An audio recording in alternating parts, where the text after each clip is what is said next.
All right. So first things first, got to get all the podcast business out of the way. Please be sure to like the video and subscribe if you haven't subscribed already. That really does help us out. Feel free to be as active as you want in the chat. I will answer a bunch of questions from the chat tonight, as will my co-hosts when they show up. It could be about the draft specifically, like this happening now, general draft questions, anything like that. It's just a good sort of free-for-all show. And if you're lucky, I'll even pull your comment on the screen like this. What's up, Rivers? How we doing? So this is going to be pretty exciting here. This draft is going to be nuts. So we know that the first overall pick is going to be Caleb Williams. After that, we really have no idea. Now, the third co-host of Political Football, Scott, is an actual like NFL writer / scout and an offensive line NFL high school NFL offensive line coach. And so he like actually breaks down he breaks down like all the tape and all that. He really knows what he's talking about, but because of his writing gig, he also has a lot of good contacts and sources. And one of his sources is, at least as of 2 days ago, we went over our unhinged mock draft, was pretty certain though that the Commanders would take Jaden Daniels at number 2. I'm still not convinced that the Commanders aren't going to take Drake May and JJ McCarthy, but I've learned to trust Scott's sources. They tend to be pretty good there. So 11 minutes to the whole thing actually begins. I'm going to pull this up right here. So these are the bets that I personally have going for tonight. So we're going to be sweating here. Let me know in the chat, Paul, especially if this looks good on screen. I tested it a little bit beforehand, but I just want to be sure. So the first really major bet that I have here is Joe Alt to be the number 3 pick. $25 at 95 to 1. This again comes right from Scott and some of his sources. So again, but it wasn't like, oh, the Patriots are 100% taking Alt at number 3. Nothing like that. It was just like, hey, this is a lot more likely than people think. Go ahead and make this bet. So even if this bet should only be 30 to 1, getting it at 95 to 1 is incredible. I then have Joe Alt to be number 6 and New England to draft Joe Alt. Basically, if New England trades out of the pick at number 3, so somebody else can come up and get a quarterback, I'm still covered to try to get Joe Alt specifically going to New England. I only put $2.10 on New England to be the team to draft Joe Alt. I really wish I had put more there. I have a feeling that could come back and bite me in the end here as we go. Byron Murphy to be the number 9 overall pick. That would be the Chicago Bears. Again, Scott sources say that Byron Murphy that they love Murphy there. Even 3 years ago, Byron Murphy would have been an undersized defensive tackle prospect, but now he's exactly what you're looking for. Great interior pass rusher. This would also make him the first defensive player off the board. So I've got some upcoming round robins with that. Theo Johnson will be second tight end drafted. That will not happen tonight. I will only get one tight end tonight. That'll be Brock Bowers. No other tight ends will go tonight. Then I got some long shot ones here. These are exactas. Caleb Williams, Jaden Daniels, Joe Alt to be 1 through 3. Caleb Williams, Drake May, and Joe Alt to be picks 1 through 3. Basically, if those picks go exactly like that, I'll hit the bet, I'll win. So we're again building around that Joe Alt at number 3. And then we're getting back to some older ones here that I had on DraftKings. So I took Marvin Harrison to be the number 2 overall pick. I don't even know. 3 months ago. I think it was before the Super Bowl, maybe right after the Super Bowl. It's at 2 months. So 2.5 months. So it was a while. Obviously, I think that one's dead. Harrison's not going number 2. The quarterbacks are going to go 1 and 2, maybe even 1 through 4. One I love that I got at great prices, Tampa Bay to draft Blake Corum. So everybody thinks Blake Corum is going to the Chargers, right? They think in the 2nd or 3rd round, Jim Harbaugh is going to get his guy. And so because of that, every other team had great odds. So we've got Tampa to take Blake Corum. Again, won't happen tonight. Blake Corum will be drafted until tomorrow. Got the 3 quarterbacks in any order to be the first 3 picks. I fully expect one of those to hit. The only thing is that they don't involve Jaden Daniels, right? So that's the trick there. If Jaden Daniels falls out of there, then these other ones have a good shot. I have Jaden Daniels to be the number 9 overall pick. Again, that's an old one. I took that one right after the initial meeting with Washington. Apparently didn't go very great. They had this Top Golf thing where all 4 quarterbacks came in at once and went to Top Golf. And it's funny, I know exactly which Top Golf they would have gone to as well by the Commanders headquarters. And apparently it wasn't a good time. So at that point, I thought Daniels might slip a bit. That's not going to happen anymore either.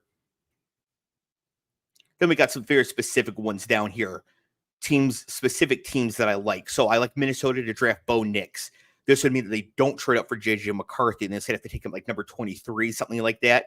I think everybody thinks Minnesota is definitely coming up for one of the top 4 quarterbacks. I'm not convinced that's the case. Cincinnati to draft Brock Bowers. I think it's a lock that if Brock Bowers falls to Cincinnati, they're going to take him. And if not, they pick 18th. At 19th is the Rams. If Brock Bowers falls to the Rams, then I think that the Rams will take him as well. So Peter Schrager, host from the NFL Network, hosts a podcast with Sean McVay, head coach of the Rams. And Sean McVay basically told him that they will be taking an offensive player, an offensive skill position player in the first round if they don't trade. So that's what we're thinking there. I have Dallas to take Xavier Worthy. Somehow got 20-1 on that. I mean, Dallas needs a wide receiver, right? They have one, CeeDee Lamb. Brandon Cooks is getting up there now. I think he's 30 this year. He was drafted 2014. So he's the same age as like Odell Beckham, Mike Evans, those guys. So, he could fall off at any point. Jake Ferguson's a fine little tight end, but they need more offensive firepower. Xavier Worthy went to Texas, ran the fastest 40 time in combine history. Jerry Jones loves stuff like that. So I really like that bet there. And I think it's a good fit for Dallas as well. If they do that, got the Jolt to be number 6 again. Rome Odunze from Washington to be number 7. Scott and his sources are saying that a lot of folks have Rome Odunze as the number 1 wide receiver prospect in this class. To me, that's crazy. I don't see how it's anybody but Marvin Harrison. Man, I'm a little biased as a Michigan fan. I'm biased towards the greatness of the Ohio State guy since I did spend the last 2 seasons petrified that Marvin Harrison was going to be the reason Ohio State beat Michigan. But to me, Marvin Harrison is just far and away the best receiver prospect in this class. And then after that, I like I got this backwards. After that, I like Malik Neighbors as a prospect, and then Rome Odunze. However, it was pointed out to me that even though Rome Odunze is a year older academically, he's actually younger than Marvin Harrison. So Harrison and Odunze are about the same age, with Neighbors about 6 months younger. I thought Odunze was a year older as a prospect, but he's not. He came in younger. So I think all 3 of them are really strong prospects. I think Odunze will be number 7 pick, which right now belongs to Tennessee. That's really me saying Tennessee's going to move out of that. And what I should have done, and I'm realizing now that I didn't, and I can't do it now because I'm in Virginia, and you can't make these bets in Virginia. I had to do them in Maryland. I think the Jets are going to trade up to number 7 for Odunze. So I should have done Odunze specifically to the New York Jets. So that's a miss by me if it ends up happening. That's money I left on the table. Let's see here. Then I've got some exactas here. The first one is just the chalk quarterback, right? Williams, Daniels, May, McCarthy in that order, 1 through 4, just 3-1. Basically, just say that I could get one down here. This is a good comment here from Slat Battles Bob. Great name. He says he thinks Xavier Worthy will go 26-32. I thought that as well when this whole process started, especially because he's so small, but he has 2 things working in his favor. First is that he is so fast. And the second is Tank Dell, the receiver from Houston last year, who also only weighs about 165 pounds. With the rules in the NFL now, it's easier to go over the middle. You do not need to be a monster to go over the middle in the NFL now. I think there's space for extremely talented 165-pound wide receivers. A mid wide receiver that size is never going to make it. But if you have extreme talent like Worthy and Tank Dell, then I think you can. And so with Miami picking at 21 and then being the speed merchants, right? They got Jalen Waddle, Tyreek Hill, Devon Achane. It makes perfect sense they would add Worthy to that as well. And then with the Cowboys needing a wide receiver and him having gone to Texas and Adonai Mitchell falling down boards at this point, that's why I think Worthy's going to move up some. But if Worthy does up going 26-32, I don't think that'd be crazy at all. And then my last 2 huge bets here, again, built around Joe Alt going 3rd. I'm telling you guys, if Joe Alt goes 3rd in this draft, it's we're popping bottles, and I mean like we're popping monsters, but it's gonna be crazy. So I got Williams Daniels Alt May 600 to 1, Williams May Alt McCarthy um at 1,000 to 1. So basically, I think if Jaden Daniels doesn't go number 2, I think he falls. That's kind of my thinking here. So those are my bets here as we go into the draft. We have Scott's unhinged mock draft, which will stand as the official mock draft of political football.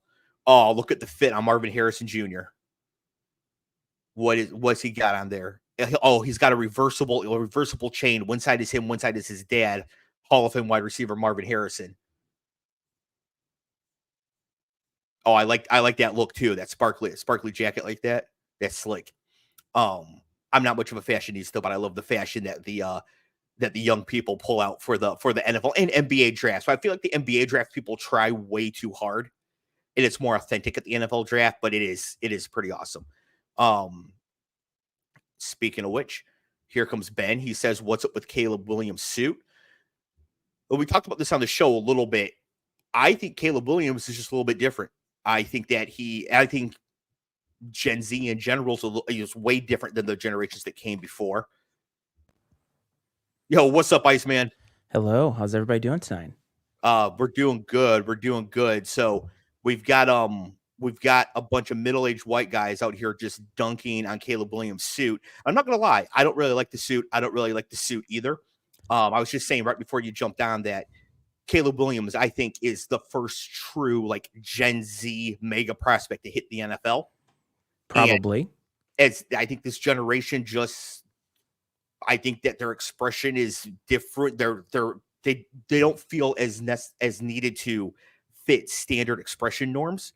So he's going to paint his nails if he wants. He's going to have the pink phone case. He's going to wear whatever that suit is. Like there's no, you don't feel the pressure to fit into the box the same way. I think people today put way too much stock into that kind of stuff, and it won't matter if they produce on the field. It just won't matter. And if they don't produce on the field, they'll focus on that stuff. If they do, they don't care what he wears. They don't care what he looks like, as long as they're winning. That's all that matters. And I also am showing out tonight with the gold Coach Primes on tonight, because I want to make sure that if these guys can show out, I need to do so too. Yeah, I did not think to show out today, as is my normal case. I decided to show up with my plain black T-shirt and evaporating hairline. But hey, we're here to talk about the draft. So, for those of you who don't know, Iceman here, Matty Ice. He's the president of the Matty Ice Media Network, which hosts Political Football, the show I host with a couple of others. And he has his show Iceman and Coach. Coach couldn't be with us tonight, but of course, Iceman's going to be here with us. And he is a diehard New England Patriots fan, and the Patriots actually draft early and are important in this draft. And speaking of middle-aged white people, I can go to bed once they pick. I'm good to go after that. Third round. Yes, I'm ready to go. No, but thank you for that introduction, Dave. And for the people that are new, this is kind of Cleve and I call it going old school, because we did the show for 2 years, and the fact that we're all doing podcasting 4 years later, I think is a testament to us and the fact that we still have shit to say, because there's a lot of podcasters I know who came in, dropped out, and never came back. So there is something to be said about the longevity of all of the voices that we've had on here still doing what they're doing, because it's not easy. No, it's not. It's not easy at all. Especially to do an NFL show year round. Now, the NFL never really stops, but there's so much saturation out there. If people talk about the NFL, you could turn on the talking heads on ESPN and get whatever. So that's why I think for a show like this, we want to be a little bit different, give more like honest takes. Because, for example, when let's say a player who I don't think is that good, hypothetically, like Chop Robinson, defensive of Penn State, gets drafted, I'm going to say something like, wow, I think he sucks. I don't think he's very good. The folks on ESPN are never going to give that opinion, even if they have it. Like, they're never just going to be like, yeah, this guy's horrible. What are you doing? Like, that's just not what they're going to say. And I personally don't think J.J. McCarthy is a bad prospect and an unworthy top 5 pick. I know a lot of people do. On ESPN, they're going to couch that. They're going to be like, well, the production and whatever. We'll just say it. We'd be like, yeah, he ain't it. I think he is it. Yeah.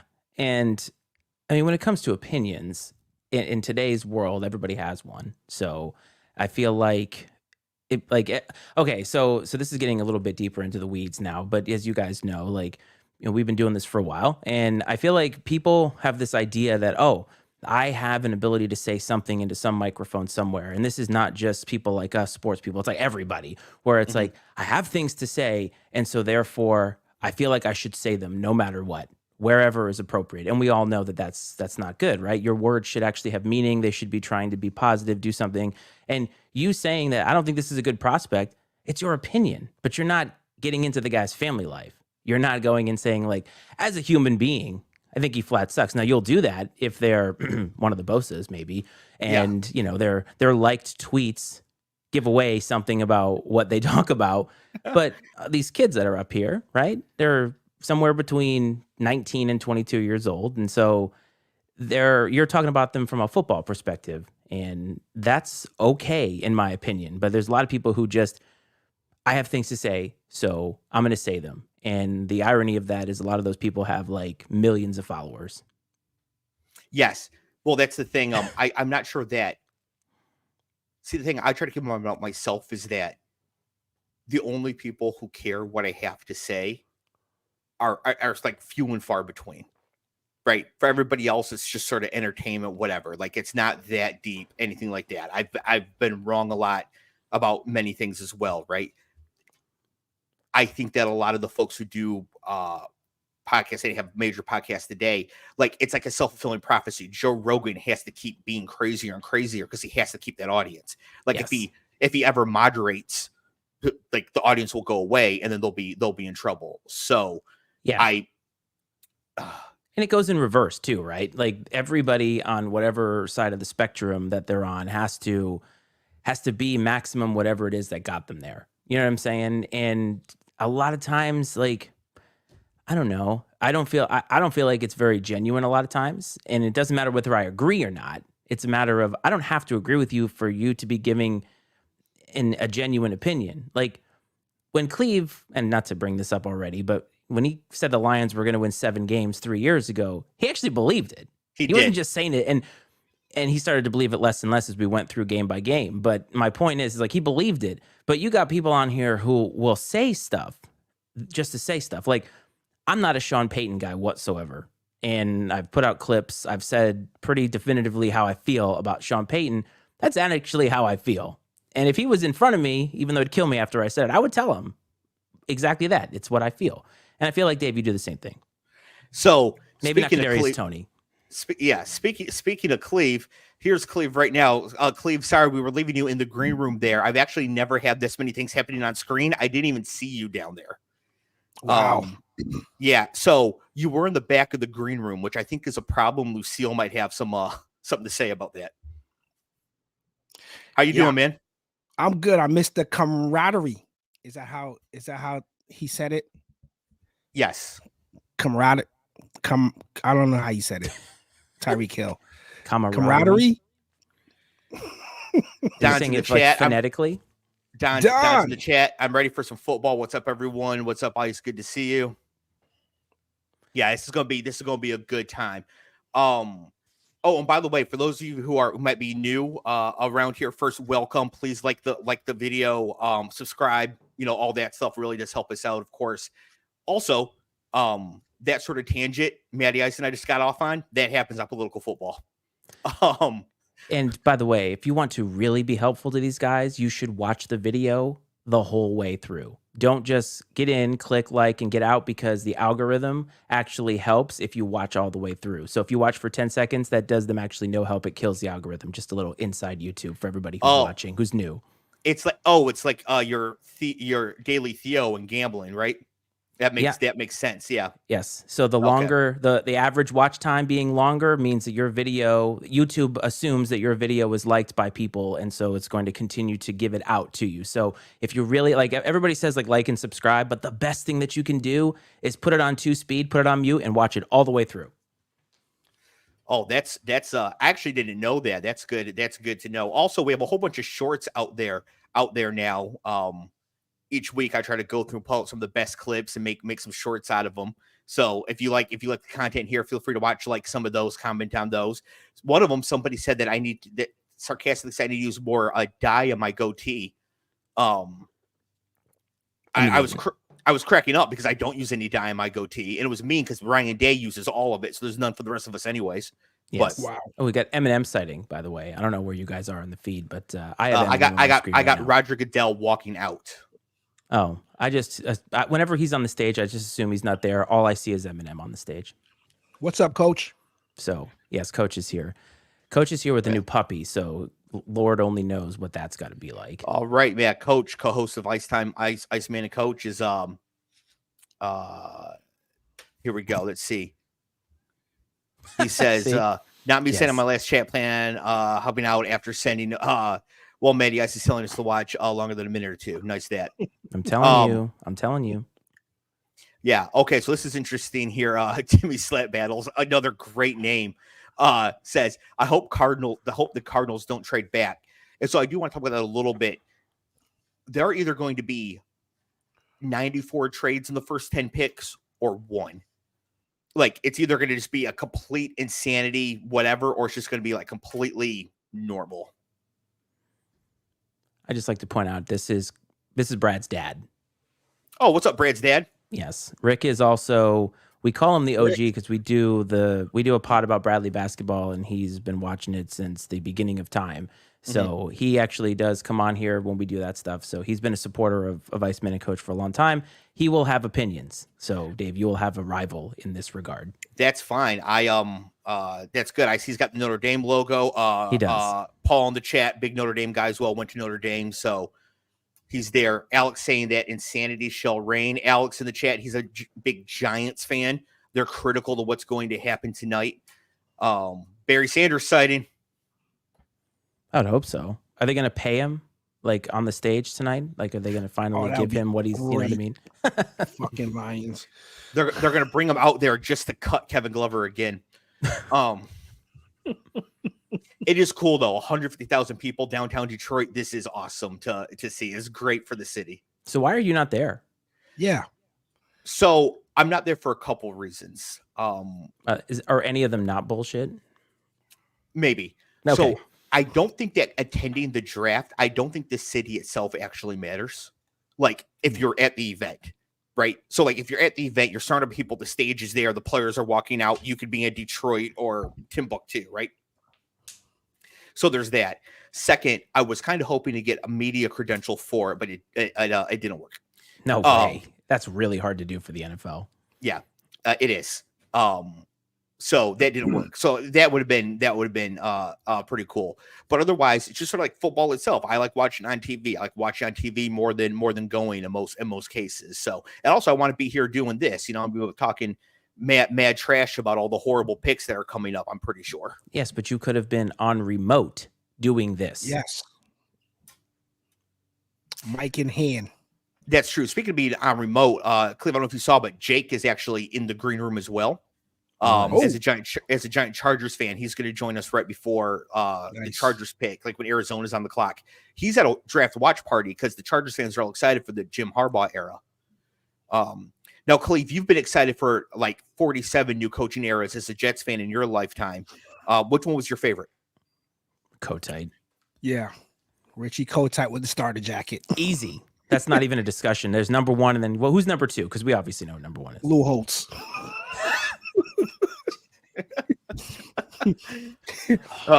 Wow. Now, for those of you who don't know, Cleve is kidding. It's Adam Gase. Yeah, there we go. Now you got to do the shoulder thing, the weird shoulder thing that he does. Like the Judas Priest shoulder shimmy. How is that man still talked about? I just don't know. Like, oh, anyway, whatever. What, Judas Priest? Well, no, Judas Priest is fine, although they are ancient as well. But I'm talking about Lou Holtz. Oh, Gase? Yeah. Who knows what he's up to? Probably trying to get himself in with another quarterback. You know what? He's probably coaching the Broncos quarterback room right now, which is just an absolute dumpster fire. Yeah, maybe the Broncos will take Michael Penix since he's almost as old as Lou Holtz is. No. Because if it's, by the way, is John Elway still an exec with the Broncos? I don't remember if okay, he is. Yes. So they won't. They'll take something that's even more ridiculous than that, because I think at this point, John Elway cannot evaluate quarterback the way that he could play quarterback. I know I've beat that drum quite a while, but like, at this point, I feel like he's not having an off year. He's having an off career as an executive. Take Peyton Manning out of it, because Peyton Manning walked in, did what he did, and I could have done that and said, hey, Peyton, come in here and win us a Super Bowl. Ever since then, it's been terrible. And like when I saw the picture yesterday of what their quarterback room is, I was like, this is horrible. Like, we need to talk about, is this one of the worst quarterback rooms in NFL history? And I know, try not to be hyperbolic about that, but it's bad. It's really bad. The Jets kind of got a few of those. This bad? Jarrett Stidham, Zach Wilson, and Ben DiNucci? That's pretty bad. That sounds like a really about the bad Nuge. Yeah, it sounds like, yeah. No, That's they're like not a really asking bad anything lock of man. him, but like, yes, he's the third string guy, but like, it's not out of the realm of possibility that the two guys ahead of him could play poor enough that he could see starting time. I mean, last year we had 66 quarterback start games in the NFL. Yeah, I mean, Cleve loves a guy who can help himself. So if DiNucci sees Pause. the field, excellent for him. Yes, excellent for him. But like, I mean, those are three not awesome options if you're actually planning on fielding a NFL franchise of any type. Yeah, the Broncos are leaving the draft with a quarterback, probably leaving the first round with the quarterback. I don't see how they stay at 12 and take one. They should absolutely be looking to trade down. Now, Scott's got a source says that they're talking with the Eagles right now, so the Eagles can come up to 12 for Quinion Mitchell, cornerback out of Toledo, and then they could take Nix at number 22, something like that. So I think that's a possibility. But yeah, there's so many teams that need quarterbacks. The Raiders need a quarterback. The Vikings need a quarterback. They're rolling with Sam Darnold, Cleve. Wow, Alex, He's getting with his the like brass eighth knuckle chance. shot there. I don't know if that's at the Iceman himself. I mean, right now, yeah, do they have a quarterback room? Yeah, I would take Jacoby Brissett over every guy on the Broncos roster combined. Same. Yeah, but I mean, it's like, what I think with the Patriots though is, I guess we don't know what the Broncos are going to do, but the Broncos just traded for a guy. So like they traded for Zach Wilson. The Patriots haven't done anything like that, and they're a mystery at number 3. So they have options, but I've been on record saying like, I guess I'll give this away now, is like they have a lot of needs, so they're not going to get them all in this draft. But the biggest need that every team needs is a quarterback. And as Dave says all the time, and I think it's true, if you don't try to take a swing and get a quarterback, like when are they going to do it is my question. You know what I'm saying? And you call me a diehard. I mean, I won't complain whatever they do, because at the end of the day, like, what do I know? Right? Like I could be in that draft room and try to make a pick, but like they should, in my opinion, go after a quarterback in this draft, because it seems like there's a lot of talent that could be used. And like, if you wait, you have no idea what's on the horizon. And like, how long are you going to wait? Bob Kraft could die literally any minute because he's that old. So like, get it now, because the Gerard Mayo tenure is not going to start out great if they're putting out Brissett every day. Yeah, it's not. I don't think the Gerard Mayo. This is a year 0. It is for New England, and I think they just need to accept the fact that they're going to be bad this year. Sure, no matter what they do, they're not going to have enough talent anywhere, which is why I think they would be reasonable for them to trade down. Actually, sure. Oh yeah, I don't care how they do it, but they should take a quarterback. However it is that they do it, whether they trade down and try to build a little bit more like the way that Belichick used to do it, I don't really care. But that would be what I would want to do in the first round, is come out with a quarterback of some type that you feel confident could be the future guy. That's all. And the Patriots are an interesting example of this too, because over the last 30 years, they actually did this both ways. First took Drew Bledsoe number 1 overall, and it worked out, and he was really good. Yep. Then they took Tom Brady last pick of the 6th round, and I guess it worked out pretty good for them. So like they've seen, they've done it both ways. So, as an organization, they should be comfortable doing whatever.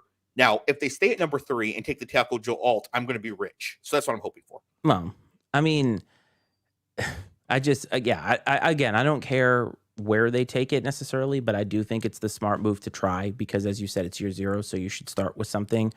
But they got lucky with Tom Brady. Like, let's be perfectly honest with that. But I want to say something about Drew Bledsoe, though, because, Pick is in over here, so you guys are behind me, but we are behind. Drew Bledsoe would have probably been, and it's not necessarily a great thing, but like the best quarterback the Patriots ever had if Tom Brady had never came along. Like, for the time in which he played, he was of that time. Like, he would get crushed today because he couldn't move at all. But back then, that's what quarterbacks did. And given the fact that they had no talent except for the 1 year that he was there that went to Super Bowl, I mean, he put up numbers that were good for the time. So he kind of got the shaft because Brady came along and basically erased his entire career. The No. Oh, go ahead, Jets please. Nation would like to accept thanks to the Patriot Nation on all those Super Bowls because we were the guys that hurt Drew Bledsoe. You did, and you gave us Darrell Revis and then took him back at what was not a hometown discount. We just discussed that this morning. So he came back with currency. Woody deserved that. He deserved that. So the Bears, they're showing the Bears war room here. They haven't said who the pick is yet, but always the awkward high-fiving with these people in these war rooms. Have you guys ever noticed that? Yeah, I think it's a combination of the fact that they're all old. And by old, I mean like over 35, unfortunately. No matter who the Bears pick here, do we trust them as an organization to actually do it right once that guy starts to get in the, you know what I mean? Like, no, absolutely not. Okay, because I don't either. Like, I don't think that this pick matters in the sense that, like, I don't trust that organization to actually develop this guy. Yeah. I went ahead, so I will not spoil the pick. I will let Dave announce all the picks, but I think I'm the pick is in. This is going to be Caleb Williams. I think Caleb Williams walks into maybe the best position a first overall pick has entered since ever, maybe, as a quarterback. So you're asking, they just showed Caleb Williams. They haven't picked him yet, but like you said, was it the suit that some people were giving shade to? Yeah. It's whatever. It doesn't do anything for me. I'm not watching it. It's monochrome, so. What? Yeah, it's just right. It's just one color. I think is it like a jumpsuit? Yeah. Like it has like a weird zipper, like right here. Like it has like some sort of like I see like half German Iron Cross, but it's white. Looks almost like a third grader tried to draw the Yankees logo, but they were half asleep. Oh, I was gonna say a third grader trying to draw the Prince logo. That was what I kind of got out of that. You know, like it's weird. It's weird. Yeah. Wow. Yeah, it's bad as a point. Anyways, they did end up taking Caleb Williams. Yes. So he walks into an offense that has Keenan Allen, Cole Kmet, DJ Moore. They added DeAndre Swift at running back for way too much money. They have the 9th overall pick in this draft as well. I think is in a strong position to do something very early in his career, but not the first year because their coach is still Matt Eberflus. I know you guys talked about that, but I did not understand organizationally why they would do what they did in keeping the coach and getting rid of everybody else. Like if you're going to clean house altogether, especially since you're starting with a quarterback, or at least that was the idea. That's why I ask, because the Bears to me are not a franchise you can trust. Yeah, I mean they're it's a trash franchise. That's why they're not good, and they're probably not going to be good unless Caleb Williams is himself just transcendent and makes a team that good, or they could fall ass backwards into a really good coach next season and sort of put it all together there. So as a Lions fan, I'm not terrified of the Bears this year.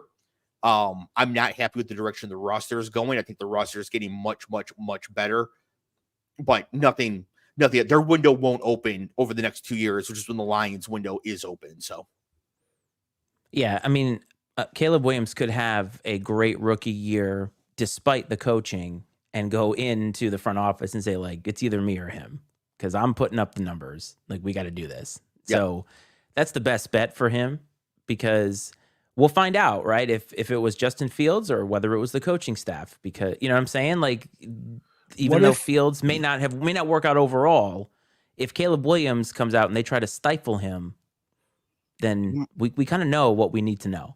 What if the kid does have a clause in his contract saying that, knowing he's a little off cuffed and a little brash, to say something like, hey, I'm giving it a year with this guy. If it ain't working out, we're done. I mean, maybe. I think the publics or the contracts are public though. Could you imagine like the Kyler homework contract? Like it comes out, yeah, Caleb Williams is going to fire the coach after a year. Like, how do you go to that meeting? That's also what leads to the awkward high five. So they're all old. They're at work, right? Like, you know, these are coworkers as well. And also they might not all agree. So like they're on camera, so they're trying to show a united front, but some of them might be like, "Oh man, we really should take a Drake May." This would be like, what was it? Ben McAdoo wanted to take Mahomes. Like, I would have loved to see that B-roll of, guys, I really don't think this is the right thing. I think we should take this Mahomes guy. And they were like, what are you talking about? This, no. I would love to see that. If that ever gets, like, that should be in the Pat Mahomes documentary whenever it comes out. That would be terrific. I just think a 30 for 30 about that entire Giants organization would be great. So 2017, they pass on Mahomes. The head coach wants him for one more year of 36-year-old Eli Manning. Then they fire that coach when it doesn't work. 2018, they used the second overall pick on a running back. 2019, they reach way too far for Danny Dimes, and now they're still a dumpster fire. And they're paying him $40 million. Yeah, drafting matters. Good for him. Oh yeah, no shade on him. Like he did what he was supposed to do. Cashed out. Yep. Organizationally, they were in a rough spot. Who did that last year? Was it the Panthers? They took Bryce, and the coach didn't. The coach wanted somebody else. Oh yeah, the coach just wants CJ right? Stroud. Here we go. Cautionary tale. I think the Texans got the better end of that. I think so. Just a thought. That's all. All right, the Commanders here. This is where the draft really starts. Now, Scott has a really good source saying that they're going to take Daniels. Everything got smoothed over. Apparently, his visit with them wasn't good. Then the thing where they took all four of the quarterback prospects to Top Golf at the same time. Cleve, the one in Ashburn, is the one they went to. Wow. So yeah, I if it wasn't for Scott and his source, I would think that there's no way they're taking Jaden Daniels here. But I didn't bet it at all any other way besides a Marvin Harris at number 2 3 months ago, just because, but if they Daniels' suit is nice. I will say that he does look very sharp. Yeah. If they go any way besides Jaden Daniels here, this draft to go off the rails immediately. Well, on my end, the pick is in, so you're going to find out relatively shortly. And let's see. It's a great look. They got all the people that are high-fiving after this pick are off camera. So this is great work by ESPN setting up the cameras right there, or even better work by actually, this move right here where the Commanders can't even be in the right camera is indicative of how they seem to run their franchise. No, it's a holdover from the old organization because Dan Snyder never wanted to be on camera. No evidence. Yeah. So they're just used institutionally to avoiding the cameras. Mel Kiper, he's got a great gig. Just an absolutely great gig. It was confirmed that Mel Kiper does not own a cell phone. I'm not surprised. I think that's nuts given his job. Apparently he has 5 landlines into his house. I'm like, this dude is a Bond villain. How do you... Yeah, well, 5 landlines. With cop hair. Wow. With I'm not even sure I could find 5 houses in my neighborhood that have a landline. And he's got 5 running into his house. No. Wow. Have you guys noticed that so we all live in the DMV? For folks that don't know, we all live around DC. Have you noticed that people here, but none of us are Commanders fans? No. That the Commander fans who refuse to say the new name won't just call them Washington. They insist on saying the old name. Y'all run into these people? Yep. No, I try to avoid any Washington sports fans as often as possible, unless they're friends of mine already. They've been indoctrinated into my inner circle, but I try to avoid them at all costs.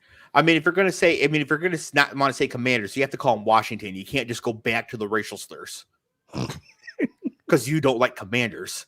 I mean, Commanders isn't great. I will give them that. I will give them that. By the way, I think we are. I don't know. I'm listening downstairs. We might be 5-6 minutes away from a special guest, just so everybody's aware. Okay. Yes, I have. He's ready to go. He's got his own setup, so he'll be up here in a minute. I promise he will not ruin everything. He'll come on here, probably be shy, and then leave. All right, here we go. The pick is in. It is in. It is Jaden Daniels. All right. I personally very much like his suit. I think he looks very sharp. Yeah, no, I think that's a good look. I think it's a good color on him. Mm-hmm. Yeah, it's very sharp very clean. Now we got 2 cameras. All right. So yeah, Jaden Daniels. But again, this is another organization. I mean, new management. Is he a golden retriever? So Alex doesn't know who Matty Ice's special guest Yeah. is. Is he a golden retriever? Oh, there is a golden dog in here who has run around me. I'm at a kitchen table right now upstairs, and he has run around the feed before. But no, I'm speaking about something that's about 3 feet high. And show respect to our head of human resources there, please. Winston? No, Yes. he's not. Winston is about to get fired because he's not reading and adhering to his own manuals and his own human resources talks, because he was in my wife's face all day long, despite multiple no's. Paul out here trying to be Jaden's stepdad.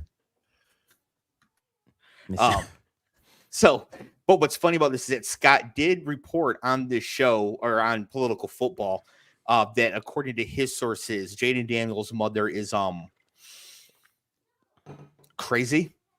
Cool. So that could be a potential complication as well. And I pushed back a bit because I was like, well, he's going to the workplace as an adult. What does it matter? Unless it's Lamar, where the mom is negotiating the contract because she's the agent. Cleve, who was is it Devin Haney's dad? What's his first name? Bob? Bill, Bob, whatever. It's kind of like that. But I feel like that stuff doesn't really come into play very often in the NFL. Like, there's just too many people on the team for one dad to take over. Like, I don't know. Are there any other like Lamar Ball types in the NFL? No.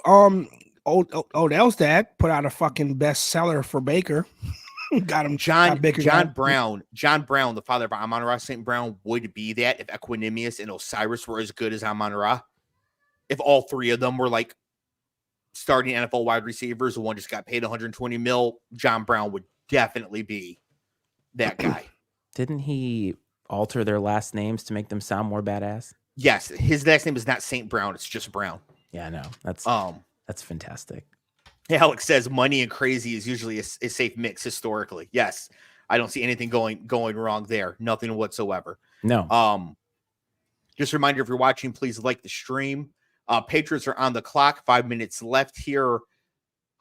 Again, if they hold and take Joe Alt, this is going to become an explicit stream really fast because I'm going to be very excited.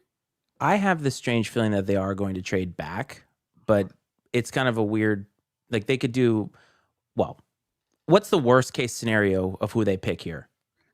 Worst case scenario of who they pick here, in my opinion, is to stay here and not take a quarterback. Despite what you have on the line? Yes, because if you're going to stay at 3, you have to use this capital on a quarterback when you're here. Yeah, pick a running back and then not use him. Arthur Smith lurking about the Patriots facility somewhere. So the pick is in, it says. So it looks like the Patriots are going to stay here and they are going to pick. Yeah, man, if they take Joe Alt here, it is on. By the way, I saw a picture of Drake May today and he looked exactly like Mac Jones. And I was like, they cannot take him. They cannot take him at number 3 now because of that picture. I was like, I can't relive that again. Cleve, just so you know, if Joe Alt goes number 3 and Drake May goes number 4, I'll win $5,000 on a $10 bet. Ooh, yeah. So, well, yeah, we're sweating this one big time. And if it was a trade, they would have already said so. Yes, if they wouldn't say pick is in, they would have said trade. So Bob pick is Kraft in means looks dead on this feed. Like he looks like he doesn't even know he's at the draft war room. He's got the look on his face. Get him a masseuse. Apparently he likes that on his private jet.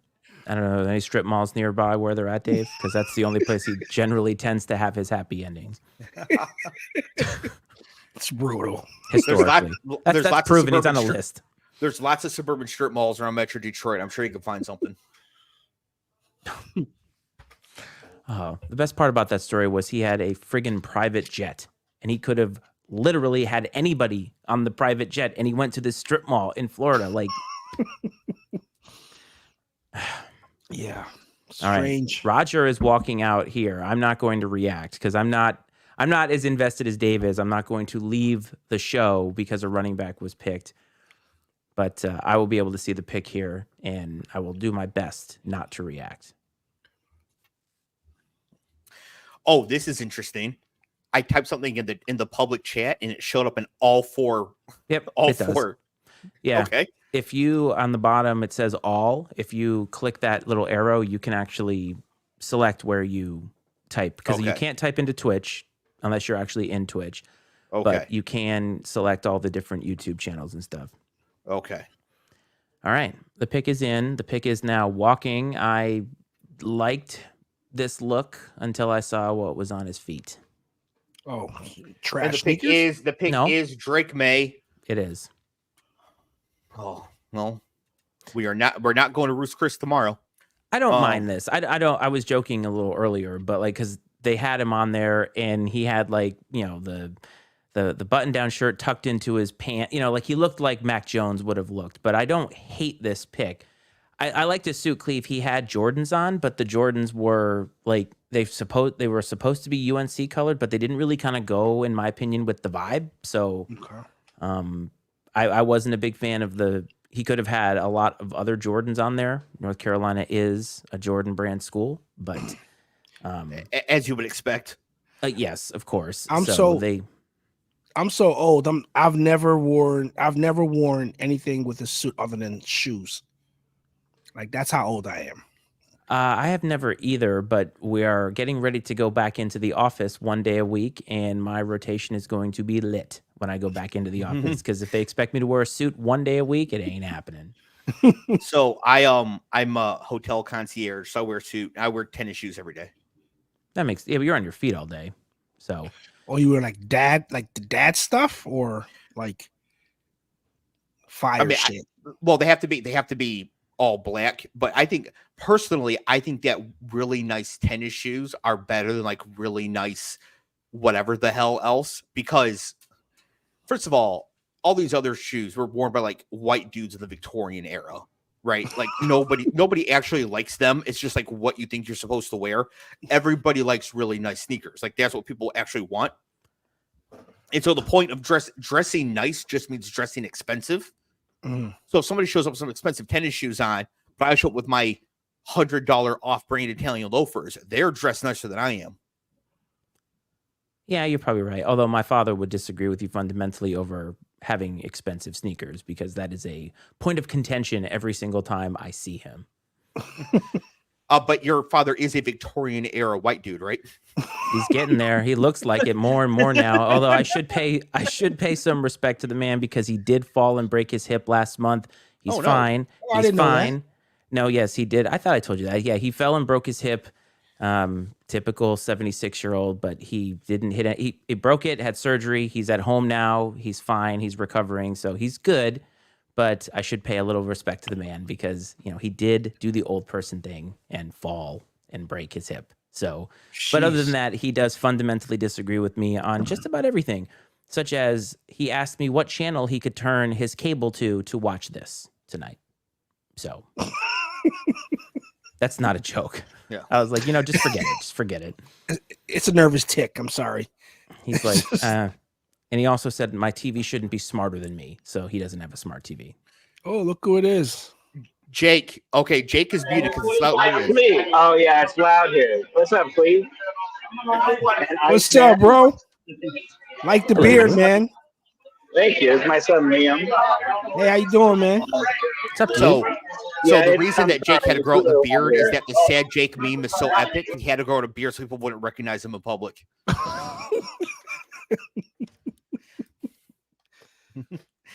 So Jake's here because the Chargers picked Dude, Matt.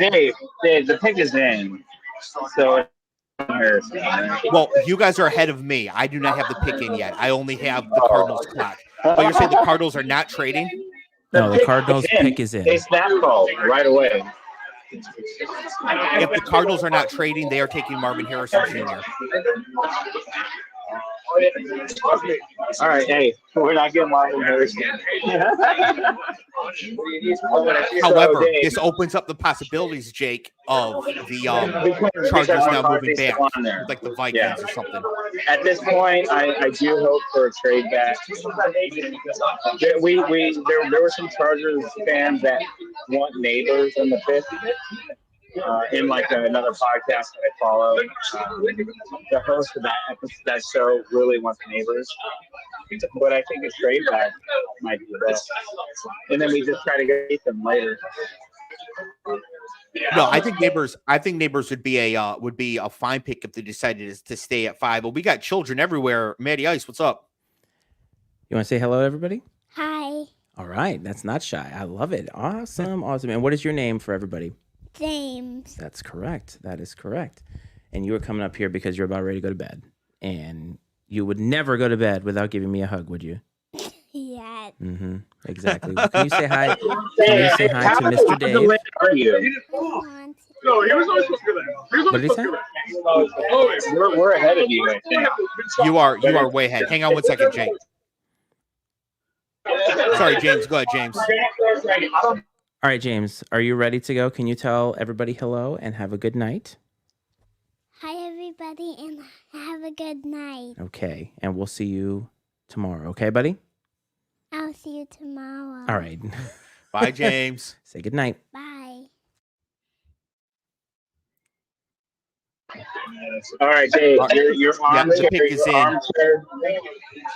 Your armchair charges GM. Uh-huh. Are you trading down if you can? 100%. And they won't trade with Denver because it's in the division, which means it would have to be with Minnesota if they were going to do it. So it won't be Denver. It won't be the Raiders. So it would have to be Minnesota if they're going to trade. All right. You'll see our reaction in a minute. Who's going next? Yeah. I can't give everything, right? Hey, Ed, say hi to Dave. Hey, Dave. Yo, here we go. It's going to be crazy here for the Chargers. Yeah, now the draft is on, right? Is this the first moment? No, I think the Cardinals not trading with Minnesota is the moment. Scott had some good sources that if McCarthy was there, they already had a deal in place. Apparently, Arizona said we're not doing that, and Marvin Harrison. And that makes a lot of sense to me. And also, again, all this talk in the draft process, I'm not saying Scott is wrong in this recording, but apparently he was saying that a lot of different organizations had other wide receivers as number one prospects. That's insane to me. It's insane to me that you would think that any wide receiver is a better prospect than Marvin Harrison Jr. The guy is 6'5", 210, got clocked at 22 miles per hour last year, which in the NFL only A-Chan, Tyreek Hill, and Raheem Mostert beat.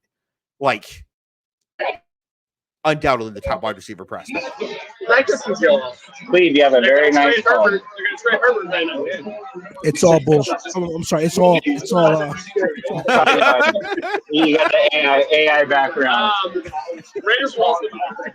right, Cleve, your armchair GM for the Chargers. What do you do here?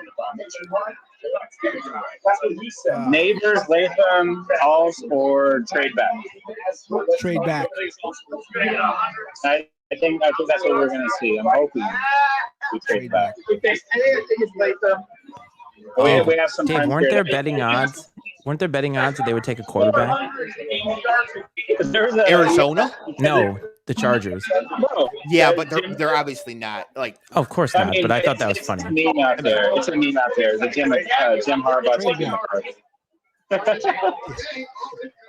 Yeah, I'm okay with this trade back here, Dave. You like neighbors? Liam likes neighbors. If they hear, they should take neighbors. If they stay, they should take neighbors, not Alt. But I can see what you're saying. Just raw ripping Joe Alt right here. I can see that. I can see that happening. Jake is frozen. Maybe this means the Chargers took a running back. The pick is not in yet. That's his new meme face. With the 5th overall pick, the Chargers select Blake Corum, running Hold back. on, let me take a screenshot real quick. If I can. I won't. Oh yeah, well. Perfect. All right, I'll send that to you, Dave. Excellent. Oh, right Look at on that. time Right too. on cue. On time. Hey, neighbors, let's go. You guys picked Jim Harbaugh, and they showed it. hey, in Harbaugh, we trust. I trust Harbaugh and Horton. Jake, is the pick in? Is there a trade? Because you're ahead of me. No. What's going on? No, 4 minutes left, and no pick is in yet. Okay. Hey, Dave, they're on a call right now, right? They're on a call. I assume they're on a call with Minnesota.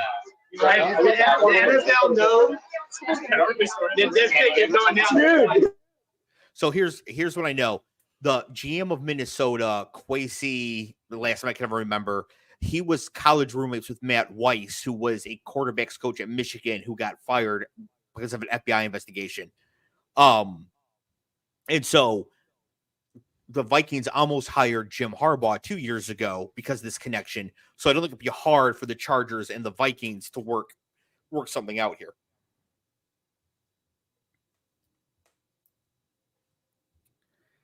It's so funny to me. They spent all this time predicting all these trades, and then it's just chalk straight down the board so far. But I did say before you guys joined that we're going to have either one trade in the top 10 or 97. Looks like we might be on the path for one. But Cleve, this is good for you and your Jets. You do not want the Chargers to take a receiver here, Cleve, because if they pass on a receiver, that means that there will be 2 left, 6 and 7. The Jets can trade up, but the Titans come up to 7 to get either Odunze or Neighbors, whichever one is there. So no receivers, definitely as a Jets fan, what you want here. Okay. Paul saying Schefter saying no trade. What does that mean? So Schefter saying the Chargers will not be trading here. Yeah, they have not put in the pick yet. It's still 2 weeks to go. They're going to be Take a running back. Jake, Schefter saying no trade. So Neighbors or Latham. No, don't take Latham over Alt. That would be a huge mistake. It's something that I saw in a lot of mocks.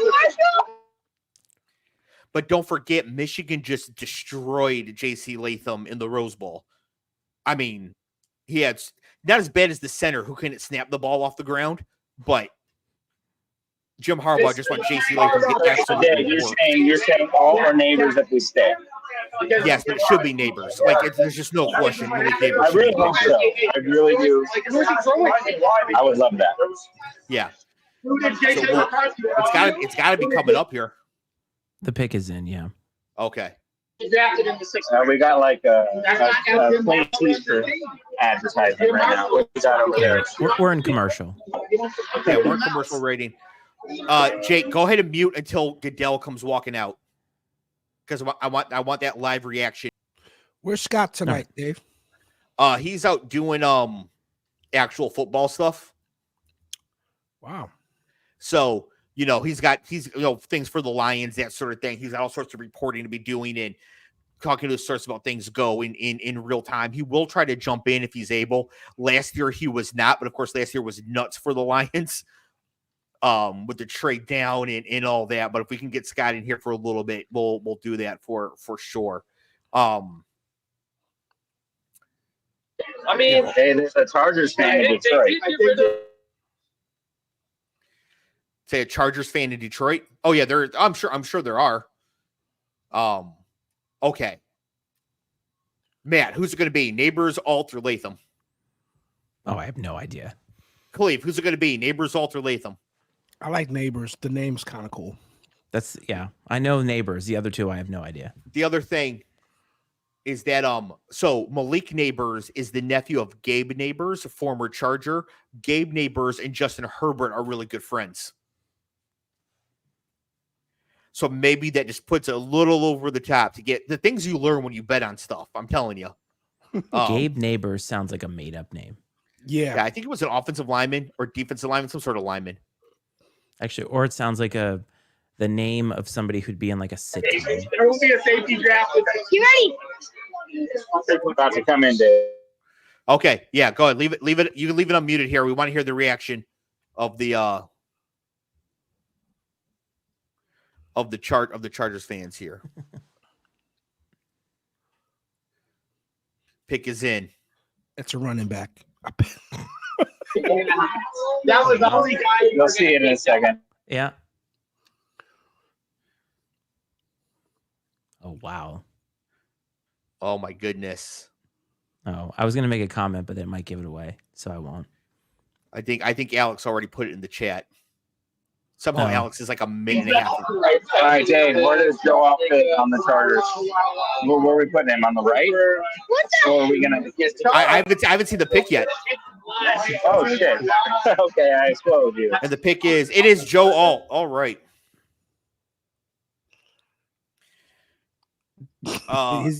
His kid wasn't happy at first. He ain't happy, period. No, passing on Malik Neighbors, think Joe Alt is a mistake. Liam wanted Neighbors. Liam is right. Liam is 100% correct. And here I'll give you the exact thing. Okay. We think Joe Alt is an elite tackle prospect. But we think Malik Neighbors is an elite wide receiver prospect. We've seen this play already in real life. In 2007, the Lions took Calvin Johnson number 2. The Browns took Joe Thomas number 3. Both were multiple Pro Bowls. They both went to the Hall of Fame. There is no question you'd rather have Calvin Johnson because the elite receiver is worth that much more, even though elite tackles are obviously great. So when you have the chance to pick with 2 elite ones, it's not like you're picking between Joe Alt and, say, like a Brian Thomas, a lower-level receiver. We think that they are elite prospects. Dave, was Joe Alt the best player available? No, he can't be because of the position. Malik Neighbors and Rome Odunze are both better prospects than Joe Alt. And I like Joe Alt as a prospect. I think he's going to be really good. Jim Harbaugh is an expert at building offensive lines. And to answer your earlier question, Joe Alt will go to the left side. Rashawn Slater will go to the right side. He's a fine pick. He's going to be a really good player. I'm just not sure that trading back would have been better. And I think Malik Neighbors, what he does on the field is going to be added to the Sad J game here pretty soon. Maybe. The offers may have not been there to trade back, it sounds like. Maybe. Yeah, which now puts the Giants, which puts the Giants on the clock. And I think the Giants might actually just stand right here and take J.J. McCarthy. Okay, that would be interesting. All right, well, this time here on the show, Liam, say bye. Bye, Liam. Bye, Jake. Thanks for showing up. Thanks for joining us for the draft party. Enjoy your new offensive lineman. Thanks. Hey, bro. Good. I can turn my volume back up. Yeah, no, that was really cool having them join from the party there. Obviously, it was a little bit loud in the background, but we knew that could be the case. There was cool having them from the onsite. Yeah, Joe Alt, I think, is a very elite tackle prospect. He's going to be really good. I just don't see how you pass on to 2 wide receivers there. Paul saying the Giants pick is already in. This has got to be J.J. McCarthy. Alex in the chat, who is a Giants fan and a Michigan fan, will not wear pants for the next 3 months if J.J. McCarthy is the pick here. And Cleve, you really want this to be J.J. McCarthy. That allows the Jets to trade up with the Titans to take Malik Neighbors. The Giants are a franchise that this pod has had a history with since day one. So every time they come up, I'm always just tickled. They've been one of the 3 worst run franchises in the league in the lifespan of this show. Hard to argue. Right. It's the Commanders. It's the Jaguars with Urban Meyer and the Giants. Do you guys remember the first draft party, the first draft watch we did, and they showed Gettleman, and he had 2 masks on, and not one of them was on properly?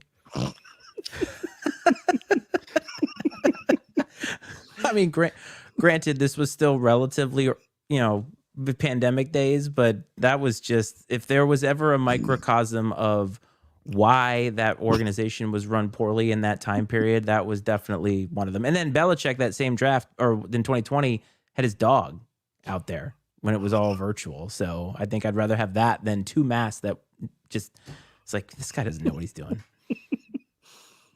Gettleman was something. Hey, what's up, bro? Jets Nation in the house. All right. Not sure if the Jets should move up. I don't think the Jets should risk the 2 wide receivers coming off the board ahead of them, and the chance to add Malik Neighbors does not come along very often. The and pick they just go get them. The pick has just been named, by the way. So. Okay, it's not for me, not yet. This is very annoying. I don't know why my Comcast is so far behind. I've noticed that I stream on YouTube TV, and I noticed cable tends to be behind. Yeah, not sure why. Although technically, aren't you a boomer with cable, Dave? Like no, Comcast cable? it's the best way to watch live sports. All right. We need a tight end. Nobody needs a tight end. Tight ends are luxuries. Nobody needs one. And the Giants take Malik Neighbors. Yes. Okay, so this is huge right here. First of all, this pick itself. We want to talk about this pick itself right away. So Malik Neighbors is a very elite wide receiver prospect. If not for Marvin Harrison, he'd be the number one prospect in this class, to me, for sure. Explosive, great after the catch, could play the slot, could play outside. He's exactly what the Giants needed that position. And Danny Dimes can throw a good deep ball. That's like the one thing he does besides fumbling after 80-yard runs. So I think this pick in and of itself is good, but Dimes is owed $42 million into next season. He will not be on the Giants next year. What are they going to do? To me, this was your chance to solve the problem of next year right now. Well, this is what I was telling you about with the Patriots, too. Like, yep. They need to make a move at the position that is the most important in the league. Because I don't think in today, maybe this is a philosophical question, guys, but can a franchise win a Super Bowl with a, let's say, average quarterback, but stellar talent? Because I think we've seen the closest thing with the 49ers, and they haven't gotten it done yet. I think Brock Purdy is better than average. He is. I'm not talking about him. I'm talking about Jimmy G. Oh, yes. New game now, though. That was like 5 years ago. I know. Because the Rams almost did it with Jared Goff. The Lions with Jared Goff are the test. Yeah. Well, you think Jared Goff is average? I feel like he's above average. You think so? Yeah, I think he's pretty close to average. All right. I think the good team and coaching around him allows him to play at a higher level, but that's what we're saying here, right? Yeah. Right. You can put Lamar anywhere and Mahomes anywhere, they're going to be good. If Jared Goff went to some bad team, like, I don't know, the Giants next year, they ain't going to do shit, right? Right. So. But that's kind of my point, right? Is there's not a lot of examples of teams in today's NFL that are trying to get by without taking a swing at a quarterback in some fashion. Yeah. But this comment from Alex here puts a perspective, though he didn't really mean to as a Giants fan. He said, the pick of Neighbors puts Wandale Slayton at 2-3, Hyatt at 4, needed a number 1. No, you needed anybody because Wandale, Darius Slayton, and Jalen Hyatt are all number 4s. I like Wandale Robinson for what he does, but he's 5'6", 112 pounds, soaking wet, and he has one good ACL. Oh, it just makes me think of Paulie. Should have fucked the 11s, but I didn't.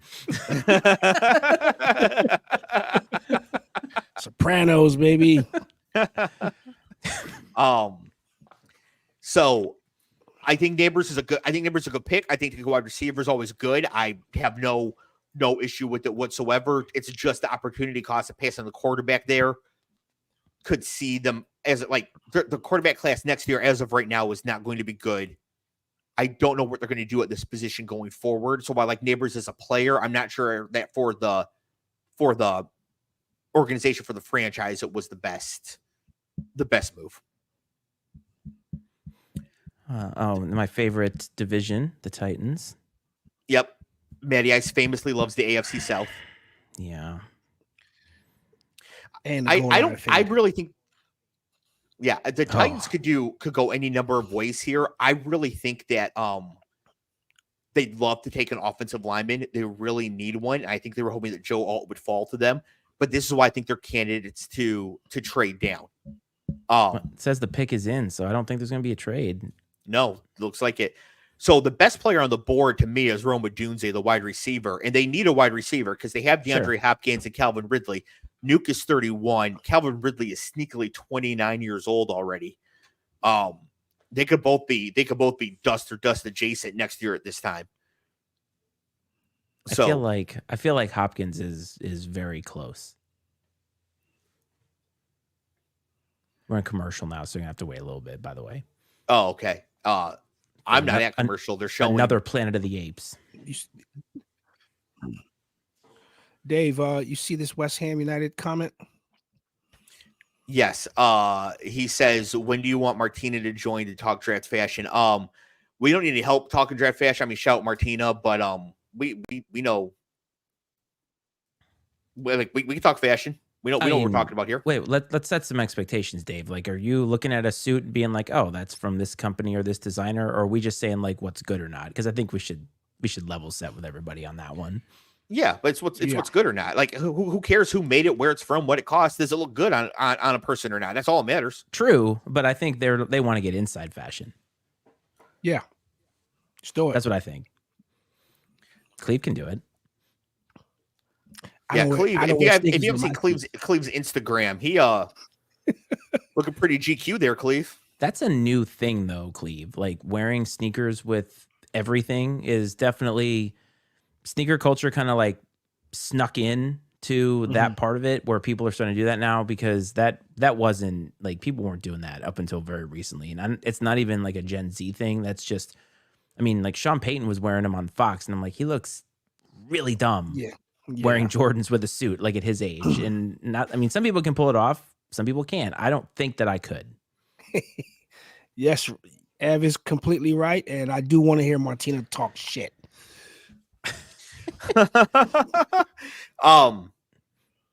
Well, here's the thing. I think get the opinions in the comments, then we can. Yeah, of course. No, we'll exactly. definitely share any opinions whatsoever. Big Papa saying, I mean, Cleve likes himself a lot. Well, if I was 50 and could still dunk a basketball, I'd like myself too. So it's going away though. I sneezed the other day, bending over, pause, and threw my back out, neck, everything. I'm like, holy shit, when did this start happening?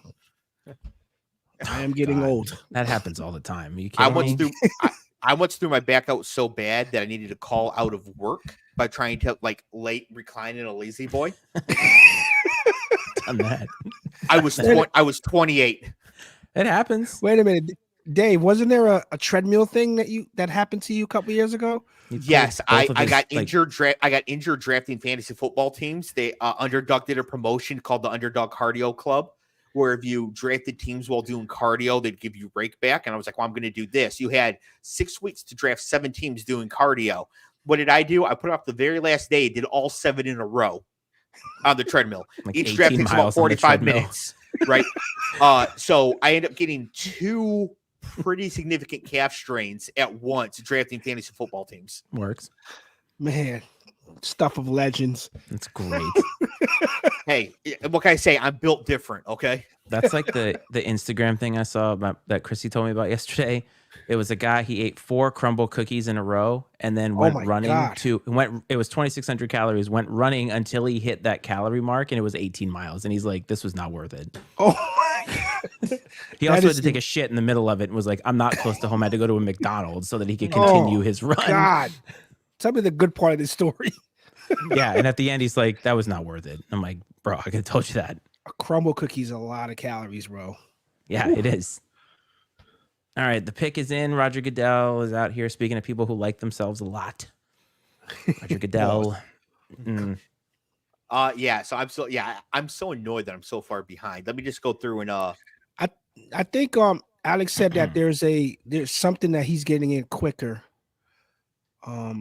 Something. Yeah, and Matty Ice said streaming makes it quicker as well. Sometimes, so. Yeah. Like, cause I know Brad has cable, and so he's behind me when we've done this before. So we've had to. Pick is in. Here we go. Yep.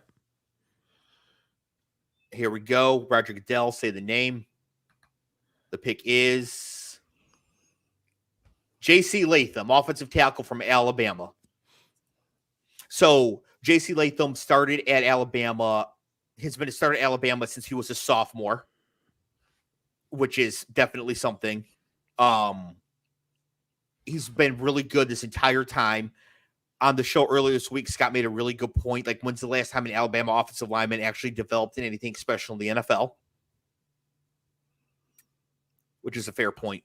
Mm-hmm. I'm not sure I could name an offensive lineman from Alabama. Me neither. Well, I was thinking like DJ Humphreys, although he was Miami. Who am I thinking of here? The guy the Bengals took who never did anything. Anyways, it's not the point. The point is that like they get all these great players in, but they don't really develop all that much. I think Latham has a really high floor, kind of low ceiling. So he's that sort of pick I would make it number 7 overall. If I was at number 7, I'd take somebody like Olu Fashanu from Penn State, who I actually think kind of sucks, but his ceiling is just absolutely massive. So that's who I would take here instead if I were going to stay at 7. Or I just would have taken Roma Odunze, and not just because I had a bet that Odunze would be the pick at 7, which is now dead. So Dave, the Falcons pick is already in. So like Latham is on the stage and the pick is already in for the Falcons. That's because they went to commercial. That's because they went to commercial. The Falcons only have 3 minutes left. Oh, so here it says pick is in. So yeah, they delayed it for TV. I'm just going through and just highlighting all my dead picks here. I just want to go back while you're doing that, Dave. That Brad's apparently less than legal streaming service is why he's 2 minutes behind me. So apparently it's not cable; it's illegal, and now it's on the feed for everybody forever. There we go. Less than legal. I didn't realize it was less than legal. Oh, so since the Falcons are on here and they haven't made the pick yet, I want to ask you guys about this whole Bob Kraft calling Arthur Blank stuff. Like, what do you guys make of that? Because like I have a lot of thoughts, and I'm just curious if it was just a laughable thing. Like, why are we even talking about it? Because it seems like it's not relevant. You really think that a blown 28-3 lead was going to get him in the building? Like, there's probably a statue built so they could throw stuff at it for Belichick. There was no way he was going to get in the building, bro. There was no way. It was the fact that apparently Bob Kraft was calling him to like tell Arthur Blank, like, don't trust Belichick. And I'm like, that's weird. I mean, I know their relationship deteriorated, but it's like as more time is passing, I'm starting to wonder now if Bob Kraft was the problem the whole time. Like he wants the credit, right? Because it was always about who got the credit in that scenario, that like triangle of terror. And it's like, it's just very odd to me. Like Jerry probably got in his ear. Jerry probably, hey man, like you can let this guy take credit for all of that. Speaking of Jerry, are the Cowboys still all in on this offseason, by the way? Because I haven't heard them do shit this offseason, but except keep Mike McCarthy, which is just bonkers.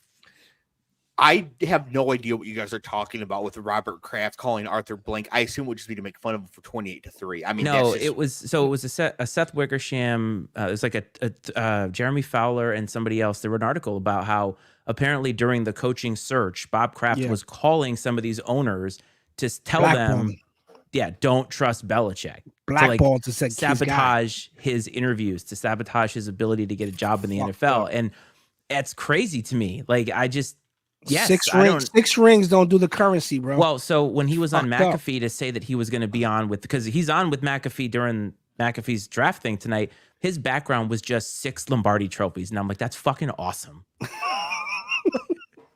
Like, if I had Lombardi trophies, they'd be back here, but like I don't. So I just found that fascinating to me. So Dave, you didn't know any of this? No. Again, I cannot stress to you guys how much the rest of the country gives no shits about Boston and New York. Like this sort of thing does not hit. Well, that's not hit the radar. That's why I was like, "What?" ESPN put this article out, so I was why? Yeah. Like it's just odd. Like they did a whole thing about it before, and then they let go of Belichick. Just fucking move on. Like, yeah, it was definitely kicking the nuts on the way out the door. They didn't have to do that to him. It was all around. The guy made enemies and fucked up. I think Atlanta might make an enemy here. The pick is in. I'm seeing like things pop up in different places now. Nothing that's official. I think they might take Michael Penix. Well, Goodell's walking out there right now, so I think Atlanta might take. I think they might take Michael Penix here. Just based, like I think something crazy might be about to happen. That's not official. Like we'll see. They're about to make the pick, but this could go off the rails really fast. Didn't they have the 8th pick like last year too? They took Drake London 2 years ago with 8. They took Bijan Robinson last year with 8. Oh, they just made their pick at 8 right here. Okay, Roger Goodell is now walking out.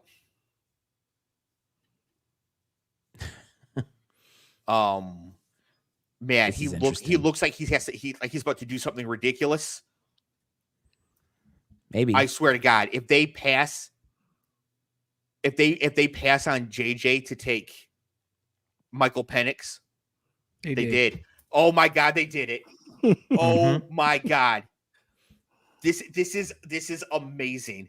So first, this is gonna go down with 28-3, okay? Because Michael Penix is 24, has had 4 season-ending injuries, and isn't even that good. Yeah, I actually Every time JJ McCarthy outperforms him in the future, we're gonna be able to come back to this and just clown on Arthur Blank some more. This is fantastic. Now JJ is definitely slipping here, which is not the best for him, I guess. Although it's great for the Vikings. Maybe the Vikings knew something, so they knew they should just hold at 11. But wow, that is just an absolutely horrible pick by the Atlanta Falcons. So I don't mean this as a comp, like a direct comp, but when I watched Michael Penix throw, his throwing motion reminded me a lot of Tim Tebow it wasn't as crisp. You know what I mean? Like, you know what I'm talking about. That's why I said it's not direct comp, because Tebow's throwing motion was just like so slow.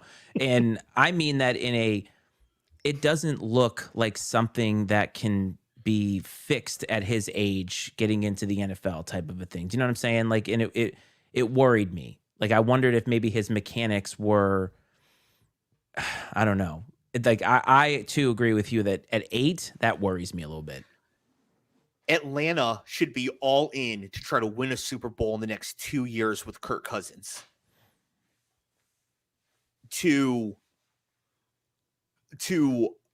take Michael Penix here, a player who isn't going to play in a best case scenario, is a disaster for the Falcons. Absolute disaster. Like, that division is garbage. They just added Kirk Cousins. They should be all lined up, ready to go. And you go and draft your quarterback of the future. It's like when the Packers took Jordan Love when they had Aaron Rodgers still. Like, a horrible, horrible draft pick. Can we get in-season Hard Knocks just in the interactions between Kirk Cousins and Michael Penix Jr.? Can we get that? Because I'm kind of here for that. Like, that would be entertaining, in my opinion. I liked Kurt on the quarterback thing on Netflix. No, I know. No. I'm just saying, like, super, super white guy and not that in Michael Penix. Like, you know what I'm saying? Like, I kind of would love to just see the interactions. Like, is Kirk, I don't know, is he trying to overdo it, or is he just being himself? Like, to me, that'd be entertaining just to watch how that would go. It would be way better than Carson Wentz ever was. God. So West Ham here saying, thank God I took a bunch of Penix and best ball already, and then slapped his face. That's exactly right, because he's not going to play. He is going to sit behind Kirk Cousins. Unless Cousins gets hurt, of course. Hang on one second, Coach.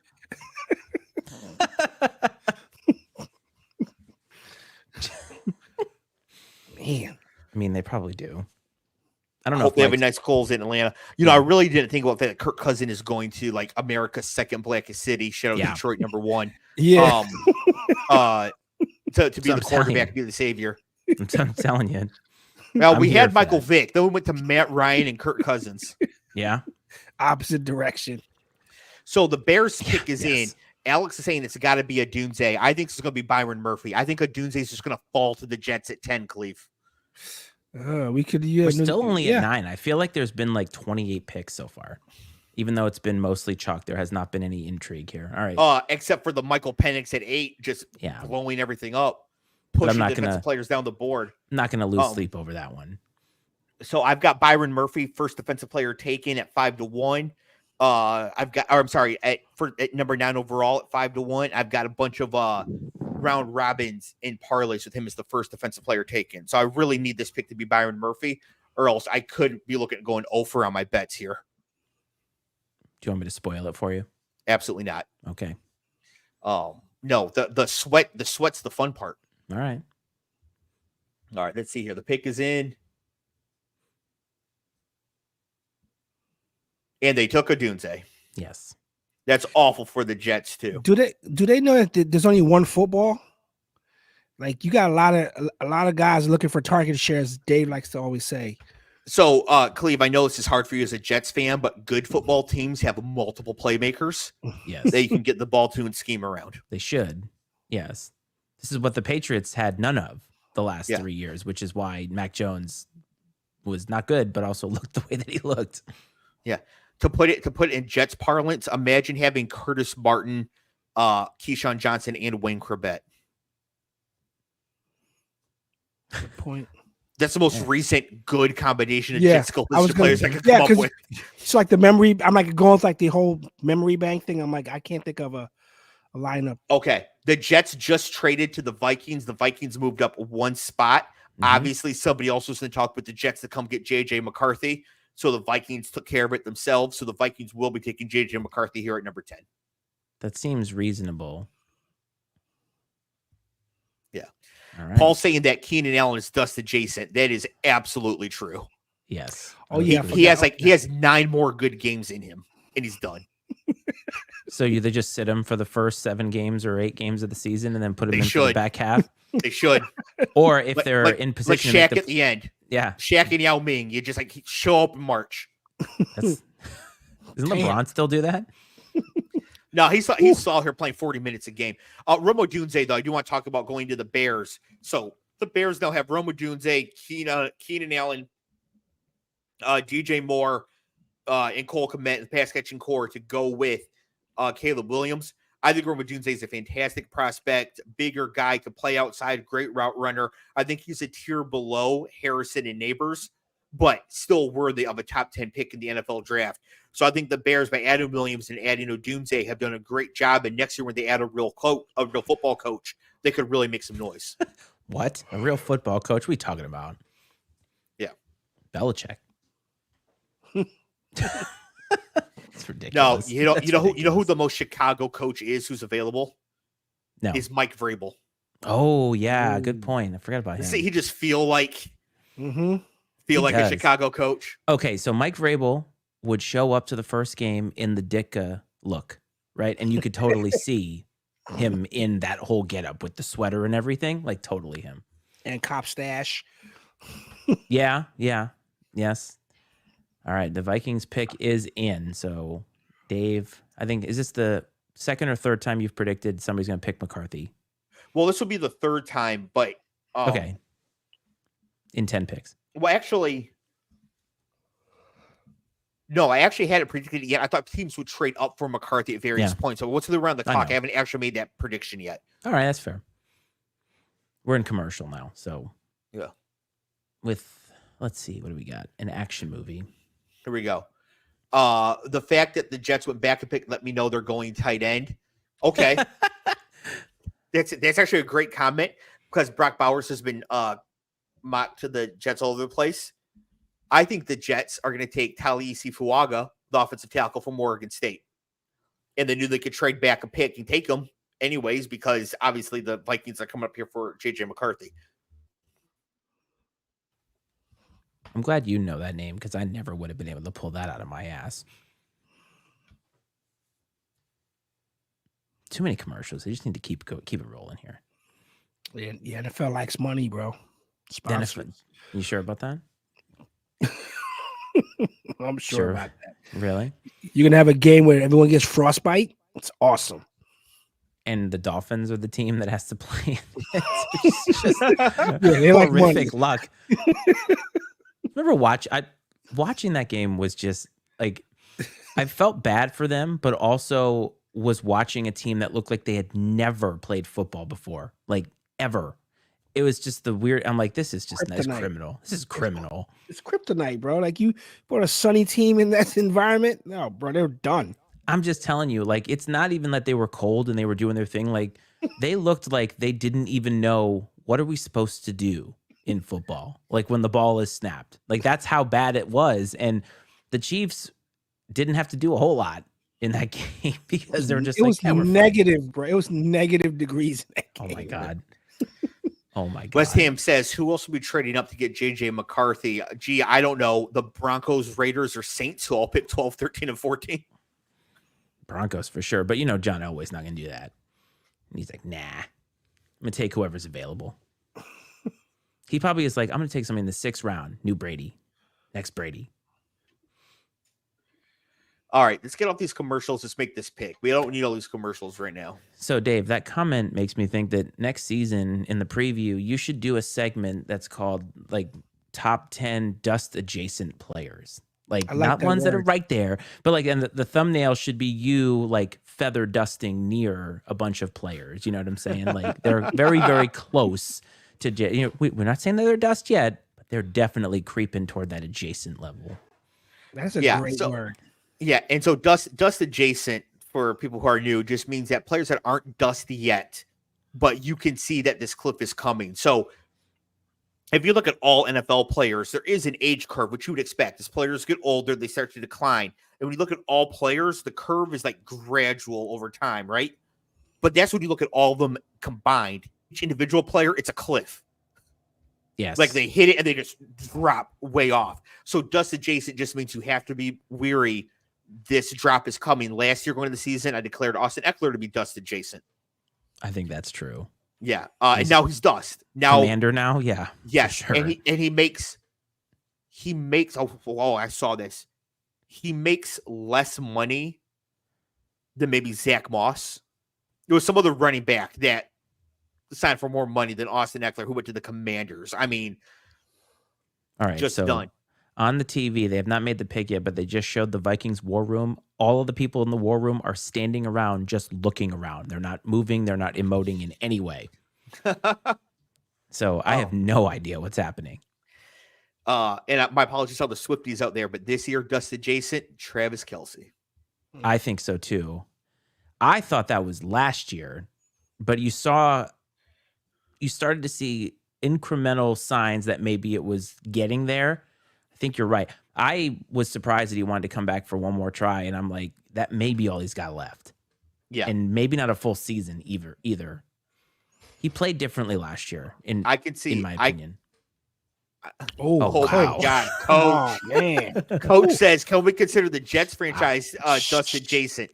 No, funny. Dust adjacent means that you were great, but soon you're going to fall off the cliff. The Jets have literally never been great in any of our lifetimes, except for Cleve. He was like 34 in 1969.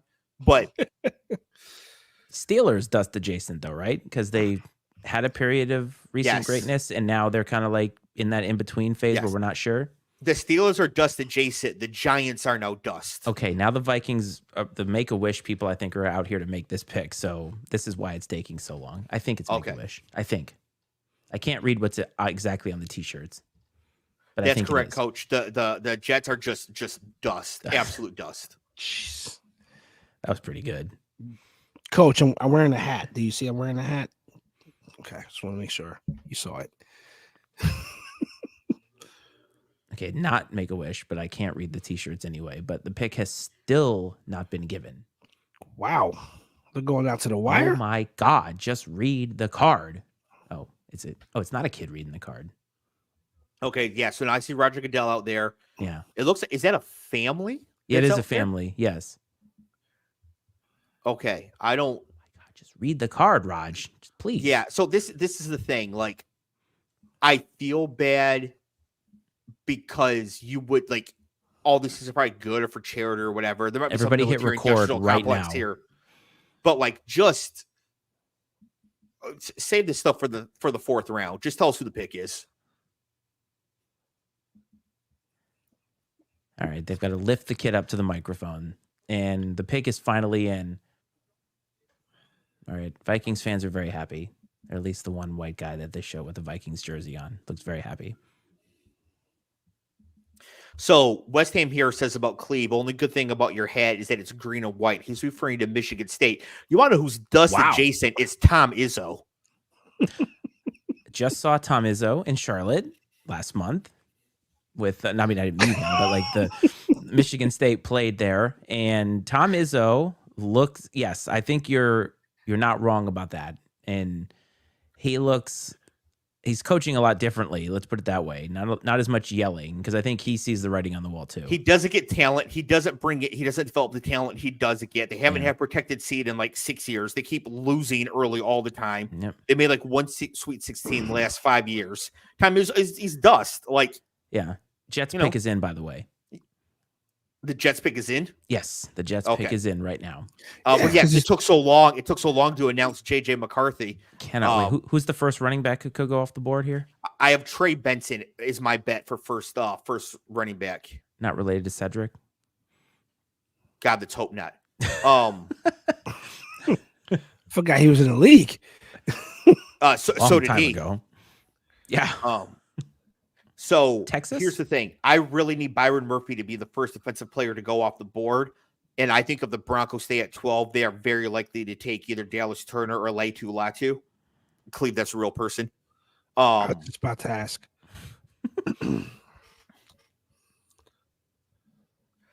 Let's see here.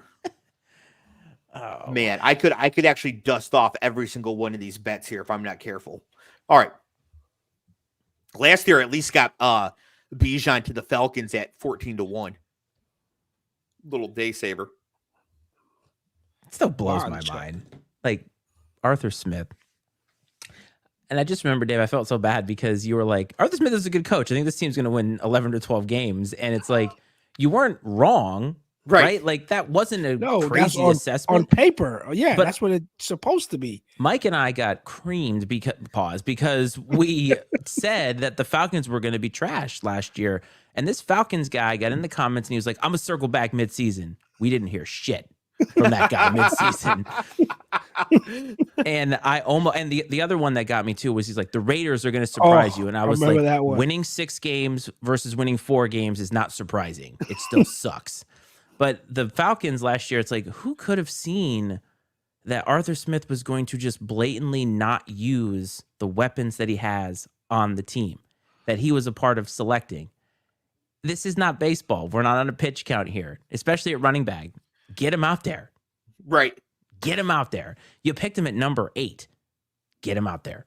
And Dave, you were even frustrated with the Lions at first because they weren't getting Gibbs involved, at least early on in the season. And then he got his role. They were deploying the running backs in a way that made sense and was competent.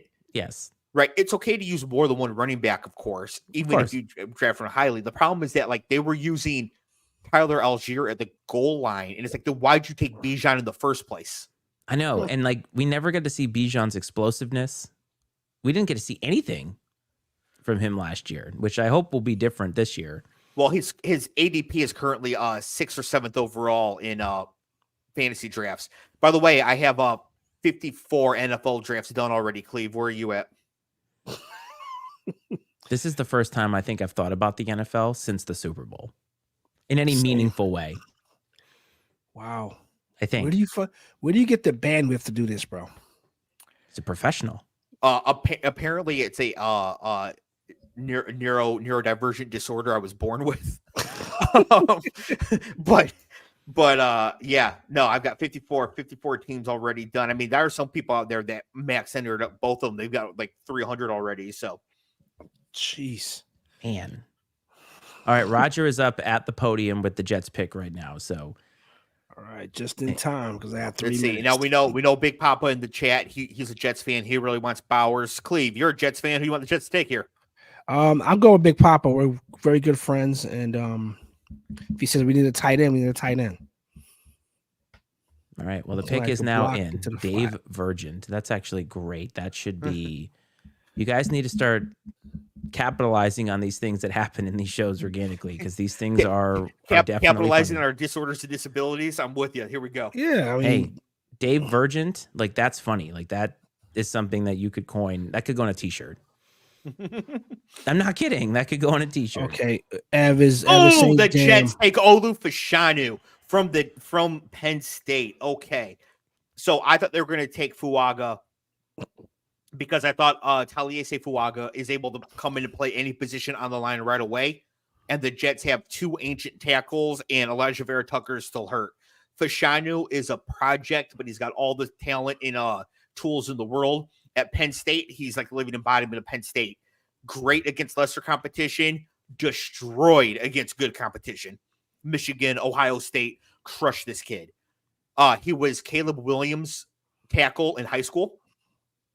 Again, very talented, lots of skills there. If they have a good offensive line coach, they're gonna have a good chance here. I just don't know that he's going to be ready to play on day 1 which is fine because they have Morgan Moses and some other super old tackle, but they're trying to win the Super Bowl this year.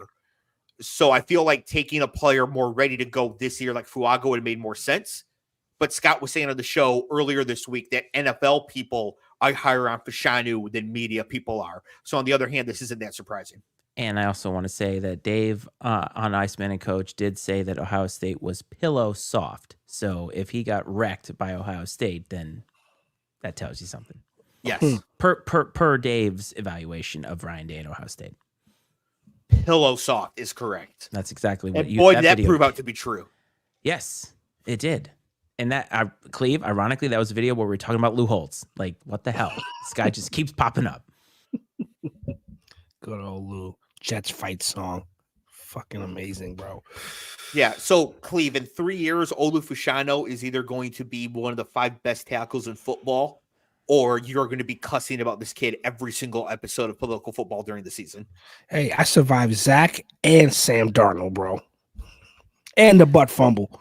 Broncos pick is in, and they just showed for the first time the Bo Nix household. So here we go. We're starting to show some of these lower tier. I don't want to say lower tier, but, you know, got to start showing some of these rooms here. First time we've seen Bo Nix, and not to nobody's surprise in Alabama, an incredibly white room. Yes. Big Papa saying that Fashanu could be another Mekhi Becton. Mekhi Becton was a hit. He just kept getting hurt. Like, but he was a hit otherwise. Like he was a good pick. It was going to work out. He just kept getting injured. West Ham brings up one of the best moments in draft history was the woman who thought she had made it with Russell Wilson. Oh yes. my God, that picture is horrific. Oh, it's just amazing. It's horrific, bro. Who was the guy who was it? Judy who took the phone away from his girlfriend? Yes. Okay, that was pretty brutal too, but did not get memed the way that Russell Wilson. I mean, that was a perfectly timed shot. That camera, God. that was. Well, so that was at his house, right? He was at his house. So that means, yes, I think so. So somebody at his house took that photo and narked them out. So like, this was not like a media photo. This was somebody in that house was like, holy shit, I've got to get this out of here because this is awesome. West Ham saying he thought it was CeeDee Lamb. It was you're right. You're right. Yeah, it was. Yeah, I was like, oh, who was it? I know it was a high wide receiver, and he just like she went to go text, and he just snatched the phone away, and I'm like, whoa. So I think because West Ham is famously just absolutely hates the University of Michigan, JJ McCarthy is engaged to that young lady. So right. she will not be tossed aside. I didn't see anything from him. It made me think about Broncos country. The young lady who thought the ship had come in. Honestly, though, she got lucky. Russ is cringy and weird. Yes. Like, I'm sure she's doing fine. Like, yeah, whoever she or her new man probably don't have $100 million contract. But I would pay $100 million to not have to be married to Russell Wilson. So. All right, guys. Wow. I gotta skate. I had to wait. I was waiting for the Jets pick. I gotta get some work done. Tomorrow's Friday. Unfortunately, it's a school night for me. But thanks for everybody in the chat. It was great. I'll be back around preseason ish. But good show, man. I mean, you guys always make me laugh and insightful. And I'll be watching YouTube kind of as I'm working. All right. Sounds good. All right. And of course, feel free to hop back on whenever. Well, I'll see you in the waiting room this time. I promise. All right. Sounds good. Thanks, guys. Peace. See ya. Yeah, you've got. I'll be on here till 10. So we have 28 now more minutes to make everybody laugh. So if anybody in the chat wants to join me after 10 o'clock, feel free to say so in the chat. And I can send you the link. If you want to come on, talk about your teams, if teams are coming up. I'm trying to get Scott to come on as well, but he is, as we assumed, extremely busy. Where do the Lions pick this year? They're in the 20s, right? 29th. Okay, so he's gonna be busy until then. If they were picking a little earlier, might have a chance, but they're picking late. What do you expect them to do at that point? One more time. What do you expect them to do at 29? I expect the Lions to trade up to the early 20s.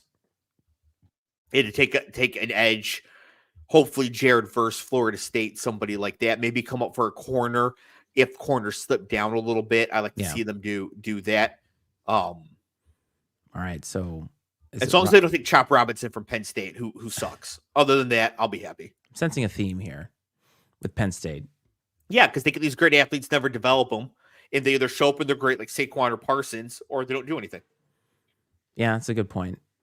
With the oversized hats in Broncos country here, Roger has not gone up to make this pick yet. So yeah, I'm just getting waiting. the Broncos pick is in logo thing, panning the crowd here.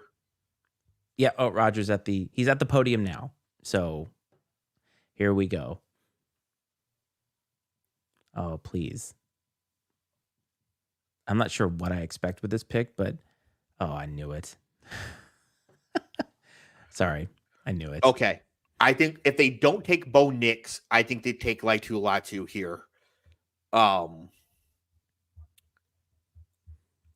please just take Byron Murphy one time. Byron Murphy one time. How close are you? They're now showing Goodell starting to talk. Okay, yep. And he's reading the card, and he says it is Bo Nix. Yes, it is Bo Nix, who played in college for feels like 8 years. Bo Nix is extremely old. He is, which not quite Brandon Whedon territory, but old but not by far from it. No. So here's the thing: Bo Nix, 5-star prospect, like top 5 prospect in the country. His high school class, which I think was 2018. Yeah, it was a long time ago. Yeah, he played 3 seasons at Auburn. Yeah, I think so. Or played 2 and then sat out the COVID year maybe and then transferred. I don't know. Yeah. It was weird. It was a lot. But goes to Auburn. He's garbage at Auburn. He was garbage. I mean, there were jokes college football circles call him Dr. Bo, like Dr. Nick from The Simpsons. Just horrible. Then he goes to Oregon, where they have this goofy system. He throws a million screen passes, and all of a sudden he's good, and he's 4 years old. Everybody he's playing against. Yeah, I'm not saying that he was only good because he went to a better team with talent and threw a bunch of screen passes, but yeah, I'm not so convinced that, like, to me, Bo Nix is like a shitty Baker Mayfield, and I'm not sure that's worth the 12th overall pick. Yeah, Dave, how do you feel about this? Because, like, how long ago would it have been where a guy like Nix would probably not have been taken in the first round? Because quarterbacks are prioritized so much more now. Do you know what I mean? Yeah, How long ago would that have been? Because I feel like Nix would not have been a first round pick if the NFL was not the way that it is now. Yeah, I think that 5 years ago, maybe. Like, we're starting to see a lot more years with 5 quarterbacks in the first round. We saw it in 2021. We saw it this year now. It's just becoming more and more common. And, like, 2 of these guys are going to be completely awful. 2 are going to be okay to good. And 1's going to be good to great. Because they're getting taken in the first round, the expectations are different than they would have been if he's picked in, like, the 3rd round or something like that, where you're not necessarily, you know what I mean? And so, like, that has fascinated me over the years, to your point about, like, 5 quarterbacks taken, because if you're taken in the first round, the expectation is that you are going to be the guy. And I'm not saying Bo Nix can't be the guy. He certainly is capable, but I thought that the Oregon system really allowed him to shine because 77%, they showed that as his, like, completion percentage. Well, I don't think that necessarily translates to the NFL. Like, completion percentage does matter, but, like, wasn't Josh Allen like 52% or whatever it was, like 55%? Yeah, but he is an outlier. Yes, he is. Rarely can you be inaccurate in college and get accurate in the pros. Of course. Josh Allen is weird in that sense. Yes. But my point being is, like, just because 77 is an eye-popping number, the selection for the Raiders is being read as we speak. Okay. Sorry. No, that's okay. I'm glad to have that coming up here. Functionally, what's the difference between Bo Nix and Will Levis? Why did Will Levis fall to the 2nd round last year and Bo Nix goes 12th this year? I mean, the only thing is Will Levis actually has an arm, like, down the field arm. That's probably the biggest difference. Yeah. All right. Raiders. They're zooming over the crowd here. We're about to see the Raiders pick. I think that the Raiders here, God, they won't take Byron Murphy, would they? They should, because they got Max Crosby on the outside. No, I know the pick. Pass rush with them. I know the pick, and I'm very curious how you're going to react. Brock Bowers to the Raiders. Yes. That feels like a Raiders thing to do. This is a horrible pick.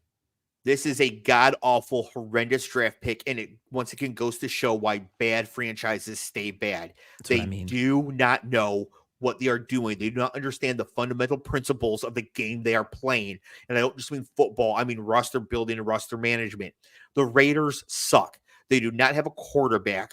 They have really nothing besides Max Crosby. Devontae Adams is 400 years old and is potentially dust adjacent.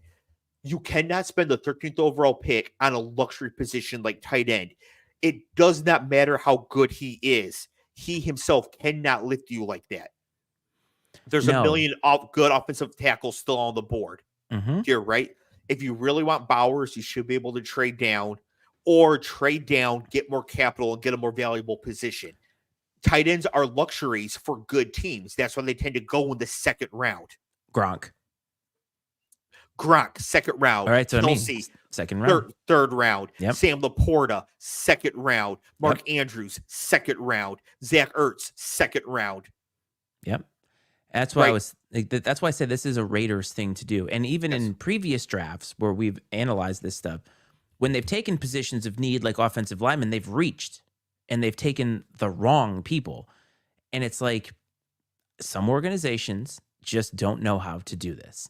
And you're absolutely right about that. And the Raiders are one of them. And I feel bad too, because like this is Antonio Pierce now this is his first full season. And I'm not sure they're going to be any better than they were, because who's their quarterback now heading in right as we speak? It's either Gardner Minshew or Aiden O'Connell. That's not great. Although that same Raiders comment who told me they were going to surprise me last year told me that Raider was going to be the next Tom Brady, just bigger, faster, stronger. So, yeah, okay.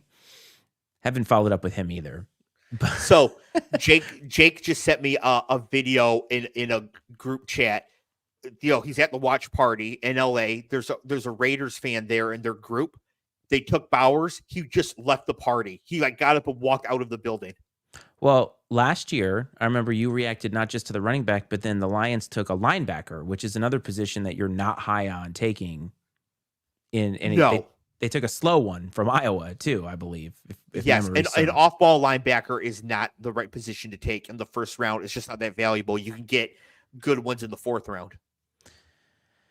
Well, but I mean, and it's kind of like what you said about the Steelers whenever they took, who was their running back that they took from, was it Alabama? Najee Harris. Yes. And you said that's not how you get a better running game, because they needed other positions of need in order to get a better running game. And Najee Harris, you said, fine player, but not the fix. And this is the exact same scenario. Brock Bauer, not the fix. I mean, the Raiders already had Darren Waller and were garbage with Darren Waller. Like, prime Darren Waller could not do a thing for them. Why in the world are you taking your shitty team and adding Brock Bowers to it? And prime Darren Waller was good. Right. Bad franchises do this, right? First round tight ends. Kyle Pitts goes to Atlanta, the pick before Jamar Chase. The Lions take Eric Ebron, the pick before Aaron Donald, Odell Beckham, Taylor Lewan, all in a row. The Giants took Evan Ingram in the first round. The Browns took David Njoku, right? And these are all the Lions took TJ Hawkinson, and all these tight ends were okay. And I think in Pitts' case could actually still explode into being great, but they don't do anything for their teams, right? Bad franchises reach on tight ends. Or just reach in general sometimes too. Right. Tight end, it's just not that valuable of a position. Having one of the three best is itself very valuable. But again, they don't come from the first round, right? Even last year, the Bills took Dalton Kincaid in the first round. The Lions still got Laporta in the second round. Yes. And I think Laporta was the better choice there. Yeah. Yeah. And that's not even a knock on Kincaid. It's just saying, like, you don't need to be doing this. The Raiders could have taken literally anybody else. Take Quinion Mitchell, the cornerback from Toledo here, and take Theo Johnson or Ben Sinnott or Jatavian Sanders in the second or third round of this draft to get your tight end. Right? Well, you're a bad team. You need good players at good positions. And we said this last year about the Falcons when they took Bijan at number 8. They had so many needs, and they took a running back. And it's not to say that that's not a generational running back, but it's not going to help them stand alone. Right, because running back is a low-value position because you can get production from running backs later in the draft. As Cleve says, you can go to your local Target, find a guy stocking the shelves, give him 300 carries, he's going to the Pro Bowl. Right, Yes. You can get good production from anywhere at running back. That's why taking running backs high is generally not that great of an idea. By the way, since the Saints are still on the clock, the pick is just in. I want to put this up here from Brad. And I just want to say this. I don't think I could actually be a good GM. And I don't know how much, I don't know. What do you think, Dave? 1 year is hard. I would need like the firm definition of the goals for that one specific year. And he said, or would you need more than 1 year to show what you can do? Yeah. Because 1 year, like, okay, if you take the rookie quarterback, Yeah, that's true. right, that's hard. But I could definitely, like, if you made me the GM of the Chargers, right, a team that's already set at quarterback and I got to build around them, I could take any team that is set at quarterback and put them in the playoffs within 2 seasons, no matter who it is. The Jaguars, I consider the Colts set at quarterback, Anthony Richardson. He might not even be good, but I could do it. Like, I don't think GMing in the NFL, as far as roster building, I think there's only like 6 good ones, right? If the 32 best GMs in the world were the 32 GMs in the NFL, I wouldn't stand a chance. Yeah. But it's 6 good GMs and 26 random morons. And I know if I join the random morons, I could be a top 10 random moron. Well, if it was easy, then so many more of these draft picks would work out in a lot of different ways. Now, there's a lot of factors that go into that, but like, I kind of sometimes wonder if, to your point, a lot of these guys who are getting paid to scout these guys or, scout this talent and draft it, it's like, do they actually know what they're looking at? And maybe we could do it. I mean, there's nothing that says that we can. How much would I want to get paid for that year? A lot. Yeah, I think that GMs take way too much into consideration things that don't matter, political stuff, that sort of thing. I don't think it would be that hard to actually be a good GM now because so many of the GMs, your competitors, are so bad at what they do. It's like when you're playing poker, you want to find games full of fish, right? Game selection is important.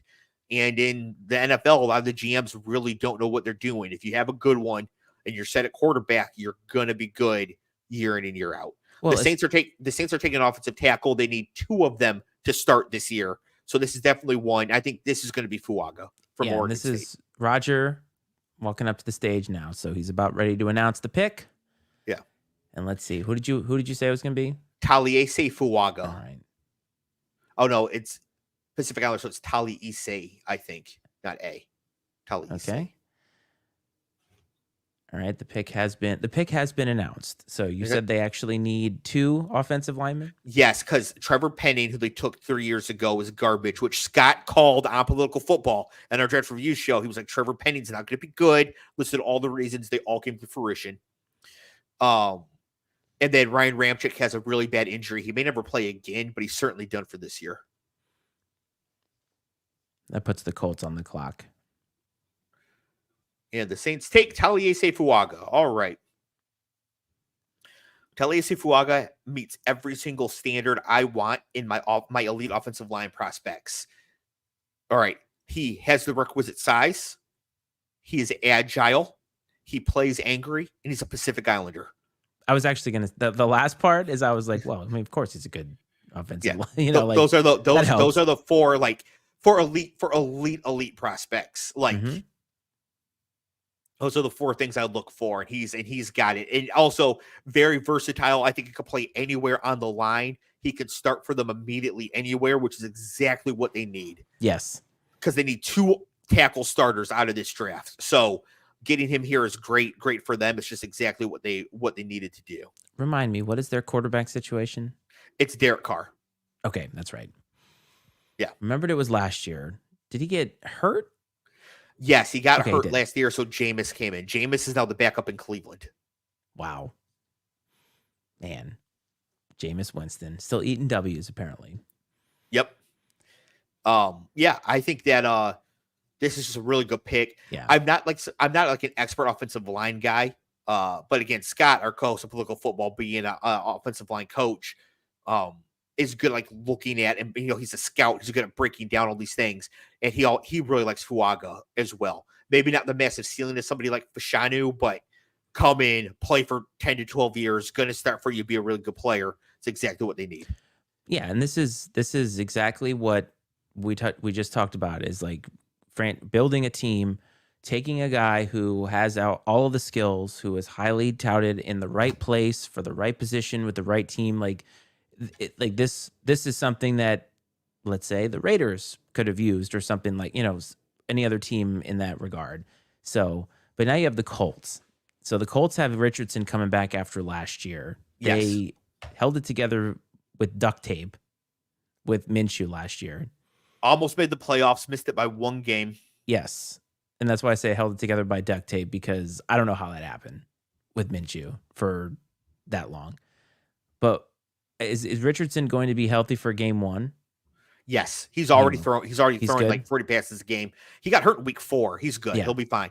So what do they need? This pick is one of two people, because Chris Ballard, their GM, has a tendency. He loves elite athletes, which is great. You would think all teams do, but they don't. Sure. Yeah. They need a wide receiver. They need a cornerback. This pick will either be Quinion Mitchell or Brian Thomas. Quinion Mitchell, the corner out of Toledo, which would make him the first defensive player taken and crush a bunch of my bets, or Brian Thomas, the wide receiver from LSU, played with Malik Neighbors. Brian Thomas, 6'3", 209, ran a 4.3, 340 at the combine. Yeah, they could use weapons. The only 3 wide receivers to come in taller than 6'2", weigh more than 205 pounds, or run faster than 4.33, 4.35 at the combine are Brian Thomas this year, A.D. Mitchell this year, and DK Metcalf. And DK Metcalf's bust, as the Yes, show as has famously said. He claims he never said it quite that way. I think that was very, like, right before I came on. It was like that 4 or 5 episode period where you guys were kind of feeling out what was going to happen. I don't think I've ever gone back and listened to exactly what he said there. Yeah, he might not have said the word bust, but it was his connotation, if not his denotation. Yeah.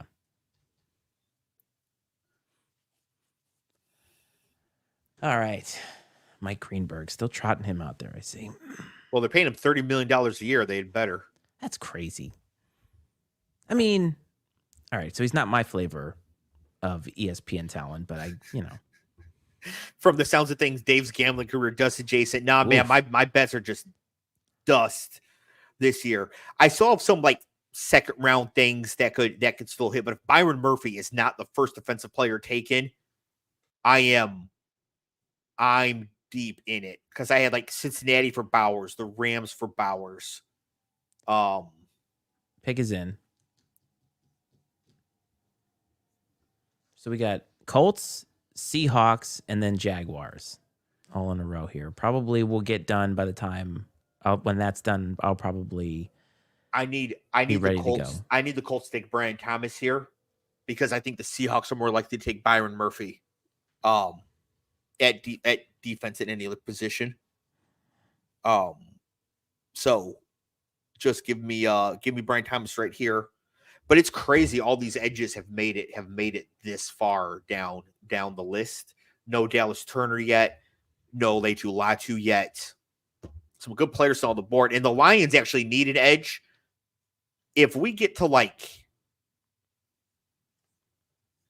now, soon, and Latu or Turner are still on the board, Lions should come up and grab one.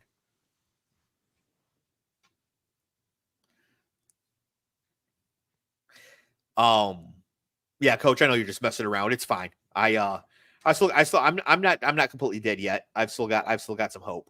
No, but even you would not argue with that. The ones that you've talked about so far have not yet come to fruition, and it's okay. That's why that's why you take the longer shots here. Yep, and that's right. All right, it's going to take another 25 minutes for this pick to be announced. Come on now. Man. Actually, Coach is would you say you're a Colts adjacent fan? Because you're kind of a Colts fan, but also not a diehard anymore. I'll let him answer for himself there. All right, Raj is at the podium. At the podium. All right, here we go. I think they should take Quinion Mitchell. That's who I think they should take. I just want them to take Brian Thomas. Okay, the pick has been announced. Okay. I'm still looking at Colts fans in the crowd. Families are hugging. Tears are being strewn. Sunglasses indoors. It's cool. And apparently, according to Paul, 275,000 people in attendance there. Not bad at all. Not bad at all. I'm sure at some point, if you're in that crowd, you're far enough away that it's basically like you're not there. Right?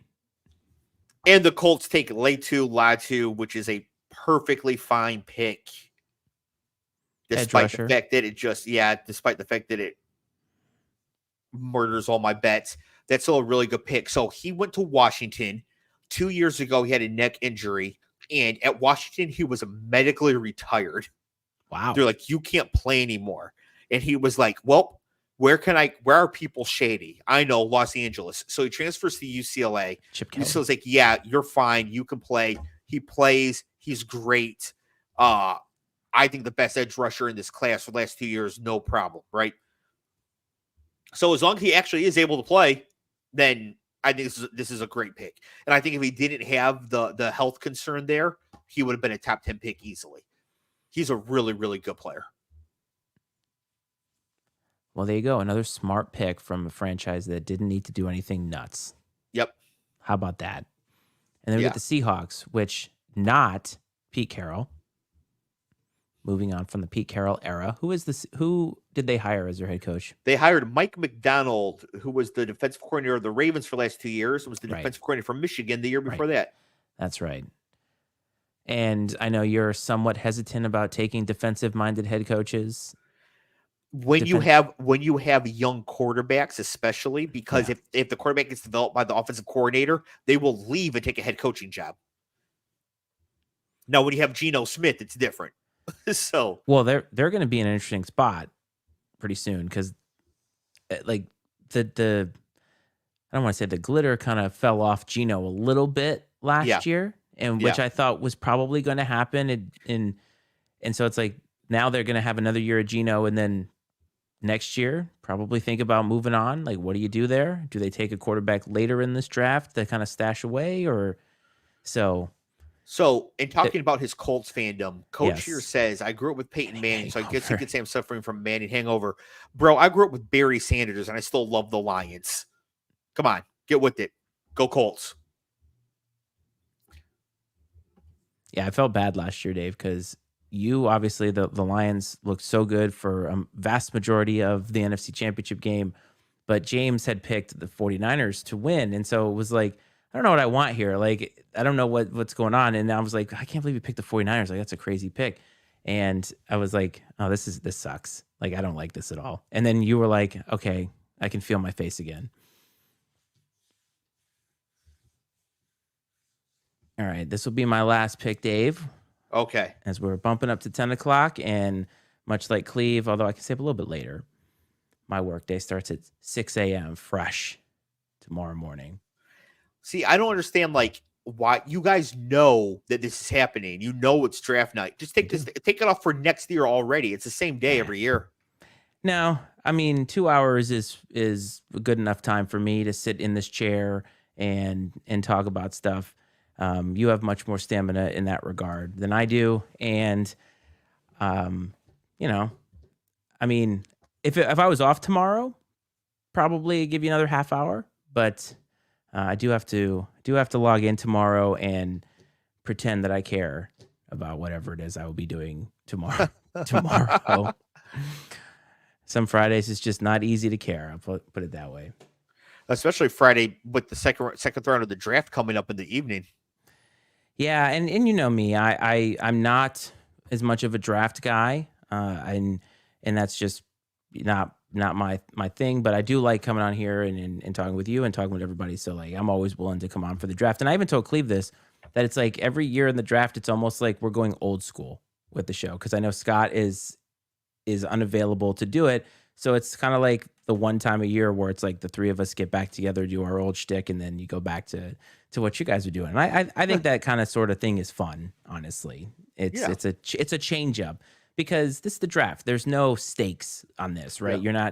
We're not trying to get 10,000 people to listen to this. It's just kind of like, hey, you're into the draft, and Hey, speak for you. If 10,000 people want to watch this, I would take it. oh, I would take it too. But I'm saying there's not like, when we do our episodes and you do your episodes, it's like you're hoping that more people will tune in during the season, because that's when you got the meat of what you want to talk about and all that. But with things like live streams like this, where you have a draft or like you're watching a game, like Brad and I have done that, like the national championship game, that was one of our biggest gets, but it was like we didn't have anything to talk about. It was just watching the game.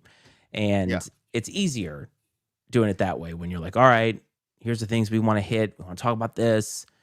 We don't want to go on for 8.5 hours doing this. So I like stuff like this, because I have to say that tuning in and commenting on your live stream of the national championship game from the national championship game was one of my favorite YouTube things I've done. No, that was like that. So that is the best thing that probably happened to us on a live stream. And then I think I mentioned to you on text that on Thanksgiving, Mike and I were doing a live stream from my in-laws' house, and this rando showed up, and his handle was like PNW, so Pacific Northwest guy. And I thought he was trolling us, and it turns out he just randomly found us. We were watching the 49ers Seahawks game, the Thanksgiving night game. And so obviously he was like looking for Seahawks content, and he ended up continuing to show up to our live feeds. And so that was also very funny, because it's like, oh my God, a random. But when you were like at the game, I was like, it was actually perfect, because some people were making comments about the game and you're like, nah, nobody cares about that. Because you're like, I'm physically here. And they're like, oh, because I think the Pacific Northwest guy was in that feed too, because he's a Washington guy. So he was like, oh, the fans must be pissed. And you're like, nobody's talking about it. And I'm next to Washington fans. Nobody cares. And it's just, it was a really, I would love to do more stuff like that. That's what I wanted you to do from SoFi a couple years ago, but we weren't prepared to do that. We weren't like set up to do that just yet. And I know you aren't like big into talking to other people, but the national championship game was hysterical. It's like, why is he here? And I was like, well, he's having fun. Yeah. Hey, Coach, if you want to tag in for Matty Ice, the invitation's open. Yes, unless not. He's an hour behind. So, Brad, are the kids in bed yet? I think his kids go to bed a lot earlier than mine. Okay. James is actually probably in bed now, but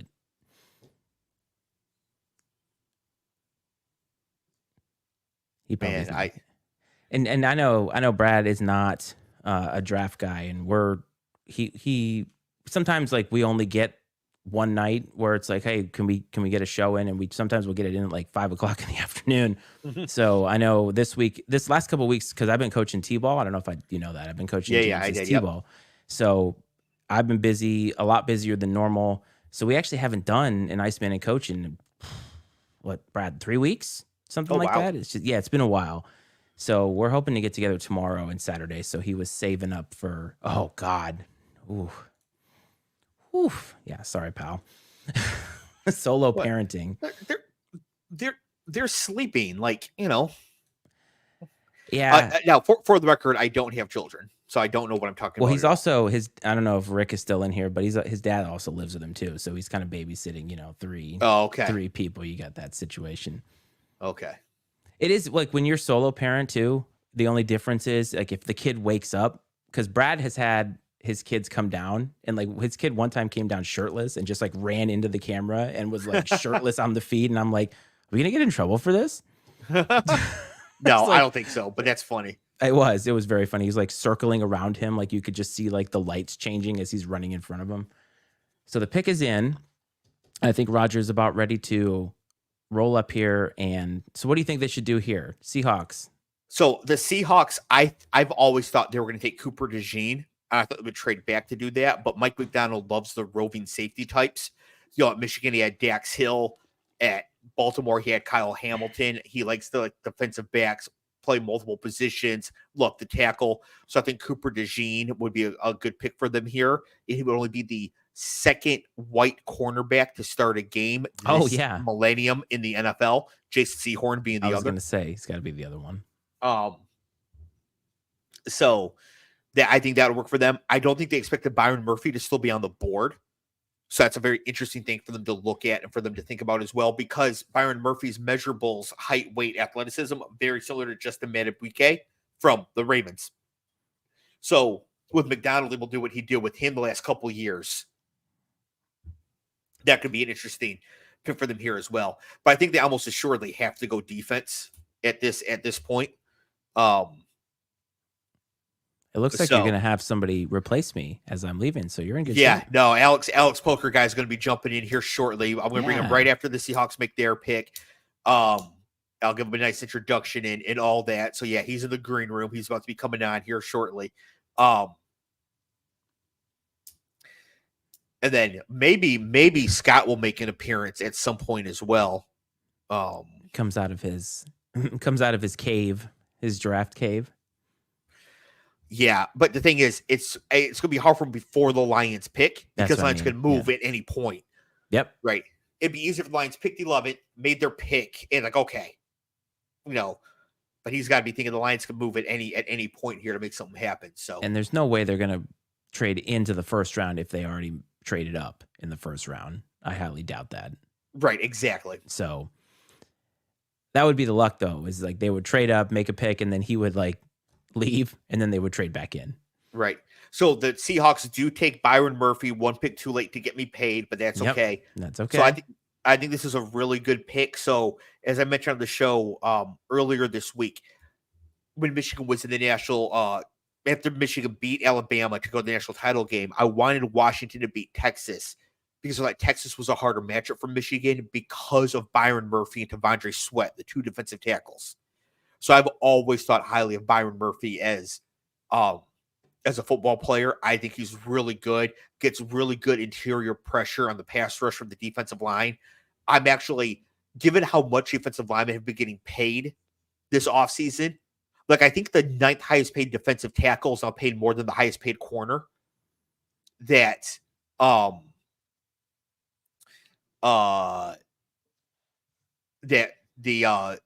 he should have gone higher in this draft. Sorry, we got a trade here. We have a trade. Yep. Vikings are on the clock. Alex, pick is in. Can you hear us? Yes, sir. All right, excellent. And he's here. Perfect.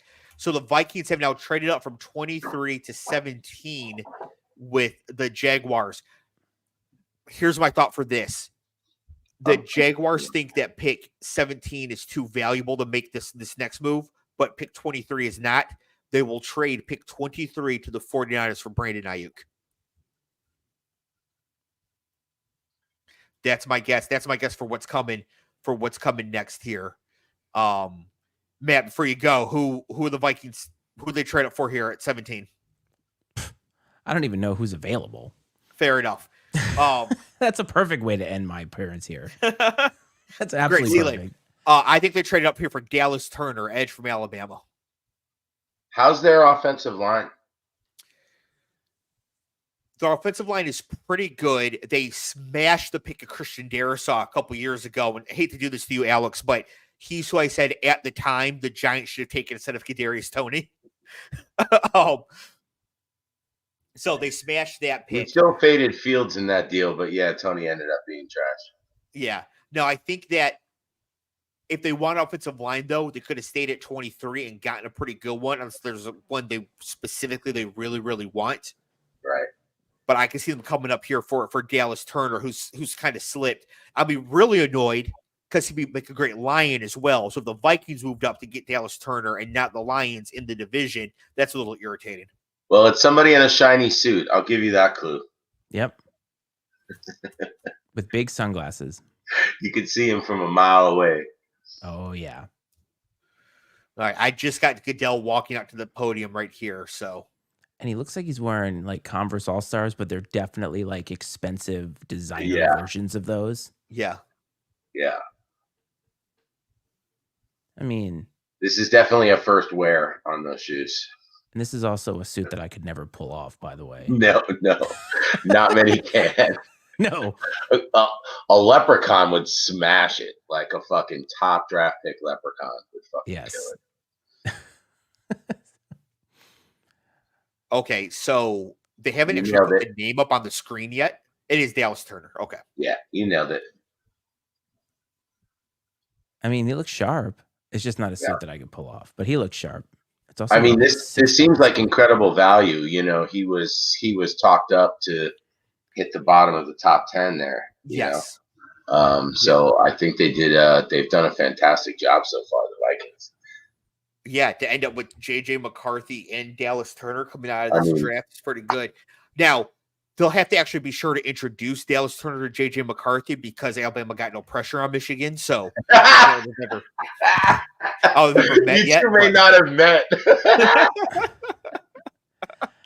Gentlemen, fantastic as always, Dave. I appreciate the invite, and good luck with the rest of the show. And Thank you very much. I'll be talking. Yeah, to Dave. man. I really appreciated your commentary. All Yeah. right, thank you. See you later, Ice gents. Man. So if you guys see me looking to the left a bunch, I have a poker tournament going on over here. So I'll occasionally be swiping, but I've got the draft on in the background. And No, that's good. That's good. And you always ask really good questions. thank So you. I figured rather than just having you in the chat, you could start firing them off here as well. And Perfect. that would help too. You know, before doing the show, I didn't really appreciate how hard it is to host a show by yourself. Sure.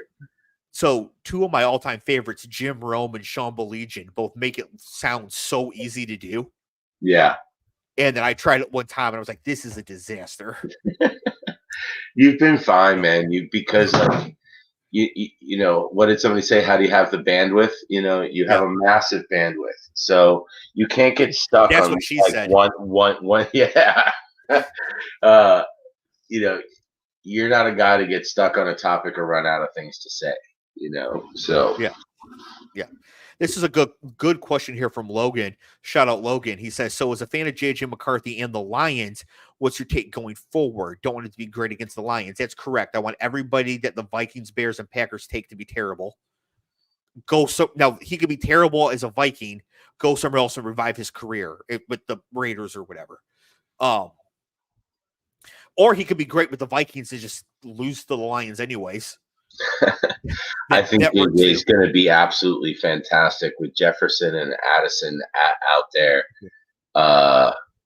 What's their tight end deal? They got Again, Hawkinson. Yeah, they got Hawk, right? So you've got He'll be at the end of this year. He got a really bad injury in December last year, so he won't be around to start the year, but by playoff time, he'll be there. The thing with the Vikings is that any halfway decent quarterback is going to be really good there when you have Justin Jefferson. you need a manager. You need somebody to not fuck up. The more that you just don't fuck up, your guys will just bit by bit, you know, positive expected value. If you don't give the ball away, your guys won't make enough plays. And they have a running back by committee room with guys that they had that they picked up last year. McBride, I forget the other guy. So they have Ty Chandler, who was there 2 years ago. McBride, I think, is already dust. Yeah, but they're going to somebody in this. They're like one solid back away from having all the weapons, you know, unless your running back by committee group is really solid. Yeah, I could see them. They're definitely a contender for Jonathan Brooks, Trey Benson, Jalen Wright. You know, any one of those guys. Bro, watch them take Corum. Yeah, that'd be crazy. That'd be a dagger. They might do it just to get into Detroit, to like Detroit's head. Well, that's what Don here says. JJ's first game at Ford Field is going to be crazy. Oh my God. And it will be, because Lions fans are like 65% Michigan, 35% Michigan State. So like the Michigan State fans will boo him anyways, and the Michigan fans will be standing ovation, and the fights will break out in the crowd. It'll be amazing. You're gonna have families wearing the same jerseys fighting each other. Yeah, so for folks who don't know, this is Alex. Alex is a professional poker player, gambler, does all sorts of stuff in his life. Has been on ESPN, is poker famous, I like to say. And he's a diehard New York Giants fan. So give us your take on them passing on JJ McCarthy to take Malik Neighbors. All right, so a deep take that is not tainted by my personal perspective or likes, dislikes, wants, etc. I think that with the whole Barkley Daniel Jones fiasco, that Shane and Dayball, whoever, Mara, they drew their line in the sand and said Daniel Jones is our guy, and we're willing to lose Saquon Barkley because that's how much we believe that Daniel Jones is our guy. Aside from the numbers Barkley was asking for, but at the end of the day, like, there were numbers that like what Barkley took with the Eagles, he could have taken with the fucking Giants, So point is, I think that if the Giants were to come out dusting Barkley and dusting Daniel Jones, they're basically committing to, we fucked all that shit up. And that's not really a stain they want. I think they said, look, Daniel Jones is our guy. The only thing that happened is we didn't give him an offensive line that gave him more than 2 fucking seconds to make a fucking decision. You can talk trash on Daniel Jones' performance last year till the cows come home. Patrick Mahomes could not have done a damn thing with that offensive line. And I think that the Giants know that too. And he had an injury. I don't think that's enough to throw the baby out with the bathwater and get rid of Daniel Jones and the money you invested into Daniel Jones being on the field. I think J.J. McCarthy within 1 year will probably be a better quarterback than Daniel Jones. I mean, but that's the thing, because Daniel Jones, they can get out of that contract after this upcoming season. So Daniel Jones isn't going to be there next year. So it's just what if Daniel Jones has a good season, because now they've bolstered their offensive line. They've picked up 2 more starters. They've got a few more backups. I think they're probably still going to do some work. Let's just say that Daniel Jones has time to do things. He's got Malik Neighbors. As much as Wan'Dale Robinson is a midget, he gets you 7-8 catches a game. He's super possession guy, and he gets those squeaky extra yards. Jalen Hyatt was the fastest human being on an NFL field last year as far as top speed. Top speed, he was faster than Tyreek fucking Hill. So you got those 3 guys, and Slayton, B-, who the fuck cares? But you sleep on Slayton, and you get your 3rd best, cornerback on him. He's a veteran, and he can do things. So you've got weapons everywhere. Let's say Waller is pre-dust one last year to maybe do something.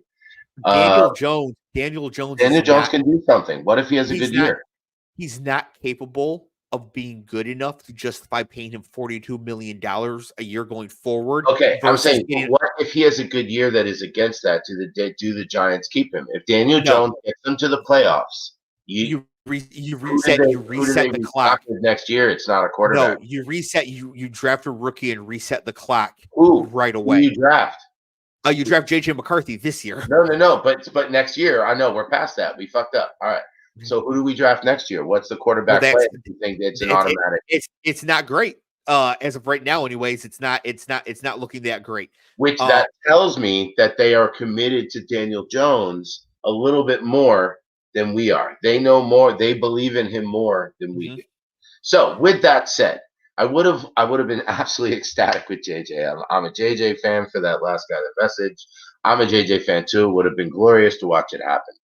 But we desperately needed a number 1 wide receiver, one more playmaker, that as the free agency period was to build the line, now we need talent. We don't have enough offensive talent. We've got a bunch of, B-, C+ guys that are, doing the best they can with an amazing defense. I need playmakers, so I'm happy with Malik Neighbors. Speaking of playmakers, the Bengals were just on the clock. They took Amarius Mims, a tackle out of Georgia. Real project type, only started 8 games at Georgia. He's 6'8", 350 pounds, but somehow has like a 12-inch waist. I don't know how he manages to pull this off. Looks like he's wearing a corset all the time. 0 sacks allowed in 8 career starts. All right. I mean, that's pretty good, but 8 career starts is pretty low, right? Jason Pretty Latham low. has like 31. But again, it all comes the down to tools the in the Bengals world, facing their offensive line coach. Can you get the max out of this guy? right?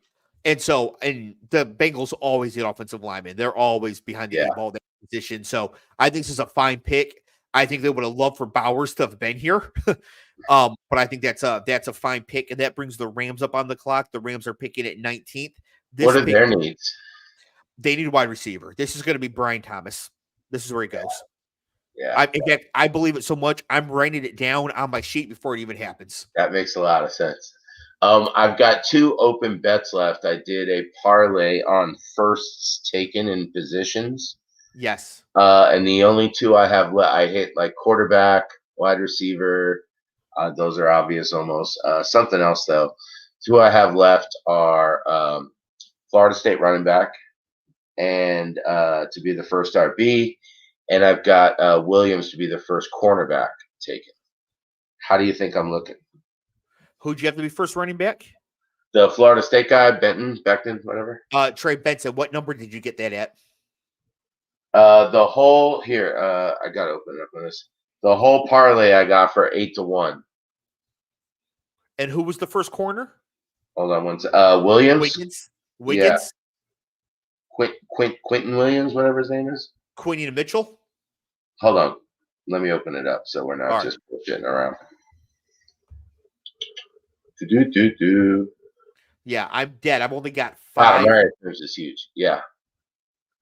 I've only got 5 live bets left. You said Mitchell and Benson? Yeah, I think so. Well, so Mitchell's the chalk corner to go first.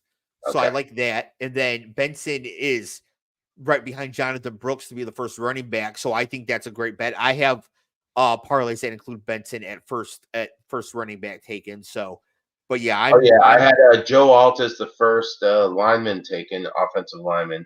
What number did you get? Harrison at wide receiver. It doesn't give the individual because it's a parlay. Oh, here, minus 350. That's good. He closed at minus 600.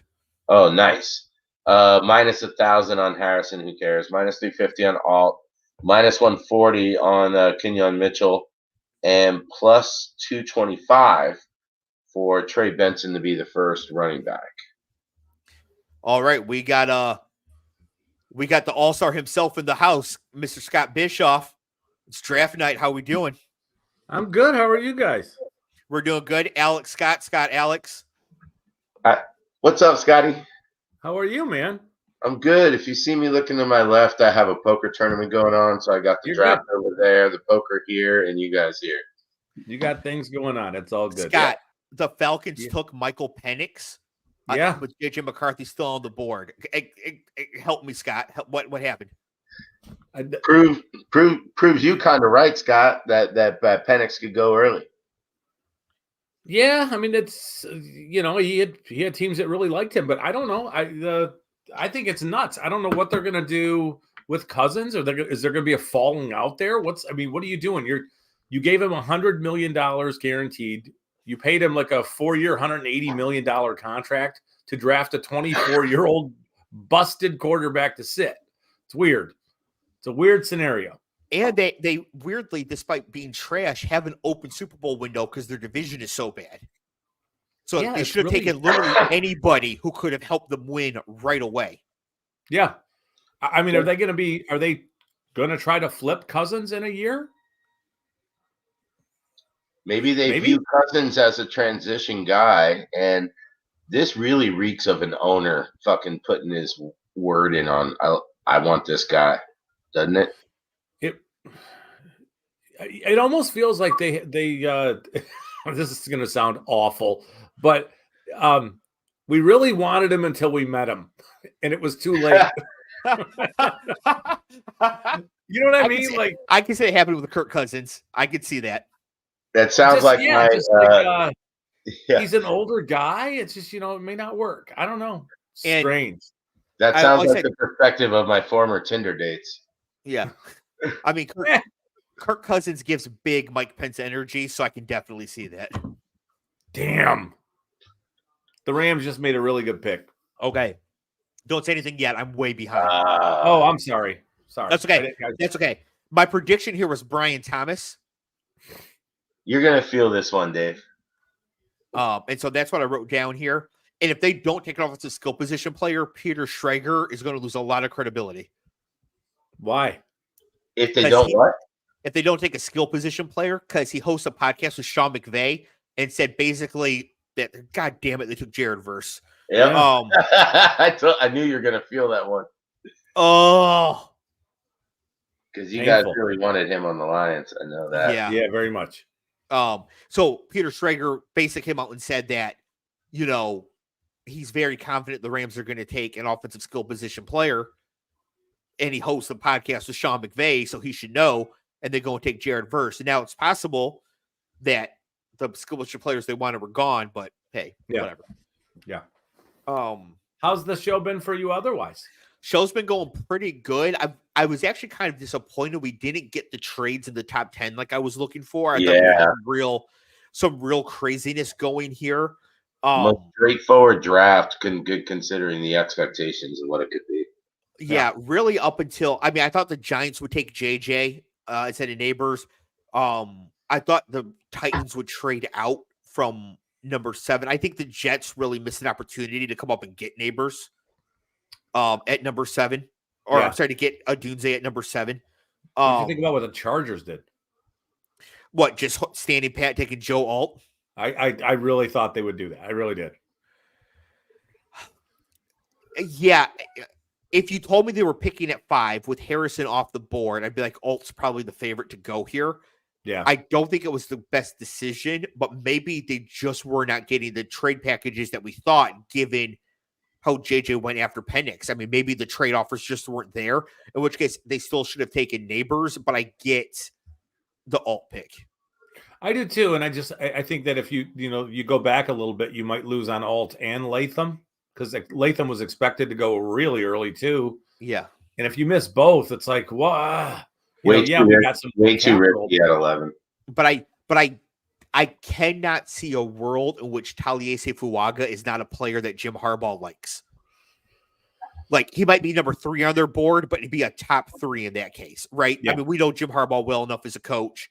Like, obviously, he would love that kid too. Yeah, no, I agree. It's just that there's a bunch of ways to do these things. It's just, it seems like all these teams sort of did smart things as the process rolled. Well, let me rephrase. Some of these things are not going to work. They're just not. So, I mean, just historically, it's a fact. We know that not every quarterback drafted is going to work. Not every offensive tackle you take early works. It's just not how it goes. So I wanted to hop in and just say hi and see how you guys were doing. No, we're doing good. Pittsburgh's on the clock here. So, Scott, you haven't taken Graham Barton in your unhinged mock. I think they're going to take Troy Fautanu from Washington because I think they view him as a center. He's got 34.5-inch arms. I'd view him more as a tackle, but that's okay. Barton is viewed as a center. They view him as a center. Okay. Not me. Okay. So that's why I think they'll take him here. Otherwise, I think Barton should be the pick. Okay. Well, Scott, are the Lions going to hold at 29 or they're coming up to get somebody? The longer a player like Quinion Mitchell or Terry and Arnold sit there, the more it makes me want to go up and get one of them. That's what I'm thinking. But I also understand the problem there is they have a 91 pick window between early round 3 and late round 5 where they don't have a pick. And Brad Holmes is a guy who just needs volume to hit, They trade down to the second round or something. That's fine. But I mean, you could do that with pick 29 and at least fill one of those spots if you wanted to. I mean, I thought the price that Minnesota paid to come up was super cheap. I didn't see any details. I didn't see any of the details. So they paid a future third, a future 4th, pick 23 this year and like pick 167. To move So- up to go from 23 to 17. Yeah.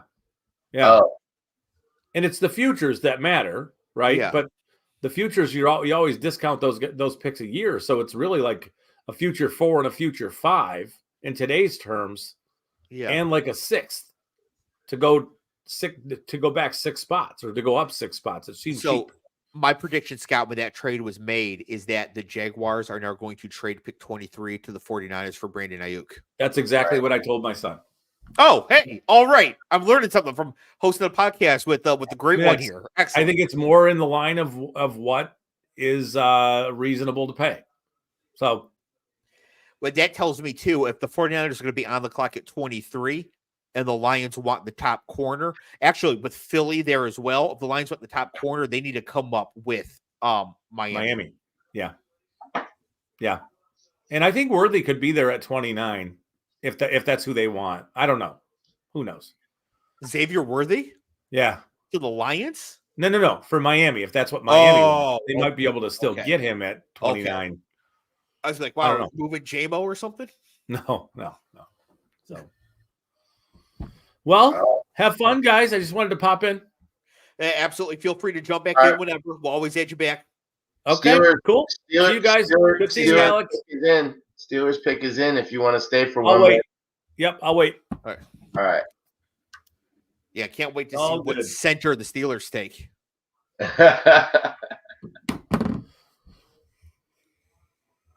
See what they got. I thought they were showing the guy walking up. Well, oh, I'm sorry. It just says pick is in. I thought Goodell Yeah. was walking up, but he's not walking up yet. Yeah. What are the Steelers honestly trying to do here? Offensive line, interior Yeah. offensive line. They're taking. If they take Fatanu like you think, it's a good pick. The Lions love him. yeah, And he is, I think he can play tackle. I think he can play guard. The idea that he can play center is new to me, but whatever, if that's what so they think. the you reason know? I think that is that the Steelers brought in like 6 different centers and him Well, right that's like, all at once. that's like what I was saying with the Giants when they only brought in the top 3 wide receivers at a position of need that they would likely fill in later rounds if they weren't going wide out in the first. To me, that's always the biggest clue of who they bring in on these top 30. They only brought in the top 3. I'm like, all right, they're going wide out. They like somebody. Yep. Scott, all my bets are dead. I've only got a few left. There's some that I like, but I only have like 5 left. All the rest are dead. I hope you hit all of them. Good luck. Thank Alex, you. are you winning? No, I actually just busted a second ago. Oh, I'm sorry. good Announcing, needle, Scott. Good needle. Yeah. Wow. I'm Can winning you in life. read though. I'm winning in life. Cameron Hayward's winning in life. He just won the Walter Payton Award. There Oh, you go. that's cool. They're Yep. doing that right now. That is cool. All right, I'm a dip. I may jump back in. We'll see what happens. All right, see you, Scott. Good to see you. Guys, good to see you, Alex. Cheers, brother. I like that they did this right before the Steelers pick. Yeah, well, he plays for them, so that makes sense. Yeah. Yeah, this is a huge award to win. That's what the players really care about too. Yeah. My only comment because I have the sound off is his suit and tie are terrible. Yes. Yeah. He did not win the Walter Payton best dressed. You're the man Walton award. Payton Award winner, and you're wearing a skinny version of a Donald Trump 1970s tie because it's too long. It looks like it's what do they call that? It's not silk, it's satin. It looks like satin that's trying to look like leather. He looks like a high school principal at the end of a long day.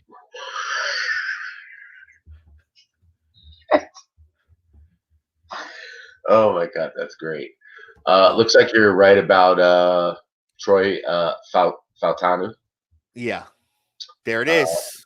Pick is in. Yep. Nice pick. All right. Hey, every so often I get one right. I've actually, what's funny is I was doing something that I didn't do any prediction for the Atlanta pick. I can honestly tell you that my pick before accuracy, like we're on the pick, who are they going to take?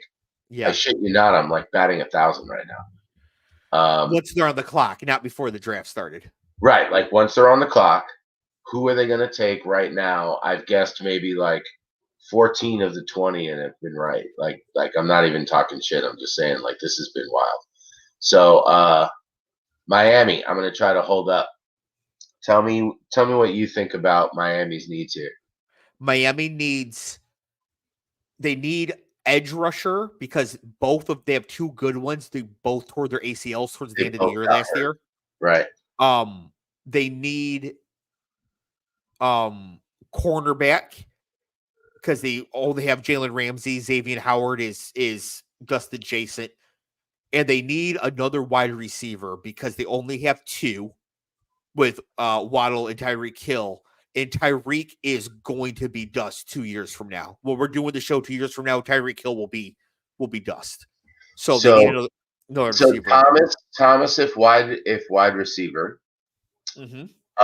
Who's on the edge now? Who's our top edge? That's a good question.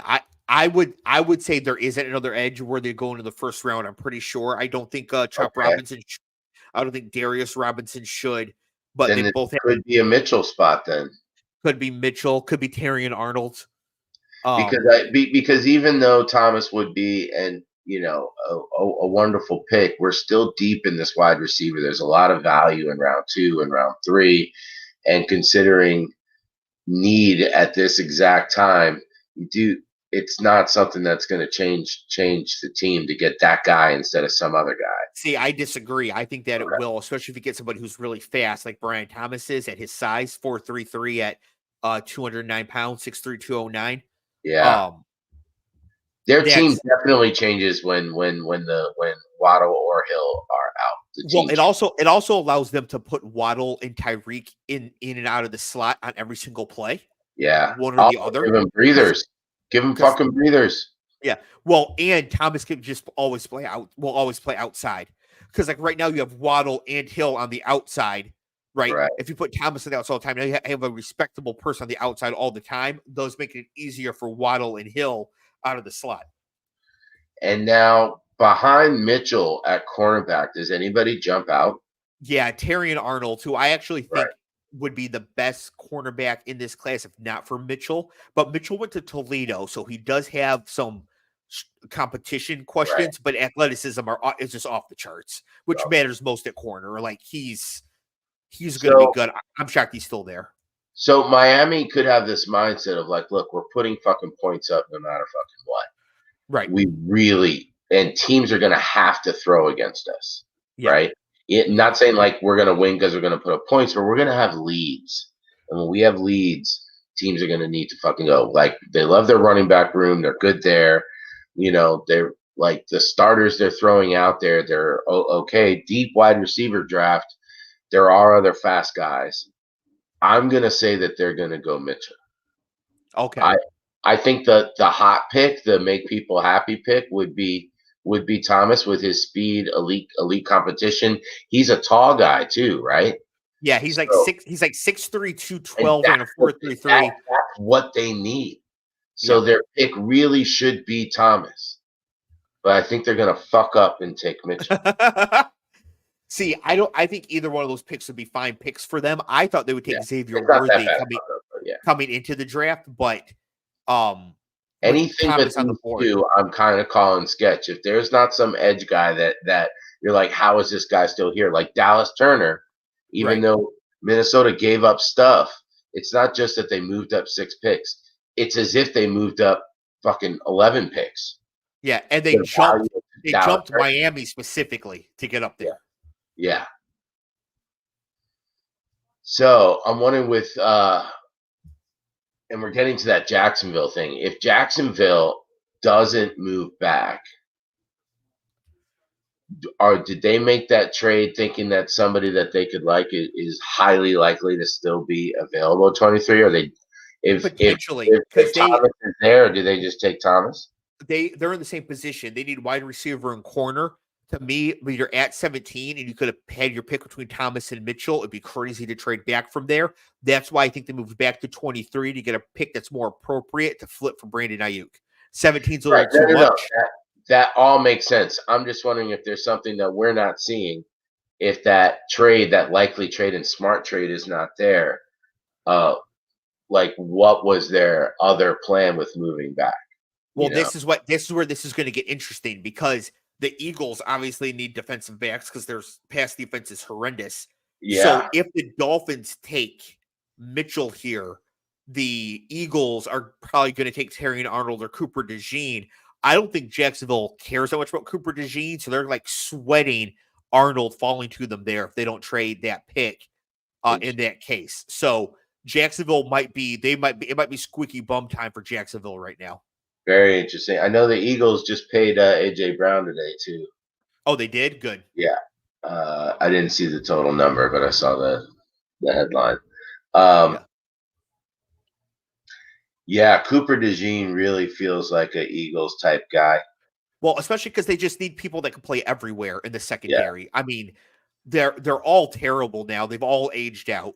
All right, I got Fidel coming out on my side. Do you want me to announce it, or do you want me? No, we'll wait. We'll wait till it pops up for me too, in case there's folks watching who are on the same delay I am. Okay, I'll be back. Give me 5 seconds. I need to adjust something here. No, you're good.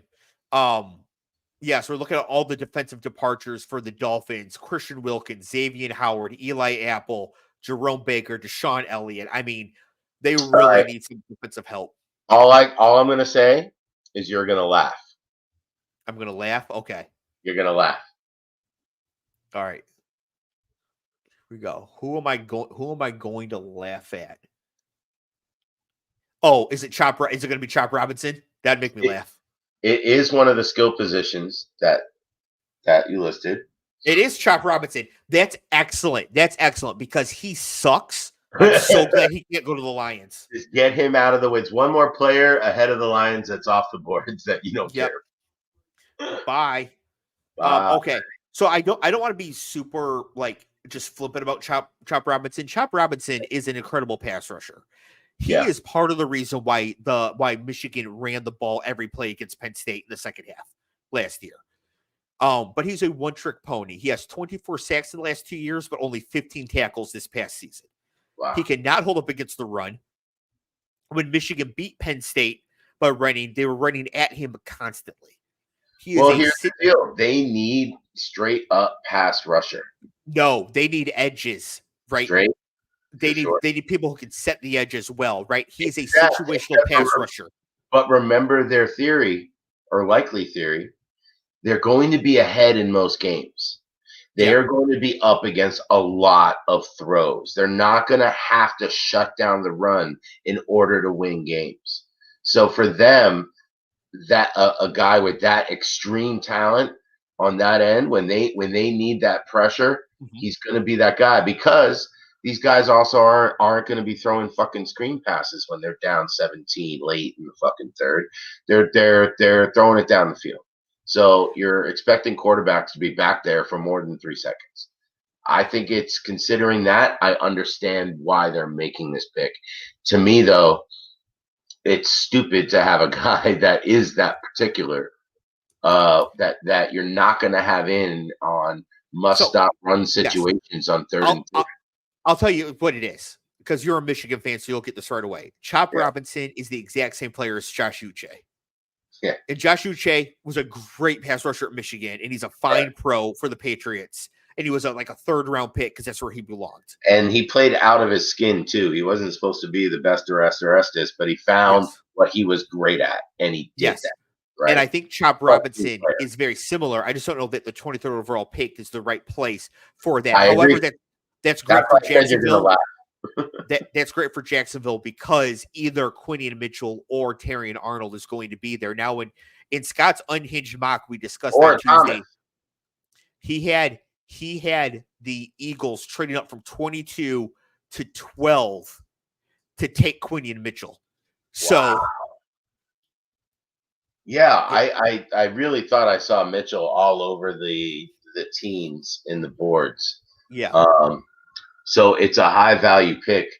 Does Philly have that need for corner, or is it more of massive need in the secondary?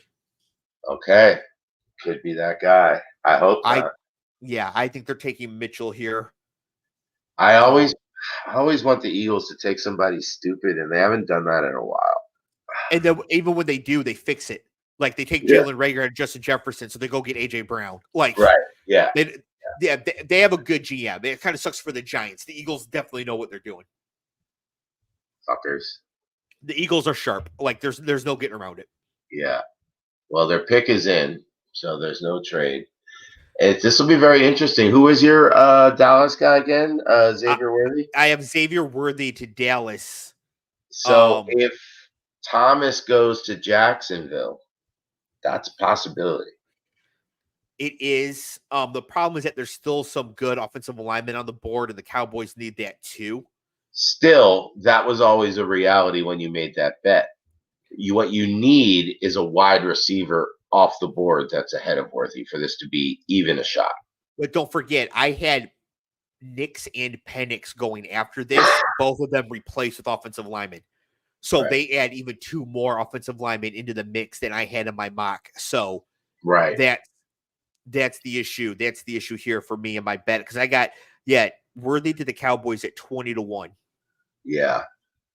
Well, who do the Niners take if they trade up with Jacksonville? Oh, they take a wide receiver because they're trading Ayuk. They take but that's just really weird though. If you think about it, it's a wide receiver for a wide receiver. Yes, but it's time to pay Ayuk and they can't afford him. So why would Jacksonville not just want to take the rookie? Because Brandon Ayuk is a known commodity and they're able to pay him right now. Yeah. And they were all set. They were all set to sign Calvin Ridley. He just went to Tennessee because they offered slightly more money. So they've got the Calvin Ridley extension contract. Calvin Ridley money sitting there. Right. So like we could just hand this money to Brandon Ayuk now. Okay. So thanks. It's just good to flesh it out. You know? Of course. Yeah. All right. Pick is in. I see a bunch of really ugly people in green. Those are Eagles. Michigan State? Close. You had a sneaky Brazil fan like right behind the Eagles fans that got in based on colors. That's funny. That's the thing. I think what we should do is that we should go to the draft one year and like pretend to be fans of a team that won't have a lot of people there. Oh my God, that'd be amazing. Which I suppose could just be like if it's in Dallas, we could show up as there'll be a lot of Giants fans there. But you can show up as Lions fans. There will be a ton of them in Dallas, or if the draft is in Orlando or something. We should have like results of fantasy of our fantasy league. If you're in last place, you have to be some shitty team, some super shitty teams. Oh, I love it. All right, Goodell's coming out. I will not give it away, but I'll make one comment that'll be a clue. I'm gonna lean in so you don't see any reaction. Okay. I think they're going to take Quinion Mitchell. I mean, reports were that they were going to trade up to get him, and now he fell to them. Right. The only other thing is that Brian Thomas is not supposed to be here either. So that's the only complicating factor, but I think it's Mitchell. It's taking him a while to say it. He must be saying some kind of announcement.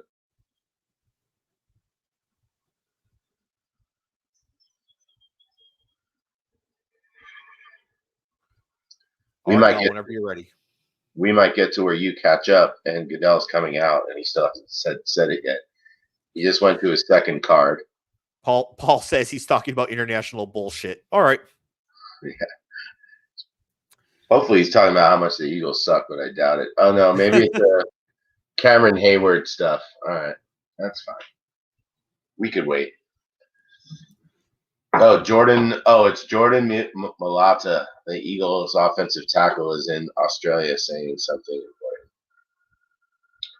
Okay, yeah, I still got Goodell in front of me. So apparently Jordan Mailata has a really good Instagram. My wife follows it. Apparently he's like actually really interesting. Yes, he's also handsome, but apparently he has like a really interesting Instagram as well. So yeah. I'm happy I got my first one wrong with the Miami pick. That was out of nowhere for me. I was not expecting Chop to jump up that high. But you should be catching up. Yeah, I've got my lineup talking now. And it's Mitchell. Yep. Solid pick. Fuck. Yeah. It sucks for you as a Giants fan. That's just a good all around pick. I wanted them to take Chop Robinson. You know what I mean? Yeah, exactly. Michael Penix. Just blow it. But it's just that simple at this stage because of the way these drafts work.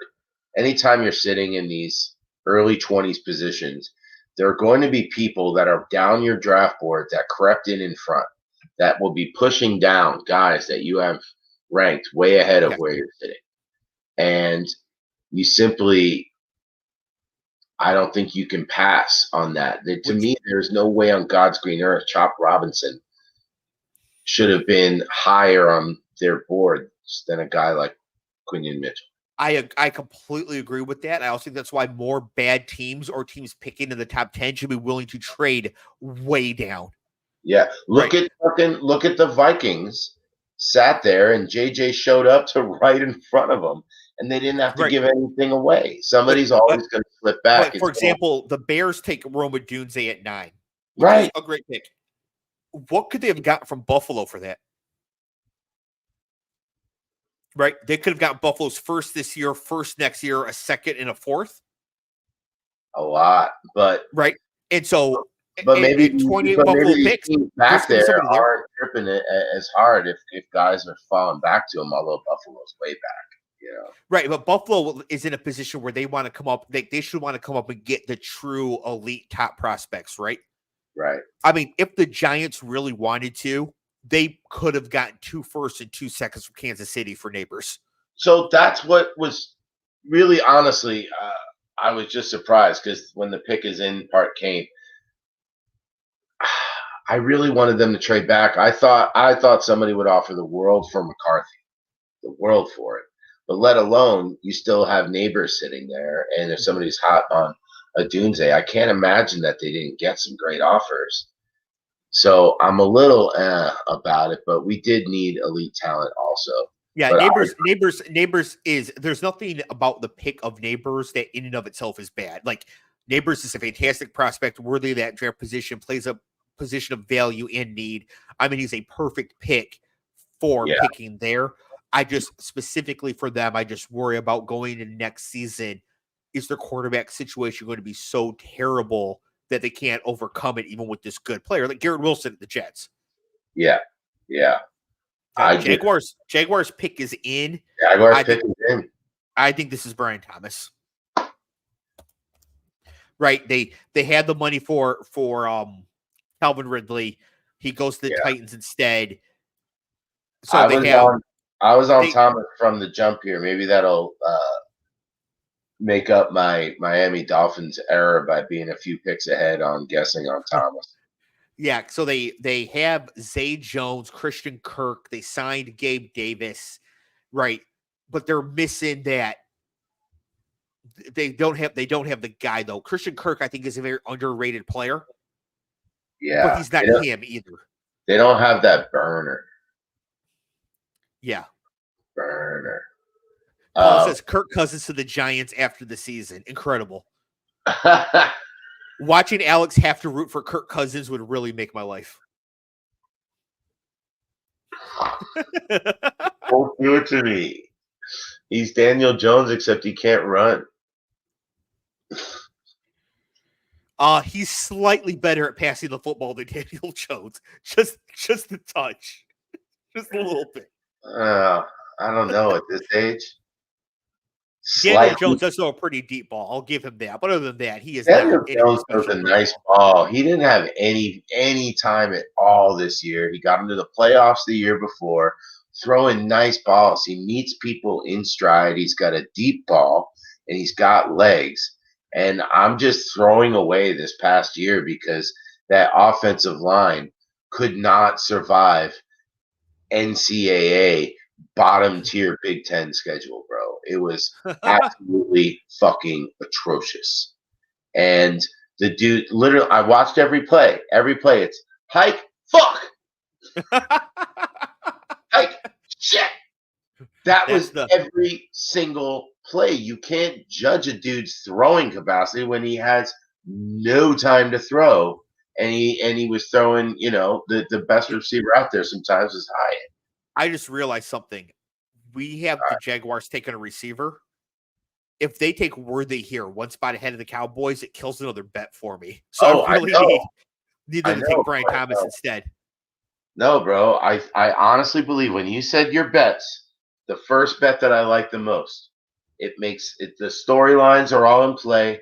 The timing of where receivers are going to go out works.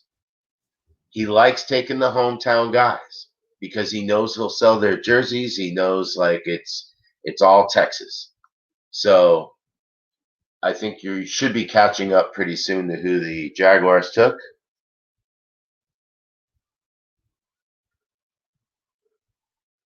And they took Brian Thomas. All right. Hey.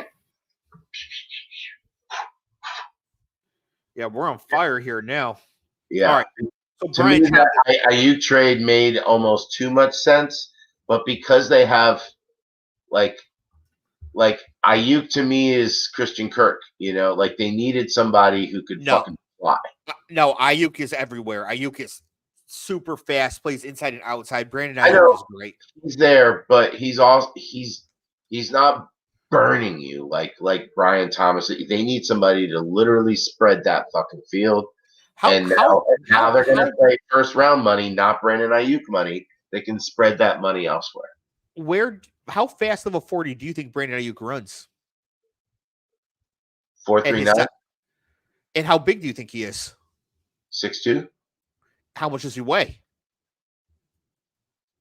He's probably very similar to Brian Thomas Jr., except I think BT Jr. is probably an ounce taller and an ounce heavier, and he is an ounce faster.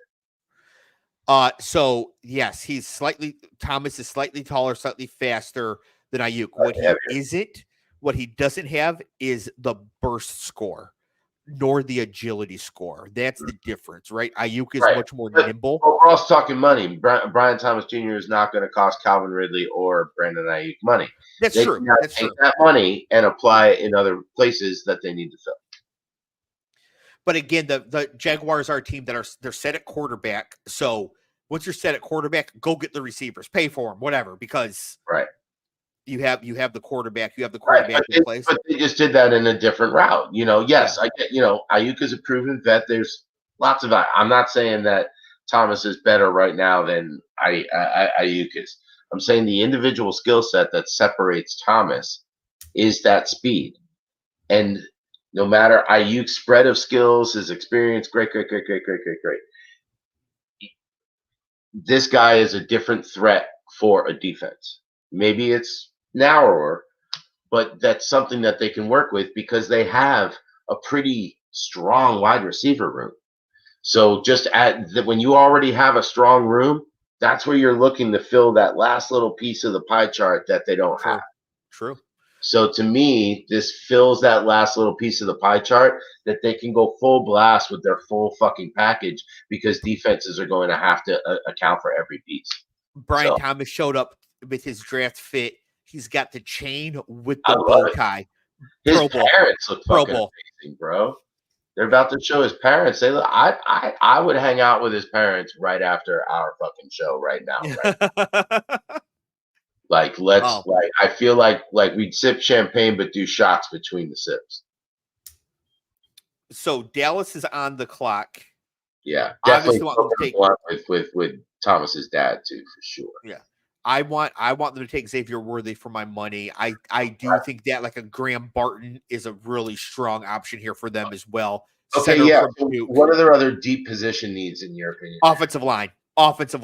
They lost Tyron Smith. They lost Zach Martin. They lost one of the other ones. Like their offensive line is in shambles. Right. And wide receiver. So who's tops on that offensive line board? So offensive line board for me, the top player is Graham Barton. He's going to be a center in the NFL from Duke. Really good against top competition, angry, great in the run game, smart. he'd be a great pick.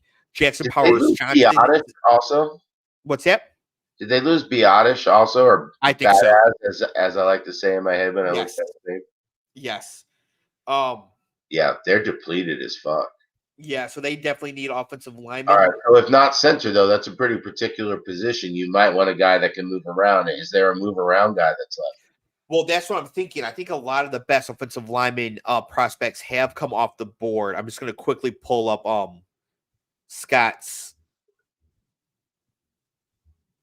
crazy mock draft here. Just take a quick look. See who hasn't come off yet. No, Mims is gone. No, that's it. Now it's either Barton or you're starting to sort of reach for the tackles. People like Kingsley Suma Taia, Jordan Morgan from Arizona. I like Patrick Paul from Houston. Scott said I was crazy, but so here's one thought, Dave. It sounds like there might be a solid second tier of linemen for the second and third rounds. Would you agree with that? I don't know about because they pick so late in the second round, maybe not. Okay. I was just wondering if they would have cause to believe that this second tier of offensive line talent, somebody really should be alive. No, I think but they should be on the phone right now with Kansas City. Kansas City should be trying to come up to get Worthy here, and the Cowboys can then take one of those tackles I just mentioned at 32. That's what should be happening here. Brilliant. That makes a lot of sense because it sounds like they're not in a. Doesn't sound like there's too many guys that should have gone already that are high value picks. Like who's a high value pick? Worthy and AD Mitchell are still on the board. Buffalo and Kansas City are in desperate need of wide receivers. And now the Cowboys, who like the offensive linemen have fallen, should be looking to move back here, which is why, for me, I see 27 seconds on the clock and it's still on them. I think a trade could be coming. That's right. Yeah, typically when it goes down to the bottom, they're definitely possibly even balancing two offers. It says pick is in now. Wow. So nobody pulled the trigger. Or they wouldn't give them what they wanted. I think Kansas City's on the phone with them and they were just haggling back and forth. We'll give you a third next year. We want a second. We'll give you a third. We want a second. What other guys are out there that should have gone in the teens that are still available? So I think Brian Thomas should have gone in the teens. I guess he's not still available, is he? No. Let me pull this up here. So players that should have gone in the teens that are still available. Lions are already fucking celebrating the next pick, bro. Oh, the Lions traded up. There you go. The Lions are on the clock. Here we go. Okay. The Lions have come up for Terrion Arnold. That's my guess. Terrion Arnold, cornerback from Alabama. Now that makes sense because we were trying. That was my last question. Is there somebody that is like ridiculous value that's still sitting there? Because yes, when nobody else is jumping out at you, that's you would take that best available player shit if it's like an obvious break, or trade the fuck back so somebody can come in and nab the guy. Yep. I gotta give the Cowboys credit right now for who was available. And since there's no more edges that I think are worth trading up for at this point, I think they're coming up for Terrion Arnold, the defensive back from Alabama. And the good news is too, they jumped Green Bay. So whoever they take, they probably think Green Bay wanted, and I love it. I love seeing them come up and just rip the soul out of the Packers. That's why you guys had them trading into 21 or 23 earlier, or 21 earlier, because they would jump Green Bay in the process. Oh, look at how hyped Detroit is too, being on the clock. They're hyped. Like I'm a few seconds ahead of you. They're showing the room again, and everybody's just fucking smiling. Campbell can't wait to be on his fucking phone, texting somebody. Like even while they're standing still, you could just tell, man. Like Campbell can't keep the smile off his face. They're all kind of swaying back and forth, waiting for this pick to come out. I think they're excited for everybody to know they did the right thing.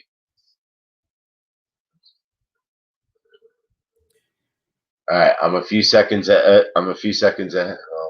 15, 20 seconds ahead of you, so I'm going to try to be. Yeah, I'm seeing the crowd the crowd's still going nuts here. Yeah. This is going to be very interesting. They're in Detroit. All the buildings around are in blue. Yeah. I mean, because you went to school in Michigan, you know that Detroit is a football city first and foremost, even with the Red Wings being so good.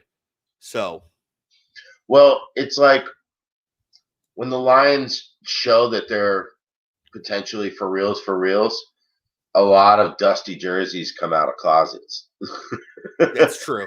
And it's not that they're not cheering for the Lions, but when they're sucking or they're making bad decisions and shit, people aren't out there, really rah-rah. The Lions bring the city alive, just as the Red Wings do when they're in the finals. But the Lions have had so many hard times. This is a very exciting time for Detroit and this team. Oh, they're bringing out some people in this one. Yeah. So let's see. Do we get Barry Sanders and Eminem at the same time? Right? No. It's high school girls. It looks like in football jerseys. Bless them. With two dudes. With one dude towering over them. Oh, so these must be like award winners. Yeah, the flag and tackle football player winners. Oh, like pump, pass, and kick, that sort of thing. Yeah, so it's two girls and one guy on each of the teams, I guess. So he's giving them all some love. I'm still getting crowd shots from. Okay, there they are.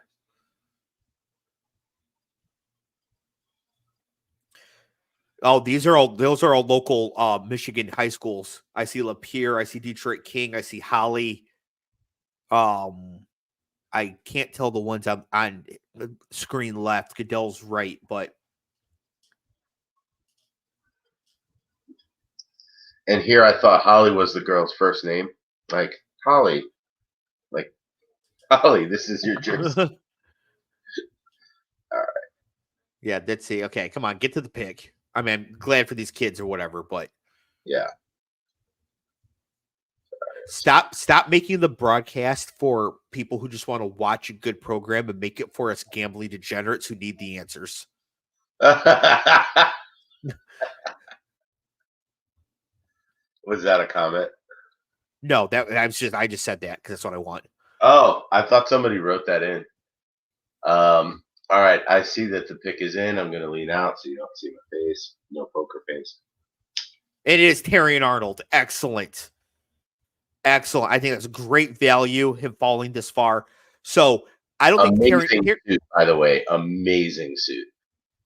Oh yeah, that's a great suit. That like light pink like that, especially when you get that real, because he's got dark skin, but he's got real good skin too. So you get the light pink, he gets that dark skin. That is a fantastic look. Fantastic suit. Right. Like Jared Goff couldn't pull off that suit. You need the melanin magic to do that. Oh man, that's like Neon Dion levels. And he's got the bow tie with it. Oh, this guy's going to the Hall of Fame. Looks sharp. Looks like a healthy young man. And his mother's dressed nice, great earrings, pretty attractive herself. Paul, if you're trying to be a stepdad to Terrion Arnold, you can swing through. Like for Jada Daniels. Oh, that's right. I remember that. So Terrion Arnold is not the most athletic corner in this class. That's definitely Quinion Mitchell.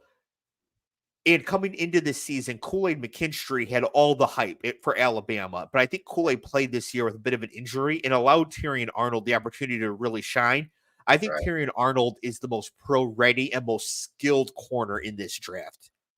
Right. And if Mitchell learns a solid program and he's extremely grounded. Yes. And that is what you need, I think, for somebody to be able to play right away. And that's what the Lions need in the secondary. I mean, the secondary, if they didn't take him, it'd be me.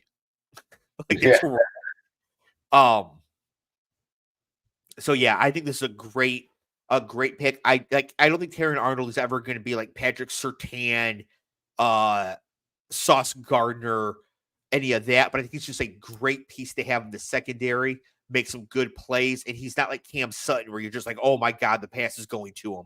I think this is a really, really good pick. And as long as they didn't trade too much to come up for him, they made a good value trade, then I'm all about it. Oh man, Paul's got some competition here, man. Oh, dad in the picture. is somebody there with Mrs. Arnold? Yeah, there's somebody now. He looks a little older than me. I mean, is that grandpa? I don't know. The sound's off. But she either found herself an established elder gentleman. Oh shit! No, that ain't him. That's somebody else's parents. Fuck that. Sorry, I take it back.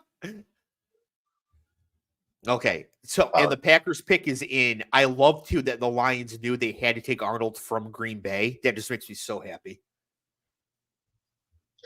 Well, it was Jalen Milroe that came up, so it could have been his parents, and then Jalen Milroe. Jalen came up too. Okay. Okay, but yeah. In the 1985 draft, I believe the Dallas Cowboys were picking 9th. And the San Francisco 49ers knew who they wanted, so they jumped up to 8th and took Jerry Rice. So for I don't know how many viewers we have here, but I did have I know I shared this in our like group chat before, but I had a pretty cool Jerry Rice moment. Oh yeah, let's hear it. I tore my ACL in college playing pickup basketball. Fuck me. And one of my buddies, I had some friends up in Berkeley, Mike Dillingham, who's been a friend through life. Well, Mike Dillingham's dad was Dr. Dillingham of the San Francisco 49ers. He was the team doctor for like all through the 80s, 90s, and all this stuff. Cool. So he oversaw Jerry's surgery and all this stuff. So when I went out to the Bay after Michigan, I still needed a little extra rehab on my leg. The muscles hadn't quite built out. I was having some flexibility issues. My whole life really like wound tight, but particularly there. So Mike talked to his dad, and dad said, "Oh, go by the city facility that we use. We send our players there to be tuned up here and there. But there's not a lot going on right now. Send them over." So Mike's like, "Great, man. Go to this spot in the city." It was like, cool. So I get there. They're happy to see me. They're super polite. They obviously got the word to be cool. And they said, go in that room over there, warm up on the bike for 15 minutes, and we'll start doing some tests. So I go in the room. There's 3 bikes, and sitting on the middle bike is Jerry Rice. Oh. He had just had his ACL surgery like 3 months before or something. So he was in the very first rounds of, getting strength back and flexibility. So he was at that rehab center 5 times a week. So for about 3 weeks, I saw Jerry Rice twice a week, stretching, doing the do. And when we first worked on the bikes, I said, "Oh man, I've actually been through that surgery before, and I didn't quite finish the rehab, and here I am." He's like, "Yep. That's why I'm biking right now." Yep, absolutely. And he was the nicest dude, man. Like, could not have been more of a gentleman. Like the Mike Sexton of fucking football players. Like perfect ambassador. And I did not overplay my. There's a term that I like to use. I'm trying to remember exactly how it is. Access is not permission. Yes. Essentially, I have a cooler way to say it that I can't quite remember right now. But just because I'm in front of him doesn't mean that I now have a right to just be like Jerry Rice this, Jerry Rice that. I kept it chill. I think he respected that, and that's why he kept chill. That's why Jerry Rice did. Yep. Yeah, that is a fantastic. I have a friend whose mother was out in San Diego, just visiting by herself, sat on a park bench. This is years and years and years ago, sometime in the 80s. Sits on this park bench next to this nice young man. Starts talking to the young man, young black guy, really cool, everything. So, whatever, says goodbye, goes about her way. Turns out later she sees him on TV. It's Denzel Washington. She had no idea. What a nice young man. Yep. She had no idea. She's there talking to Denzel. The Packers take Jordan Morgan, offensive tackle from Arizona. So this is sort of was saying, like, Jordan Morgan to me is a fringe first round guy, but because so many of the tackles already went off the board, people picking like 25th. If they want one, gotta go and get them. Right. However, the Packers, I think, are one of the best teams that draft an offensive lineman. Their metrics that they use for them are really solid. That's how they got on David Bakhtiari. It's how they got on John Runyon Jr., who's gone now, but how they got on him. How they got on Zach Tom. They're usually right. Yeah. Particularly when it comes to offensive linemen. So that has to be slightly disconcerting that they found their guy. Yeah. So, like, Jordan Morgan, like, I would already bet is going to be good because the Packers are – it's like when the Ravens take a pass rusher. It's like, okay. Right. A linebacker. Yeah. Right. Yeah. Any tight end that commits to Notre Dame, okay, you're good. Right. Like, you just know. So, right. All right. Well, prime pick for Green Bay. We're getting to the Buccaneers. The Bucks need offensive line as well. They need pass rush. Like they very sneakily need wide receiver because Mike Evans is old. He's not dust adjacent yet. I mean, he's fantastic, but he'll be dust adjacent before long. And Chris Godwin is injured a lot. No, they need guys, bro. So this could be a Xavier Worthy spot. I don't think so. I think they're much more likely to go for like a Darius Robinson from Missouri at edge. Okay. But also, like you said, if they need an offensive line, you better get them now because they're going to start dropping, right? Yeah, there's still a few good ones left. I think they could go in this range. Kingsley Sumaia out of BYU. I think Patrick Paul out of Houston he's a player that I really like for the first round. There's another one that Scott had. I'm drawing a blank. I'm going to pull it up here real quick. But Scott had one more for the first that he liked. Jackson Powers Johnson, the center from Oregon, is still available. So I think that there's still some good picks here for the Bucks. So here's a thought. As we get down here, we're going to start finding some teams that have good offensive lines. Where do teams reach for Zach Zinter? Zach Zinter will be like a 6th or 7th round pick. All the way down there because of the injury? And positional value. If he were a tackle, he'd go sooner, right? But as a guard and a guard only, positional value combined with the injury, maybe 5th. If he goes in the 5th round, I could see it. Okay. Where would he have gone if he didn't get hurt? Probably somewhere in the late 3rd to early 5th. That far back? Yeah, because it's positional value. If you are not if you're not Quentin Nelson, you should not be drafted as a guard in the 1st round or 2nd round. So again, it's just because of the position he plays. Like the first running back's not going to come off to the 2nd round, right? Right. So, well, this has me excited because the Giants do need to add some young talent there too, not a bunch of like weird fucking band-aids in the you already know what team is going to take Zach Zinter early in the 5th round. It's the Chargers. The Chargers, right? Yes, Harbaugh's going to be like, that dude's the dude. We want offensive line. We want to mash. It's him. Yeah. Here he comes. Pay for all the leg healers that you got. Just let him get healthy. When he's healthy, trust me, we got a guy. I mean, I like the Lions fans to make you put in the cheese. A guy of that talent, everything, all American, everything, because guards are important. Yes, but it's easy to find good ones later in the draft. That's why it's the positional value, and why. So when you combine that with the injury, right? It's like, okay, well now he really falls down boards. So that's why he'll go a lot later. It's not, to me, it's not a reflection on like his chances of success. It's just the reality of making the bet, right? Yeah. Now, Don makes a good comment here. He says, I like the pick. Brad Holmes is the best Lions GM in my lifetime. That's significant because Don is legendarily old at this point. Shout out to Don, who is my dad, for those that don't know. And so, yes, I think Brad Holmes is the best Lions GM they probably had ever. So lately, he's been right. He's been right.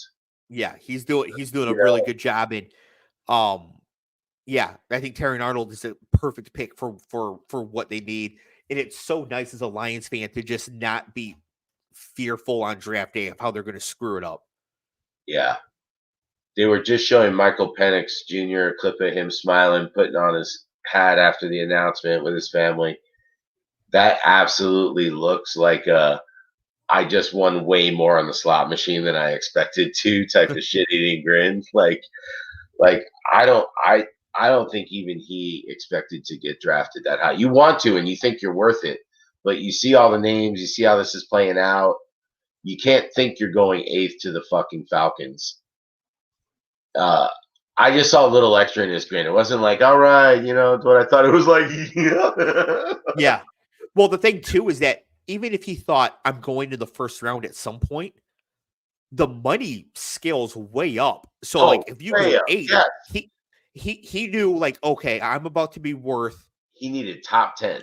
I'm about to be worth about 20, $15 to $20 million when I get picked at pick 27, pick 21. Oh, on pick 8, I'm worth $35 million.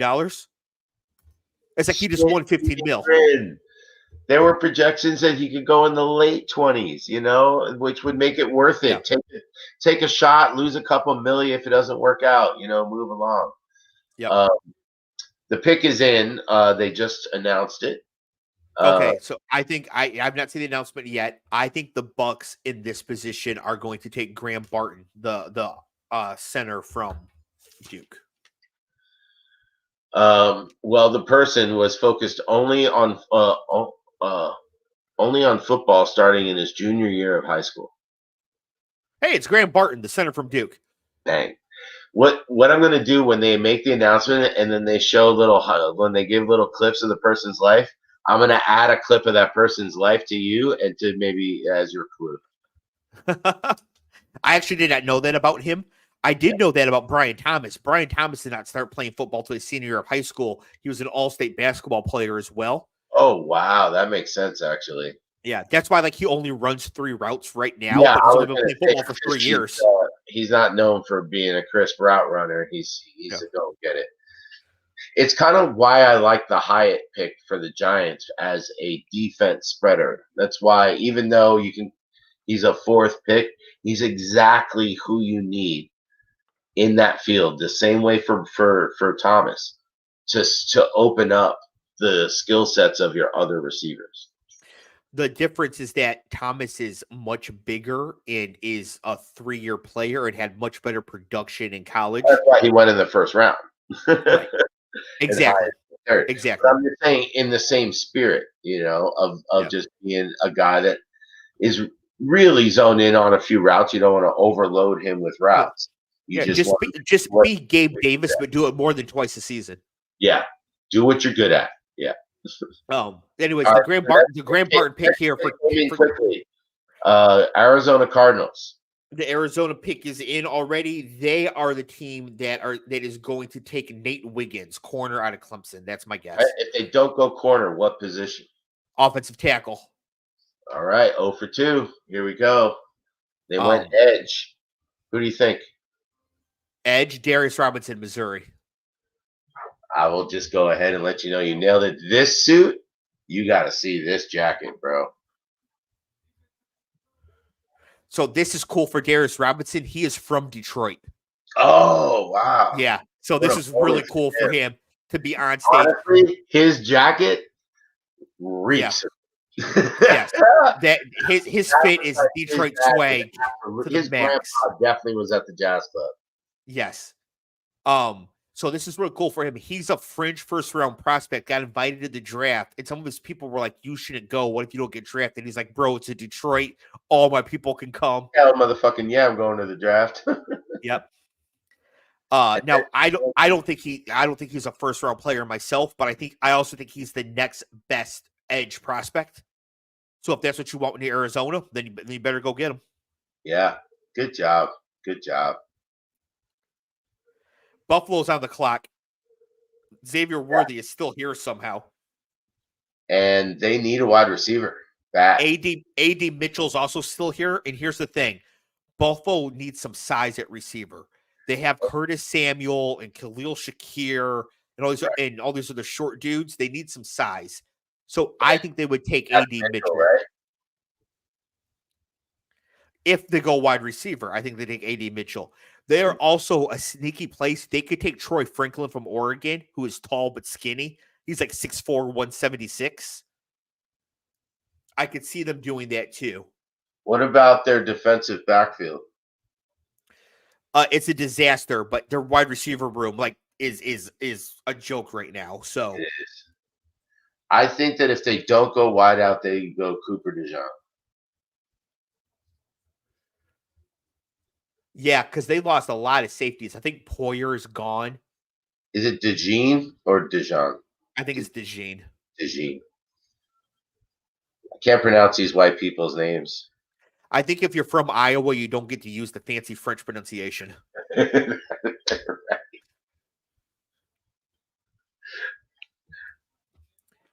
All right, let's see what Buffalo does here. Good draft for Arizona. Yeah. Go ahead, take Marvin Harrison and Darius Robinson. Not You bad. got key starters on both sides of the ball. Yep. Yeah. You just those his shades are immaculate. Starters today. What's that? Oh, Darius Robinson's shades are immaculate. Yeah. That jacket's incredible, bro. It is. Oh yeah, no, that's a great fit. It looks like a puma was laying on like a velvet couch, and they just made a new couch made a jacket out of the puma and the couch. Yeah. Yeah. Oh, that's awesome. It's so cool for him in his hometown. His parents now, or his family, his mama. Yeah. Yeah. He's from Canton. That's great. His brother. Kind of sucks. His brother actually looks the most realist Detroit when you see his bro in about 10 seconds. So That's Buffalo traded the pick to Kansas City. Kansas City is on the clock. Oh. Kansas City just jumped Dallas for Xavier Worthy. Yeah, I mean, with that Ray Rice incident, it's an absolute priority for them. Okay. Rasheed Rice, but close. Oh, sorry. But receiver was a priority for them in the first round anyway. Well, let me be clear. Disgraced NFL player, last name Rice. Yes. Wait. Paul's a great comment. Paul says the Bills traded back with the Chiefs. I agree. That's crazy as they are direct competition with each other. But if the value's right, the value's right, I guess. It's wild though, because now the Bills are also letting Baltimore creep ahead of them. I don't think Baltimore and Buffalo are in on the same players this draft though, this round. All right. I'm just saying Chiefs, Baltimore, those are your two top challengers in the AFC. You rarely want to have them taking players in front of you. Yeah. But maybe they just charge the Chiefs an arm and a leg. Maybe they got a premium because they're like, hey, you're another good team. You have to throw an extra third round pick or something. Are the Chiefs doing anything if not wide receiver? No. Because there could be like tackles I could see them moving up for, but they're all gone. Like if Amarius Mims was still around, I could see them making sure they came up and got him. But I don't think any offensive lineman is worth it.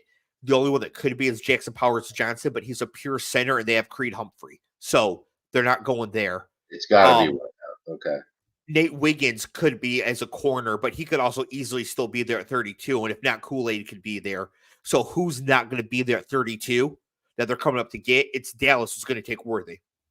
Right. That'd be sick if your pick wasn't just Worthy in that spot. Is your just the pick for you that just Worthy to Dallas at all? Yes, that's Worthy to Dallas at 20-1 is one of my few remaining. Wow, I didn't realize that you had two shots at it. Yeah. Yep. Paul asks, but do the Cowboys go wide receiver if Worthy is gone? Yeah, they'll take AD Mitchell because he also went to Texas. Right. Yeah. They have two Longhorns available. Yeah. Storyline set. Now, as Scott said on the show earlier this week, the Chiefs could be in for AD Mitchell because if there's any coach that doesn't care about diabetes, it's Andy Reid. Which is absolutely brutal, and I was not expecting to come from Scott, but that's a really funny joke. Well, his Wendy's commercials don't help the case. Yeah. But A.D. Mitchell's a type 1 diabetic, and apparently to this point, he hasn't been consistent with managing it. And when his blood sugar's out of whack, apparently, I can read between the lines, he's just an absolute asshole. Wow. And so, but this Like, happens a lot. It's that bad that guys like you and me get wind of how much of an asshole that you are. You're a fucking asshole. Yeah, and I think too, I'm not a diabetes expert by any means, but I think like when you're younger, you can get away without being like as perfect with it, right? And like managing it, but you should. And so I think that that's something that could happen here. I think if they're like, hey, if we just get this kid really taking this seriously, we might get like nice AD Mitchell all the time. Could, but to me, it's a bit of a flag. You're a professional athlete, in just about every shape and form, about to be super professional. Yes. With all this money on the line. But while you're at Texas, you're trying to be a number one, you're trying to be a first round draft pick. How are you not regulating your fucking diabetes? How are you letting it slide? What the fuck is wrong with you? You should be doing that shit if you're not an athlete, But yeah, and I kind of feel like it's a red flag at Texas as well. Like, I mean, immaturity, they are kids, but like, come the fuck on, dude. Are you for real or not? Yeah. And it's not like the diabetes itself is not an issue. Like Mark Andrews is a type 1 diabetic. No, right? The only issue is that when his blood sugar gets out of whack, reportedly, he's just a huge jerk and uncoachable and yells at everybody, which makes sense, right? I mean, that's reasonable. That's kind of what being hangry is. So, so that makes sense to me. And so if the team thinks, we can get him on the right track with our nutrition program and everything, then maybe he becomes a good pick. So maybe the Chiefs take A.D. Mitchell here instead of Worthy. But them having Tyreek and a quarterback with an arm that can throw the ball 100 yards, getting Worthy is a priority. Yeah. All right. Well, Goodell just came out with a couple of people. Yeah. One of them looks like somebody's grandpa.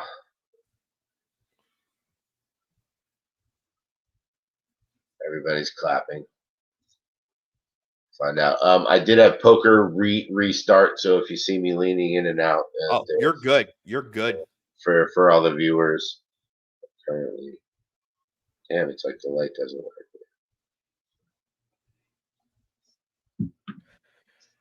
Okay.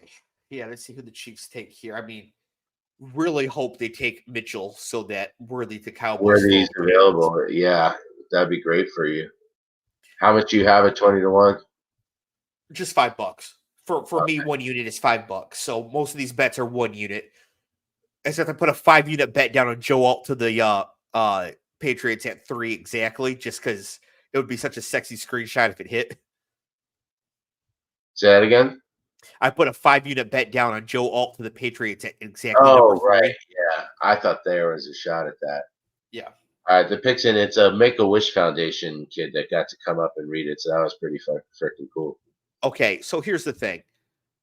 I think that the Make-A-Wish kids should be able to read these things, but his team also just won the Super Bowl and has won like 3 in his lifetime. Get like the Cleveland Browns Make-A-Wish kid up here. That's a really good one. Yeah, you should be catching up. They made a good pick. I do. I think that's a great pick because when the play breaks down and he just turns and starts running 4-2-1 down the field, Mahomes can get it to him. How the fuck do you defend Tyreek Hill on one side and Xavier Worthy on the other side? Well, you got Xavier Worthy and Hollywood on the Brown same side. Yeah, on the same side. Which one do you run with? Well, you've got Hollywood Brown and Xavier Worthy. Now, Rashid Rice will be back after 2 to 6 games, and you've got probably the last year of Travis Kelce. But compared to the dust they have been using, like they won the Super Bowl with Juju Smith-Schuster. I was going to say Hollywood Brown must be representing Hollywood, Florida at this point. No, that is the Hollywood that he's from. That's why he's called that. He's from Hollywood, Florida. Hollywood, Alabama, because it's nothing fancy with him anymore. That guy is. Why is he still playing football? So Hollywood Brown actually has quietly had a couple decent seasons in Arizona, even with subpar quarterback play. I think that Hollywood Brown can actually still be a player, but he's never going to be a number one again. He needs to be like that complementary piece. And so that's perfect here. Because with Kelsey's the focus. Rice. So they had Hollywood Brown. Now they had Worthy. A huge improvement in the room over Mecole Hardman, Richie James. Justin Watson. Yeah. Just absolute dust. So like, Worthy. Embarrassing. Worthy goes. They should draft another wideout, to be honest with you. They might. All right, so here come the Cowboys. So they need offensive tackle still. Yes, with Worthy off the board. Linebacker, running back, center. I think the Cowboys are going to go with Patrick Paul, tackle from Houston. Yeah, you mentioned him before. This seems to be about the area. Yeah. Now I like Patrick Paul. Scott does not, but he went to Houston. We know Jerry likes the local guys. I have Patrick Paul first round. Yeah, I mean that's as local as it gets. Here's one other route they could go is again Cooper DeJean. If they don't go tackle, I could see them doing something weird like that because I think Jerry likes the kind of player that Cooper is. All right. Yeah, I just don't know with Diggs and Jerron Bland if it's such with so many needs on the offensive line that they could really get away with that. I agree. But I see what you're saying though. Line. All right, so they did go offensive line. It was not who you said. It was not Paul. Was it Kingsley Sumatia? No. Oh, Jackson Powers Johnson. No. Oh my goodness. Who did they go off the board for here? Oh, this is going to be very interesting. I can't wait to see. Well, the guy that's celebrating is celebrating in Austin, Texas, although he did not go to Texas. And Goodell is out. Oh, Tyler Guyton. Yes, of course. He allowed 0 sacks this past year. Yes. It's just that's a brain fart on me not pulling his name. That's a very reasonable pick here. Fantastic. He's a really, really, really good prospect. Yeah. Clearly grew up a Cowboys fan. Right. So that's like local adjacent. Yeah. Yeah. So that's a really good pick. He was a really good player in Oklahoma. I just kind of top of my head just lost him in the shuffle. That's a great pick for the Cowboys. So 0 sacks in this past year. You just don't get any better than that. So good for him. He looks really, really happy. Yeah. Everybody, that was a pretty solid celebration in that room. Of all the celebrations, that one was kind of the most fire, I have to say. Yeah. And the thing too is that he went where he was expected to go. So I don't think they're excited because he got drafted. I think they were expecting that. I think they're just so excited it's the Cowboys. Oh, for sure. I mean, you're sitting there the whole time just praying, please, please let it be the Cowboys. There's 2 different times they can pick me, And also anybody at this stage, it's a huge financial line from first round to second round, I'm sure, contract. Yeah. Especially with that 5th-year option being a possibility. Yeah. So, I mean, anybody that gets picked in the next 3 is also thinking there's a chance I don't get drafted at all. So I think each of these celebrations are going to The Ravens are on the clock. Their pick is in Scott's unhinged mock draft. He had them taking Mike Sanders still here. I love it. I don't understand why he isn't higher up. I know he's small, but he plays so much bigger than his frame. Yeah, but you know who they're taking, right? This is your boy Cooper DeJean. Oh, there you go. Is he not just the most Ravens asshole ever? Exactly. No. You have him and Kyle Hamilton just constantly be able to play both safety positions, both come down and tackle both. I mean, you could just move both of them wherever you want. He's your future captain back there. You've got Micah as the captain up front, Cooper in the back. It would almost be really. Oh, sorry, I was thinking Cowboys. Excuse me. Yeah. With the Ravens back there, I mean, I'm trying to think. I think that Cooper DeJean to the Ravens just makes a ton of sense. I'm trying to think of their backfield right now. So they got Marlon Humphrey, they got Kyle Hamilton, both are Pro Bowlers. I don't know about the other corner position, but the way they like to play, I mean, it's like Michigan. They like their safeties to be interchangeable. It's the same system. So like their safeties interchangeable, both able to come down if needed. And so adding Cooper DeJean next to Kyle Hamilton is a great idea for them. And he's a Swiss Army knife where every blade you open up is just as sharp as the last one. Yeah, he could play outside corner in the NFL as well, but I think movable safety is his best fit. Yo, this is crazy. When they show these draft rooms, you could see their boards. And if you just take a screenshot of this and zoom in, you could see the entire Ravens board. Watch in 20 seconds when it comes up and tell me that I'm wrong. But that's why if you're sharp, you just have a fake board in that spot. You put a fake board on camera. Oh, that'd be brilliant. I mean, is that what you would do? Well, not only would I do that, I would think of the one person that would be like looking at my board, and I'd put their name in as one of the players. So if I know that this asshole, Brian Taylor over at this fucking sneaky company is going to look at my board, I would write him in as one of the players so that he goes off. I like that. When Michelangelo was painting the Last Judgment in the Sistine Chapel, the guy overseeing the project was just giving him a whole bunch of shit all the time. So like the last soul being damned to hell, he put his boss's face on it. So forever now, this guy's face is immortalized as being damned in his famous painting. Gotta be careful. Yeah. I wouldn't fuck with people that could immortalize other people. Yeah. All right, so the Ravens pick is in. It is defense, and it is not. It's defensive backfield, and it is not Cooper. Is it Nate Wiggins? Nate Wiggins, cornerback, Clemson. His stats don't fly off the charts, that's for sure. But typically, with cornerbacks, that's because they're not throwing at you. Yeah, it can be hard. He had 6 pass breakups, like two interceptions. Ran a 4.28. That helps. Yeah. Yeah, Nate Wiggins has been projected to the first round. Great, then that's value. Any time you're picking with a 3 as your starting number and you get a solid projected first round, you're okay.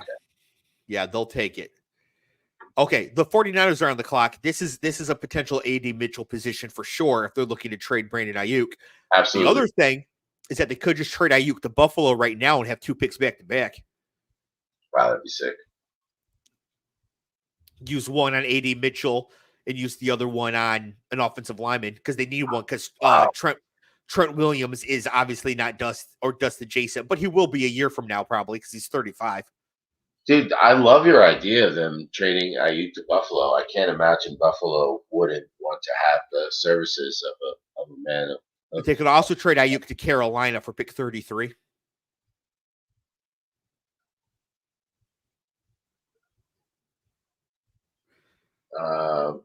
Let's see, 40% QBR allowed 17. Yeah, so he has low stats because nobody would throw it at him. Exactly. Yeah. I remember that was true of what's his name? Ty, the dope Michigan quarterback who went to the Patriots. Oh, Ty Law? Ty Law. Yeah, but except his QBR defending Hail Marys was 0.0 was 100 because he wouldn't knock it down. But there's a bit there where he didn't have many stats because he was just they wouldn't throw his way.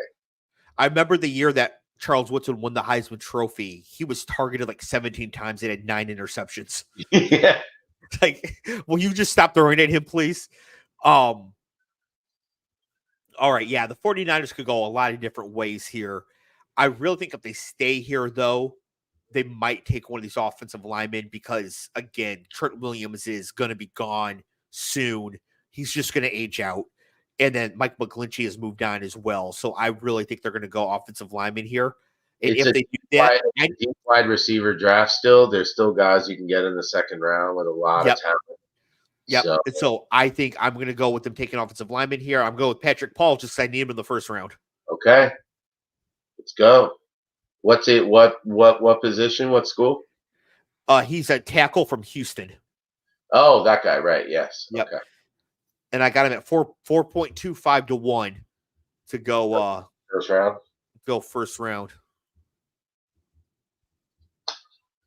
I wonder what Buffalo's hoping San Francisco takes is obviously not a wide receiver. Buffalo's hoping to take a wide receiver, right? Buffalo's hoping to take Adonai Mitchell at 31.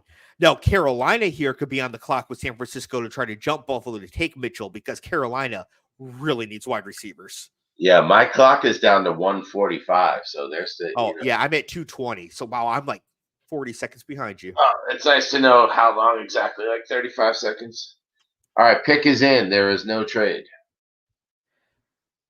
I wonder how far Cooper DeJean has to fall before the Lions try to go up and get him. Right. He'd be a good fit. He'd be a good fit back there. I just think he was just a spectacular player to watch, Yeah. Like he was just always around the ball. When he hit you hard. And he was just getting those hands in on fucking plays. He had pass breakups, tackles, flying around everywhere. Like he was just a very impressive player to watch, aka Mike Sanders still. So I'm hoping that the Giants pick at 47, do one of two things. They either snatch up Chris Jenkins or they reach for Mike Sanders still. I don't think at this point in the draft, Sanders still is a reach anymore. I think that he's considered a fringe first rounder for some of these elite teams. Okay. That was my original thought, and you guys laughed at me and were like, he's third round, bro. I was like, yes. No. Yeah, but the thing is, he should never go in the first round. I don't think he should go in the early second either, but certainly not the first because you would never use the fifth-year option on a slot-only defensive back.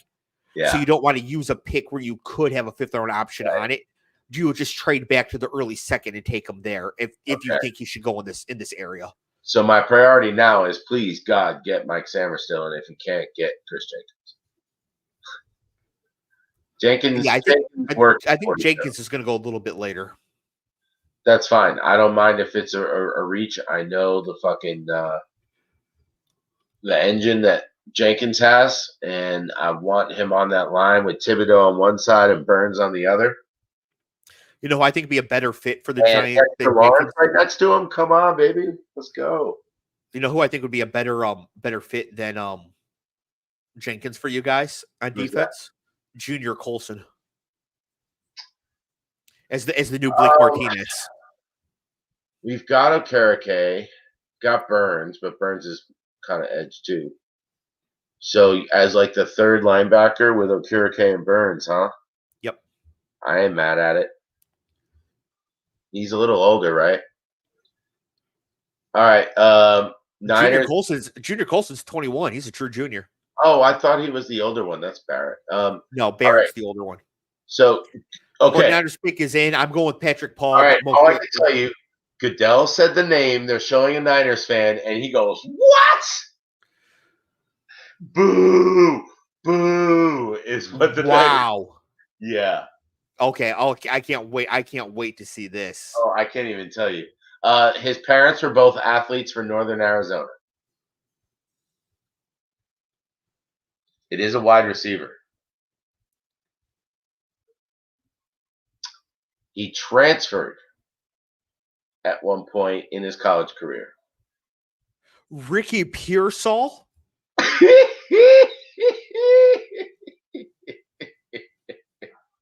Okay. All right, we got to break this down. Ricky Pearsall is a fine wide receiver prospect. Sure. He is not a great first round pick.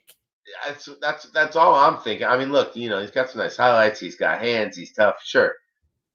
But fifth-year option on this guy? I don't see a world all later. I think Pearsall and Debo and George Kittle kind of operate in the same areas of the field. If they were getting rid of Debo and keeping Ayuk, I would see this pick a lot more. Again, Pearsall's issue is that he didn't produce until he was older, and he is much older now. He's a fifth-year player. He didn't even start producing until his fourth year. So that's generally red flags. Right there. Crazy hands, though. I mean, makes great catches. So I don't hate him as a prospect, but to me, he's like him, Lad McConkey, Roman Wilson, like they're all the same dude. Whereas A.D. Mitchell, blood sugar aside, offers you a level of athleticism these other guys don't. That's why I was laughing. It's a deep wide receiver draft. You can get this player later. It doesn't have to be Pearsall. It could be any of these other guys. The Bills traded the pick to Carolina. So Carolina has moved up to this pick. They did not give up pick 33. Carolina will now pick here and at 33. They might just go back-to-back wide receivers. No, Buffalo has 33, it says. Oh, okay. It just hasn't changed for me yet. Never mind. Yeah. Who do you think they go? Or A.D. Mitchell. Carolina moved up here for A.D. Mitchell 100 gazillion%. Okay. Wow, that was really surprising. I believe in it so much, I already wrote it down. All right. That's interesting for the Bills to do that. They must have not have been hot on Mitchell. Or they Bills moved back twice, huh? What's that? Bills moved back twice. Yes. So that tells me that the Bills are targeting a wide receiver they think will be there in the early second. Right. I think they'll be looking like a Keon Coleman. Ooh. Might be somebody looking at. Yeah. What about the Oregon kid, Franklin? Yeah, Troy Franklin, I think could be a decent pick for them as well. They need more size, or I would say Roman Wilson would be good for them, but they need somebody bigger. But Carolina, the pick is in here, and then Xavier Legette. Paul says that's another good suggestion there. So, although I can see Legette going to Carolina here, right? He went to South Carolina, so he's local to the team. I can see the Panthers taking Xavier Legette here, which would be all right. Bills got a 5th round pick from the Panthers, and the Panthers all got a 6th round pick from the Bills. Okay. So it's like they just bumped up a round later. Yep. Back. That's fair. Yeah, that's very fair. What did what was the thing again for the Jets though? Not the 10-11 swap? Yeah, they dropped down one spot with the Vikings because basically once JJ was on the board at 10, the Jets were shopping. Right. But what did they get from the Vikings for that? I don't know. I did not see any other trade compensation besides that last one. Yeah. Panther fans looked like they were hired to be Panther fans. Man, I can't wait to see what wide receiver is going to have not get passes from Bryce Young. Considering that Bryce Young's the quarterback, you could call them crisis actors. Jesus Christ. Oh man, I might make your shorts, except the lighting's bad. Yeah, that's all right. Yeah, Jesus Christ. I've been liking the shorts, by the way. Oh, you do? Excellent. Yeah, people watching, please like the shorts, share them. I'm not subscribed, but Instagram feeds them to me all the time. Yeah, that's now that there's AI that helps me do that. I really like making the shorts. Okay, Goodell is out on mine, so you're 30 seconds away from Goodell. I'm going to try to feed you some hints. Okay. And the hint is he's taking the stage with an insulin needle in his arm. The reaction's positive. They did go wide receiver. And here comes Roger Goodell out on the stage. This wide receiver was second team in their conference. Could be Mitchell for sure.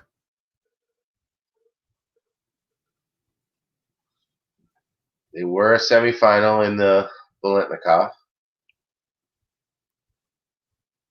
Had career highs last year in everything. It is Xavier Legette. Okay. That's a solid pick. 4.3940. This is the disastrous pick. This is why bad teams stay bad. Xavier Legette is a fifth-year player who didn't do anything until his fifth year. Ooh.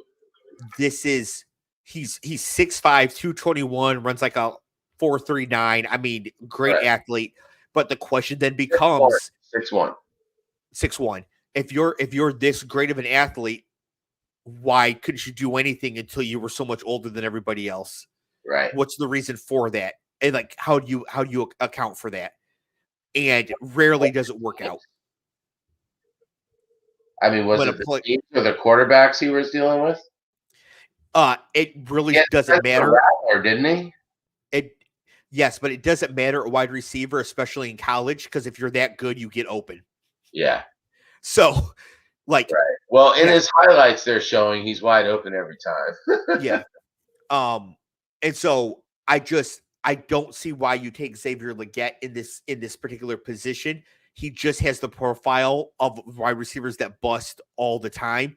Right. They had Terrace Marshall they did this with. They have Jonathan Mingo they did this with. They're just Carolina's just collecting Yeah, they're these the bust weirdest profile draft. wide Dude, receivers. Carolina's fucking weird for like years with their drafts, right?